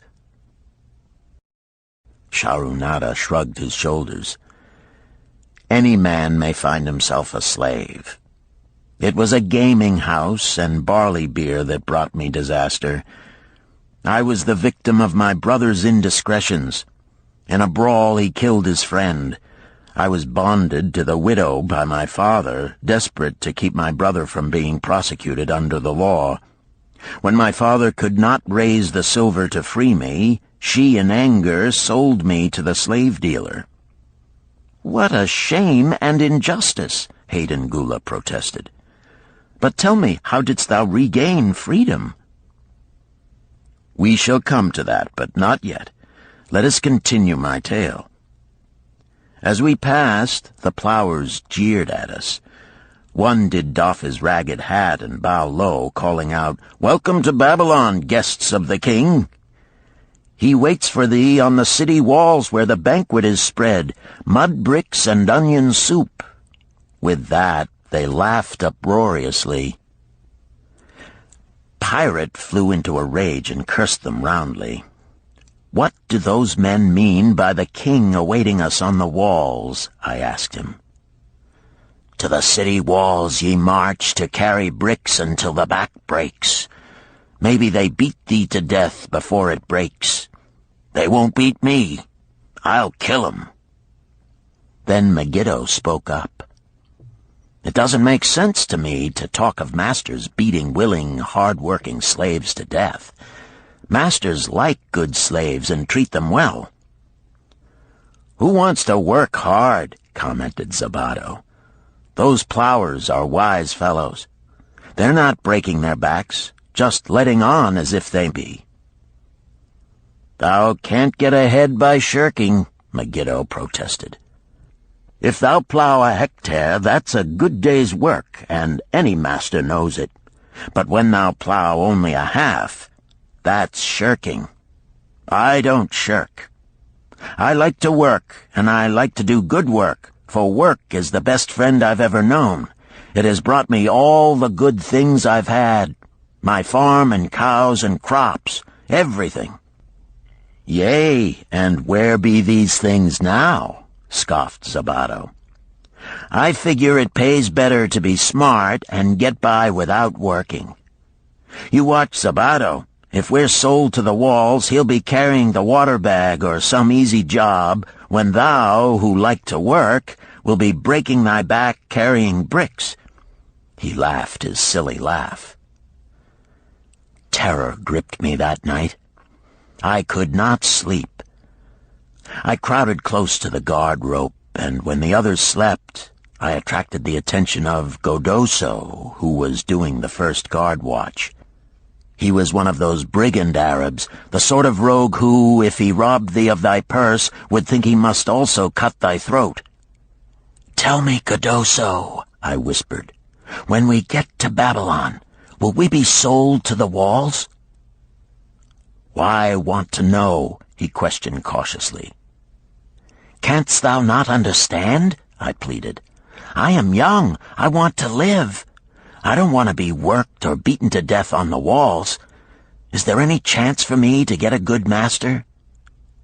He whispered back, "I tell something. Thou good fellow, give Godoso no trouble. Most times we go first to slave market. Listen now. When buyers come, tell 'em you good worker, like to work hard for good master, make 'em want to buy. You not make 'em buy, next day you carry brick. Mighty hard work." After he walked away, I lay in the warm sand looking up at the stars and thinking about work. What Megiddo had said about it being his best friend made me wonder if it would be my best friend. Certainly it would be if it helped me out of this. When Megiddo awoke, I whispered my good news to him. It was our one ray of hope as we marched toward Babylon. Late in the afternoon, we approached the walls and could see the lines of men, like black ants, climbing up and down the steep diagonal paths. As we drew closer, we were amazed at the thousands of men working.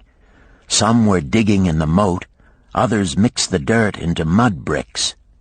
The greatest number were carrying the bricks in large baskets up those steep trails to the masons.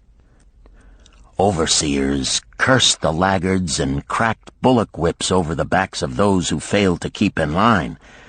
Poor, worn-out fellows were seen to stagger and fall beneath their heavy baskets, unable to rise again. If the lash failed to bring them to their feet, they were pushed to the side of the paths and left writhing in agony. Soon they would be dragged down to join other craven bodies beside the roadway to await unsanctified graves. As I beheld the ghastly sight, I shuddered. So this was what awaited my father's son if he failed at the slave market. Godoso had been right. We were taken through the gates of the city to the slave prison, and next morning marched to the pens in the market. Here the rest of the men huddled in fear, and only the whips of our guard could keep them moving so the buyers could examine them.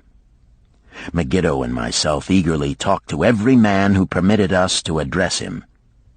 The slave dealer brought soldiers from the king's guard who shackled Pirate and brutally beat him when he protested. As they led him away, I felt sorry for him. Megiddo felt that we would soon part.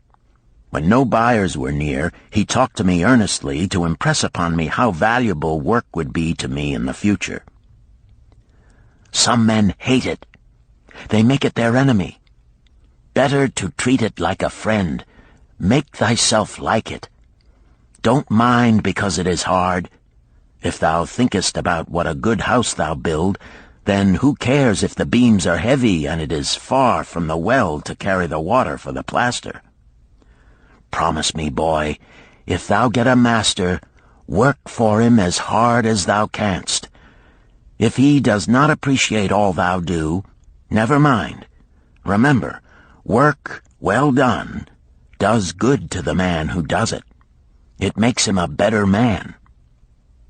He stopped as a burly farmer came to the enclosure and looked at us critically.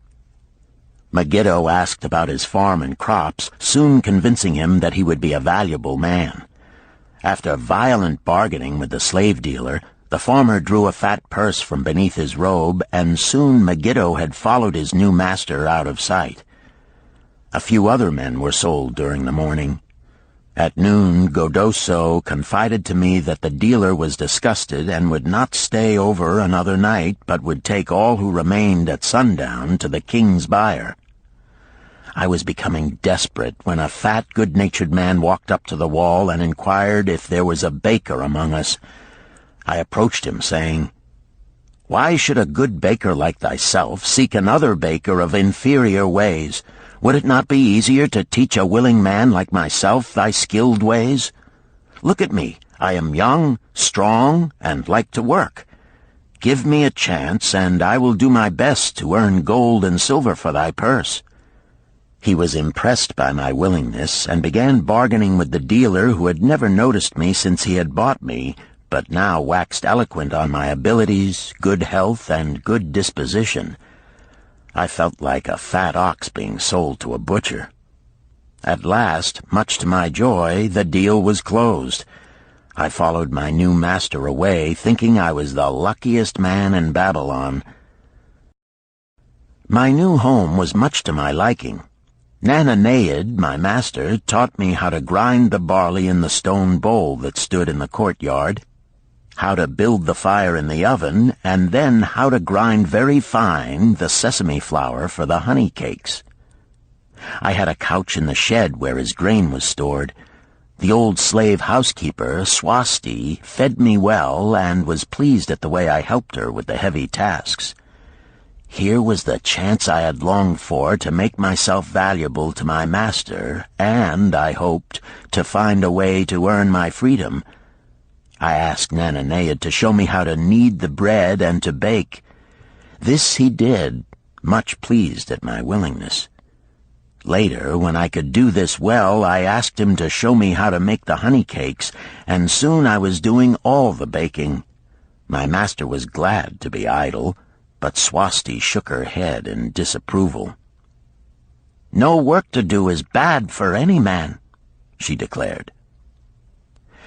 I felt it was time for me to think of a way by which I might start to earn coins to buy my freedom. As the baking was finished at noon, I thought Nananeid would approve if I found profitable employment for the afternoons and might share my earnings with me. Then the thought came to me, why not bake more of the honey cakes and peddle them to hungry men upon the streets of the city? I presented my plan to Nananeid this way. "If I can use my afternoons after the baking is finished to earn for thee coins, would it be only fair for thee to share my earnings with me, that I might have money of my own to spend for those things which every man desires and needs?" Fair enough," he admitted. When I told him of my plan to peddle our honey cakes, he was well pleased. "Here is what we will do," he suggested. "Thou sellest them at 2 for a penny, then half of the pennies will be mine to pay for the flour and the honey and the wood to bake them. Of the rest I shall take half, and thou shalt keep half." I was much pleased by this generous offer that I might keep for myself 1/4 of my sales. That night I worked late to make a tray upon which to display them. Nananeid gave me one of his worn robes that I might look well, and Swasti helped me patch it and wash it clean. The The next day I baked an extra supply of honey cakes.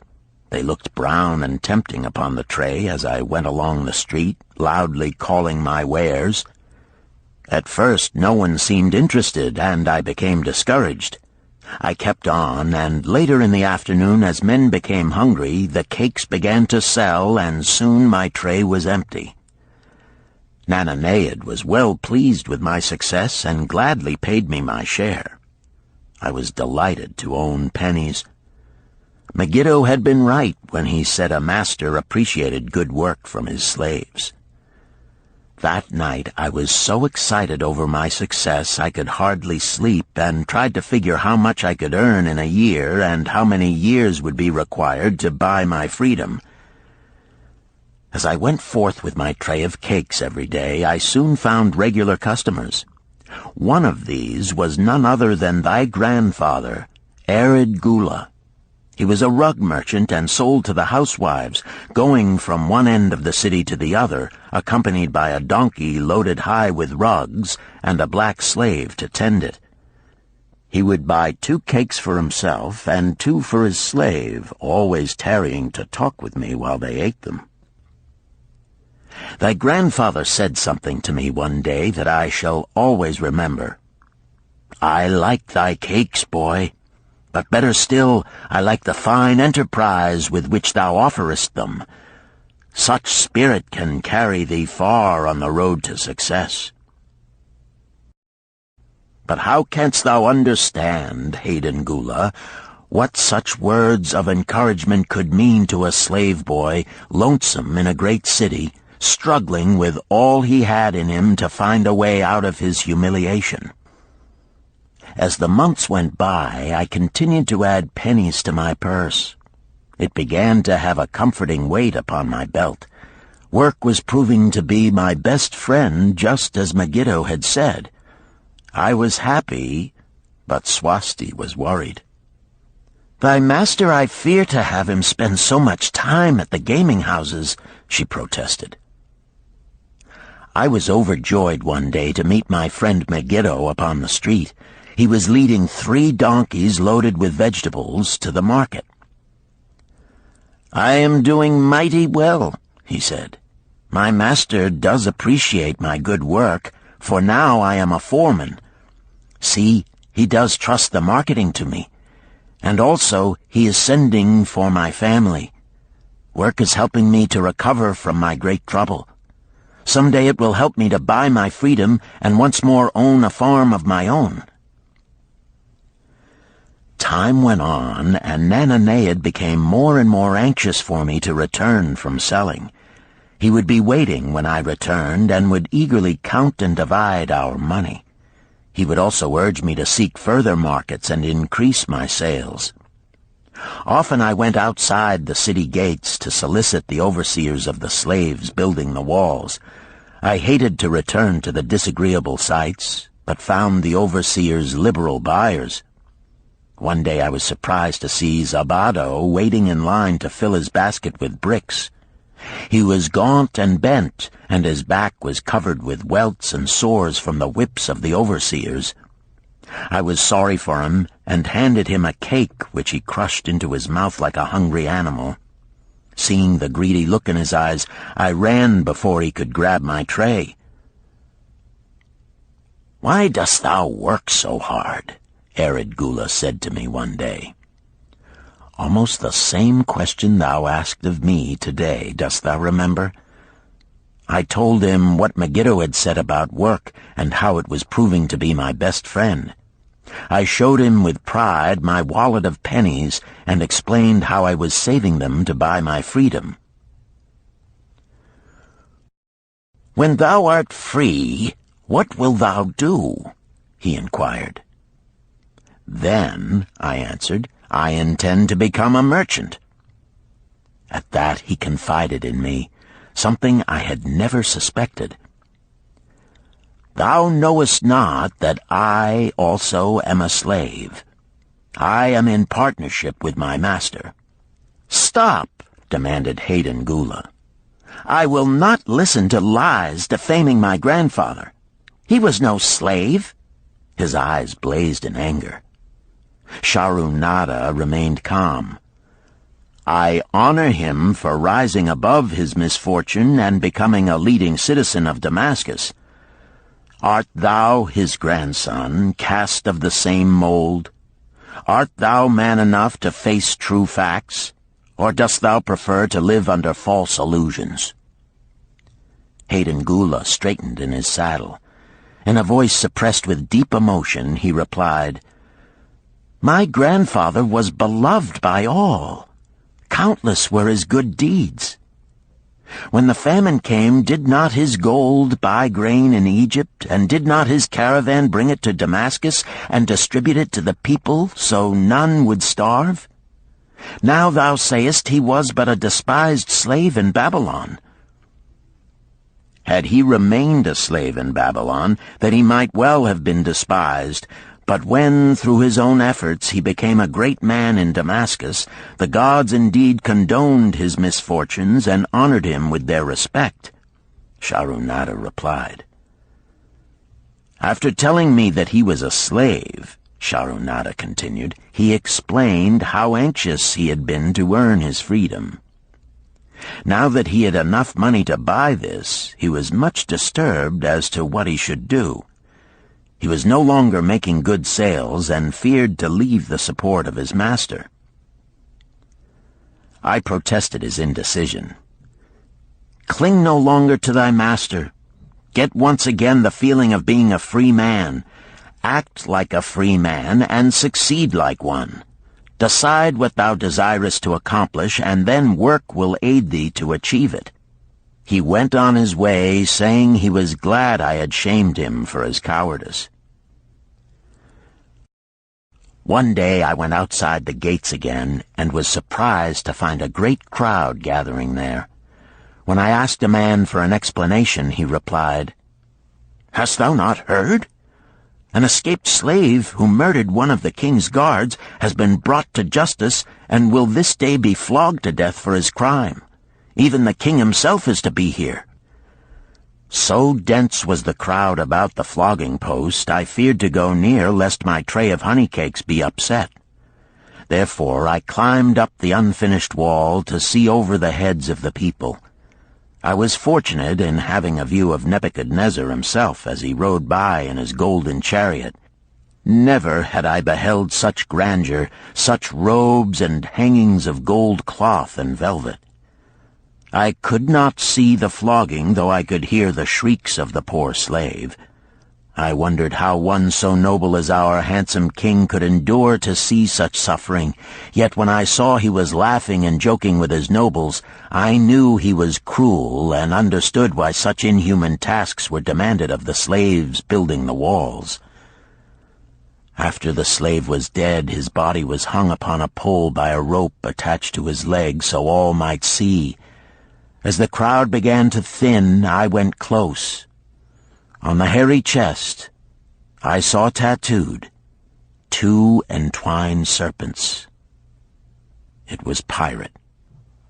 The next time I met Arid Gula, he was a changed man. Full of enthusiasm, he greeted me. "Behold, the slave thou knewest is now a free man.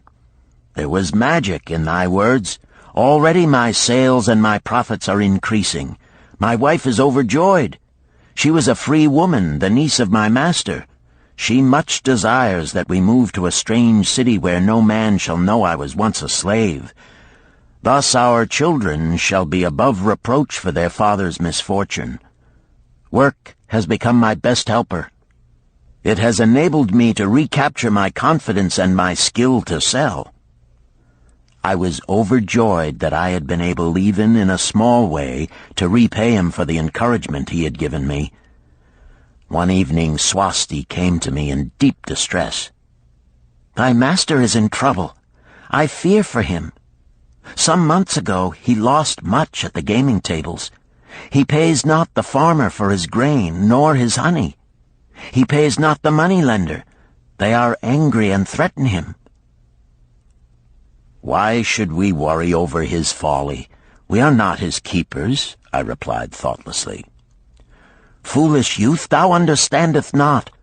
To the moneylender didst he give thy title to secure a loan? Under the law he can claim thee and sell thee. I know not what to do. He is a good master. Why, oh, why should such trouble come upon him? Not were Swasti's fears groundless. While I was doing the baking next morning, the moneylender returned with a man he called Sasi. This man looked me over and said I would do. The moneylender waited not for my master to return, but told Swasti to tell him he had taken me. With only the robe on my back and the purse of pennies hanging safely from my belt, I was hurried away from the unfinished baking. I was whirled away from my dearest hopes as the hurricane snatches the tree from the forest and casts it into the surging sea. Again a gaming house and barley beer had caused me disaster. Sasi was a blunt, gruff man. As he led me across the city, I told him of the good work I had been doing for Nananeid, and said I hoped to do good work for him. His reply offered no encouragement. I like not this work. My master likes it not. The king has told him to send me to build a section of the Grand Canal. Master tells Sasi to buy more slaves, work hard, and finish quick. Bah! How can any man finish a big job quick? Picture a desert with not a tree, just low shrubs and a sun burning with such fury the water in our barrels became so hot we could scarcely drink it. Then picture rows of men going down into the deep excavation and lugging heavy baskets of dirt up soft, dusty trails from daylight until dark. Picture food served in open troughs from which we helped ourselves like swine. We had no tents, no straw for beds. That was the situation in which I found myself. I buried my wallet in a marked spot, wondering if I would ever dig it up again. At first I worked with good will, but as the months dragged on I felt my spirit breaking. Then the heat fever took hold of my weary body. I lost my appetite and could scarcely eat the mutton and vegetables. At night I would toss in unhappy wakefulness. In my misery I wondered if Zabado had not the best plan, to shirk and keep his back from being broken in work. Then I recalled my last sight of him and knew his plan was not good. I thought of Pirate with his bitterness and wondered if it might be just as well to fight and kill. The memory of his bleeding body reminded me that his plan was also useless. Then I remembered my last sight of Megiddo. His hands were deeply calloused from hard work, but his heart was light and there was happiness on his face. His was the best plan. Yet I was just as willing to work as Megiddo. He could not have worked harder than I. Why did not my work bring me happiness and success? Was it work that brought Megiddo happiness, or was happiness and success merely in the laps of the gods? Was I to work the rest of my life without gaining my desires, without happiness and success? All of these questions were jumbled in my mind, and I had not an answer. Indeed, I was sorely confused. Several days later, when it seemed that I was at the end of my endurance and my questions still unanswered, Sasi sent for me. A messenger had come from my master to take me back to Babylon. I dug up my precious wallet, wrapped myself in the tattered remnants of my robe, and was on my way. As we rode, the same thoughts of a hurricane whirling me hither and thither kept racing through my feverish brain. I seemed to be living the weird words of a chant from my native town of Harun. Besetting a man like a whirlwind, driving him like a storm, whose course no one can follow, whose destiny no one can foretell. Was I destined to be ever thus punished for I knew not what? What new miseries and disappointments awaited me? When we rode to the courtyard of my master's house, imagine my surprise when I saw Arid Gula awaiting me. He helped me down and hugged me like a long-lost brother. As we went our way, I would have followed him as a slave should follow his master, but he would not permit me. He put his arm about me, saying, "I hunted everywhere for thee. When I had almost given up hope, I did meet Swasti, who told me of the money-lender who directed me to thy noble owner. A hard bargain he did drive, and made me pay an outrageous price. But thou art worth it. Thy philosophy and thy enterprise have been my inspiration to this new success." "Megiddo's philosophy, not mine," I interrupted. "Megiddo's and thine. Thanks to thee both, we are going to Damascus, and I need thee for my partner." "See," he exclaimed, "in one moment thou wilt be a free man." So saying, he drew from beneath his robe the clay tablet carrying my title. This he raised above his head and hurled it to break in 100 pieces upon the cobblestones. With glee he stamped upon the fragments until they were but dust. Tears of gratitude filled my eyes. I knew I was the luckiest man in Babylon. "Work, thou see, by this, in the time of my greatest distress, didst prove to be my best friend. My willingness to work enabled me to escape from being sold to join the slave gangs upon the walls. It also so impressed thy grandfather, he selected me for his partner." Then Hayden Gula questioned, "Was work my grandfather's secret key to the golden shekels?" "It was the only key he had when I first knew him," Sharunada replied. "Thy grandfather enjoyed working. The gods appreciated his efforts and rewarded him liberally." "I begin to see," Hayden Gula was speaking thoughtfully. "Work attracted his many friends who admired his industry and the success it brought. Work brought him the honors he enjoyed so much in Damascus. Work brought him all those things I have approved. And I thought work was fit only for slaves." "Life is rich with many pleasures for men to enjoy," Sharunada commented. "Each has its place. I am glad that work is not reserved for slaves. Were that the case, I would be deprived of my greatest pleasure.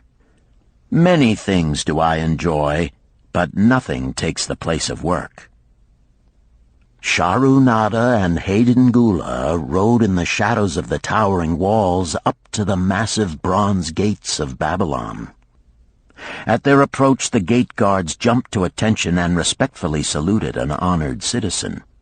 With head held high, Sharunada led the long caravan through the gates and up the streets of the city. "I have always hoped to be a man like my grandfather," Hayden Gula confided to him. "Never before did I realize just what kind of man he was. This thou hast shown me. Now that I understand, I do admire him all the more and feel more determined to be like him. I fear I can never repay thee for giving me the true key to his success. From this day forth I shall use his key. I shall start humbly as he started, which befits my true station far better than jewels and fine robes." So saying, Hayden Gula pulled the jeweled baubles from his ears and the rings from his fingers. Then, reining his horse, he dropped back and rode with deep respect behind the leader of the caravan.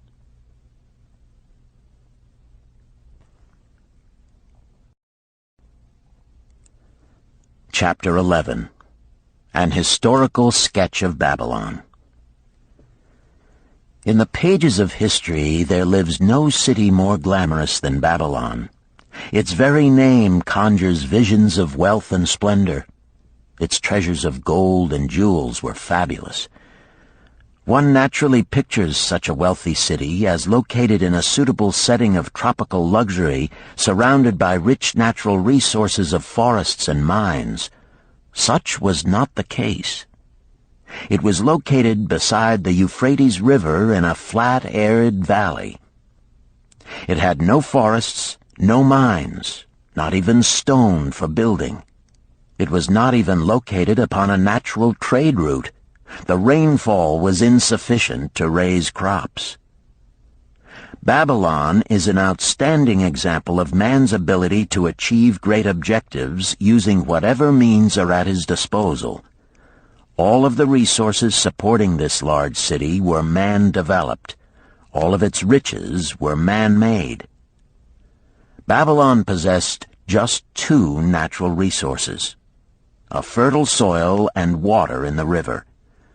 With one of the greatest engineering accomplishments of this or any other day, Babylonian engineers diverted the waters from the river by means of dams and immense irrigation canals. Far out across that arid valley went these canals to pour the life-giving waters over the fertile soil. This ranks among the first engineering feats known to history. Such abundant crops as were the reward of this irrigation system the world had never seen before. Fortunately, during its long existence, Babylon was ruled by successive lines of kings to whom conquest and plunder were but incidental. While it engaged in many wars, most of these were local or defensive against ambitious conquerors from other countries who coveted the fabulous treasures of Babylon. The outstanding rulers of Babylon live in history because of their wisdom, enterprise, and justice. Babylon produced no strutting monarchs who sought to conquer the known world that all nations might pay homage to their egotism. As a city, Babylon exists no more. When those energizing human forces that built and maintained the city for thousands of years were withdrawn, it soon became a deserted ruin. The site of the city is in Asia, about 600 miles east of the Suez Canal, just north of the Persian Gulf. The latitude is about 30 degrees above the equator, practically the same as that of Yuma, Arizona. It possessed a climate similar to that of this American city, hot and dry. Today, this valley of the Euphrates, once a populous irrigated farming district, is again a windswept arid waste. Scant grass and desert shrubs strive for existence against the wind-blown sands. Gone are the fertile fields, the mammoth cities, and the long caravans of rich merchandise. Nomadic bands of Arabs, securing a scant living by tending small herds, are the only inhabitants. Such it has been since about the beginning of the Christian era. Dotting this valley are earthen hills. For centuries they were considered by travelers to be nothing else. The attention of archaeologists were finally attracted to them because of broken pieces of pottery and brick washed down by the occasional rainstorms. Expeditions, financed by European and American museums, were sent here to excavate and see what could be found. Picks and shovels soon proved these hills to be ancient cities. City graves, they might well be called. Babylon was one of these. Over it for something like 20 centuries, the winds had scattered the desert dust. Built originally of brick, all exposed walls had disintegrated and gone back to earth once more. Such is Babylon, the wealthy city, today. A heap of dirt, so long abandoned that no living person even knew its name until it was discovered by carefully removing the refuse of centuries from the streets and the fallen wreckage of its noble temples and palaces. Many scientists consider the civilization of Babylon and other cities in this valley to be the oldest of which there is a definite record. Positive dates have been proved reaching back 8,000 years. An interesting fact in this connection is the means used to determine these dates. Uncovered in the ruins of Babylon were descriptions of an eclipse of the sun. Modern astronomers readily computed the time when such an eclipse, visible in Babylon, occurred, and thus established a known relationship between their calendar and our own. In this way, we have proved that 8,000 years ago, the Sumerites, who inhabited Babylonia, were living in walled cities. one can only conjecture for how many centuries previous such cities had existed. Their inhabitants were not mere barbarians living within protecting walls. They were an educated and enlightened people. So far as written history goes, they were the first engineers, the first astronomers, the first mathematicians, the first financiers, and the first people to have a written language. Mention has already been made of the irrigation systems which transformed the arid valley into an agricultural paradise. The remains of these canals can still be traced, although they are mostly filled with accumulated sand. Some of them were of such size that, when empty of water, a dozen horses could be ridden abreast along their bottoms. In size they compare favorably with the largest canals in Colorado and Utah. In addition to irrigating the valley lands, Babylonian engineers completed another project of similar magnitude. By means of an elaborate drainage system, they reclaimed an immense area of swampland at the mouths of the Euphrates and Tigris rivers and put this also under cultivation. Herodotus, the Greek traveler and historian, visited Babylon while it was in its prime and has given us the only known description by an outsider. His writings give a graphic description of the city and some of the unusual customs of its people. He mentions the remarkable fertility of the soil and the bountiful harvest of wheat and barley which they produced. The glory of Babylon has faded, but its wisdom has been preserved for us. For this we are indebted to their form of records. In that distant day, the use of paper had not been invented. Instead, they laboriously engraved their writing upon tablets of moist clay. When completed, these were baked and became hard tile. In size, they were about 6 by 8 inches and an inch in thickness. These clay tablets, as they are commonly called, were used much as we use modern forms of writing. Upon them were engraved legends, poetry, history, transcriptions of royal decrees, the laws of the land, titles to property, promissory notes, and even letters which were dispatched by messengers to distant cities. From these clay tablets we are permitted an insight into the intimate personal affairs of the people.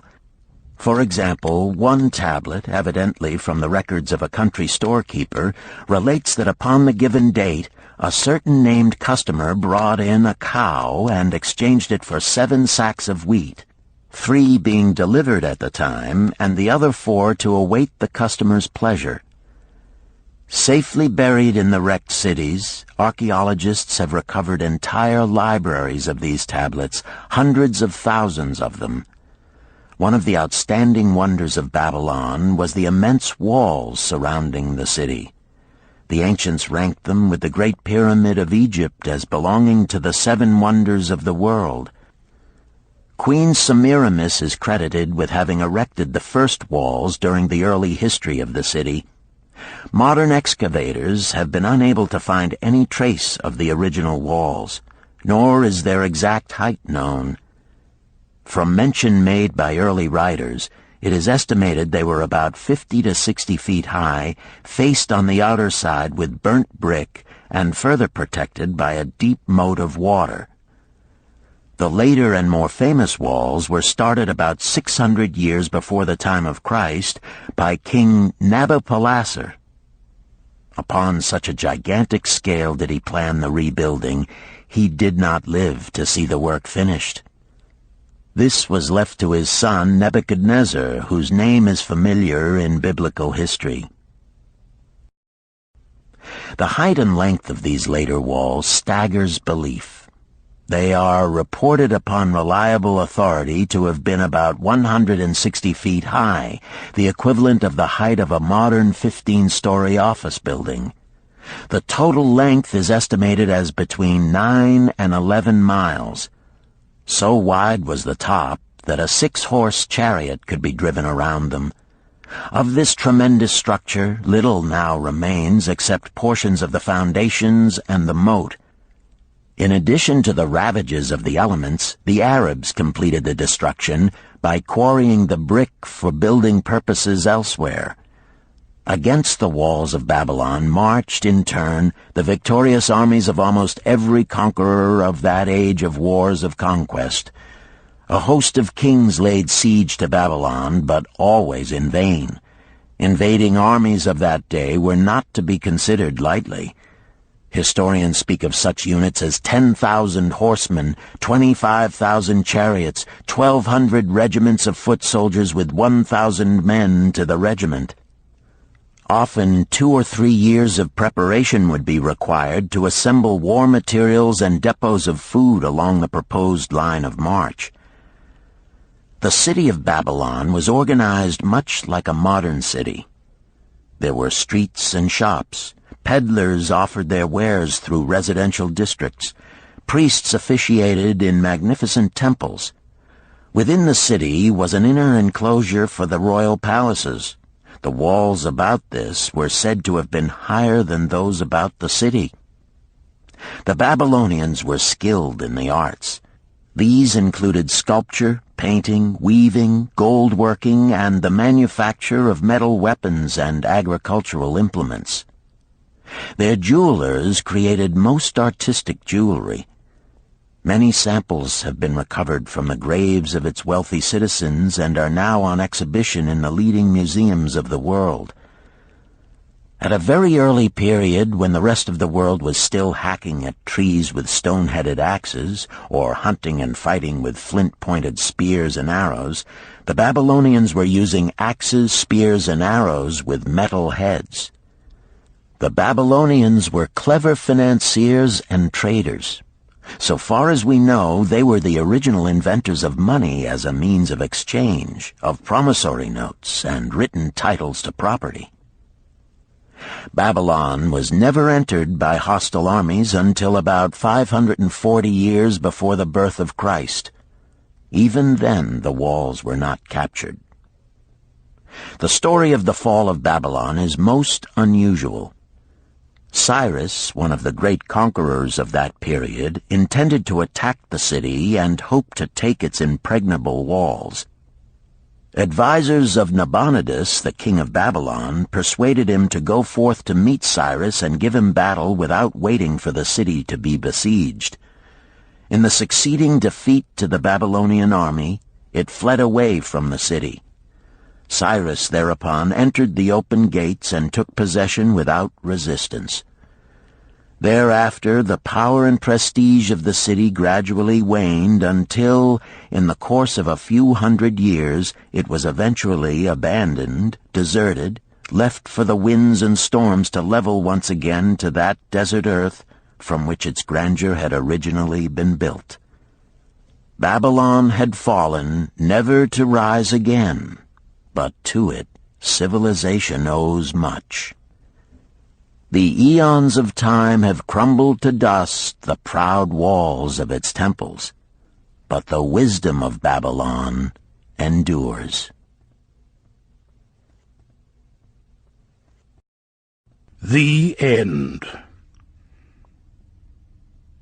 You've been listening to The Richest Man in Babylon by George S. Clason, narrated by Richard Ferrone, and directed by Ben Ruggiero. If you've enjoyed this book and this performance, Recorded Books recommends The Art of War by Sun Tzu, narrated by Joe Mantegna. This classic of military strategy includes a detailed introduction and commentary on the history of Chinese warfare and military thought. We also recommend Nickel and Dimed by Barbara Ehrenreich, narrated by Christine McMurdo Wallace. Nickel and Dimed reveals low-wage America in all its tenacity, anxiety, and surprising generosity. A land of big boxes, fast food, and 1,000 desperate stratagems for survival. You'll find a wide selection of titles in the Recorded Books catalog, including bestsellers, mysteries, classics, histories, and more. So to order another recorded book, or for a copy of our latest listing, please call the toll-free number found on the back of this book. Don't forget to ask about easy 30-day rentals by mail. On our website, you can browse our catalog, place orders, hear about our latest releases, or tune into narrator profiles and author interviews. So visit us there at www.recordedbooks.com. And thank you for being a Recorded Books reader.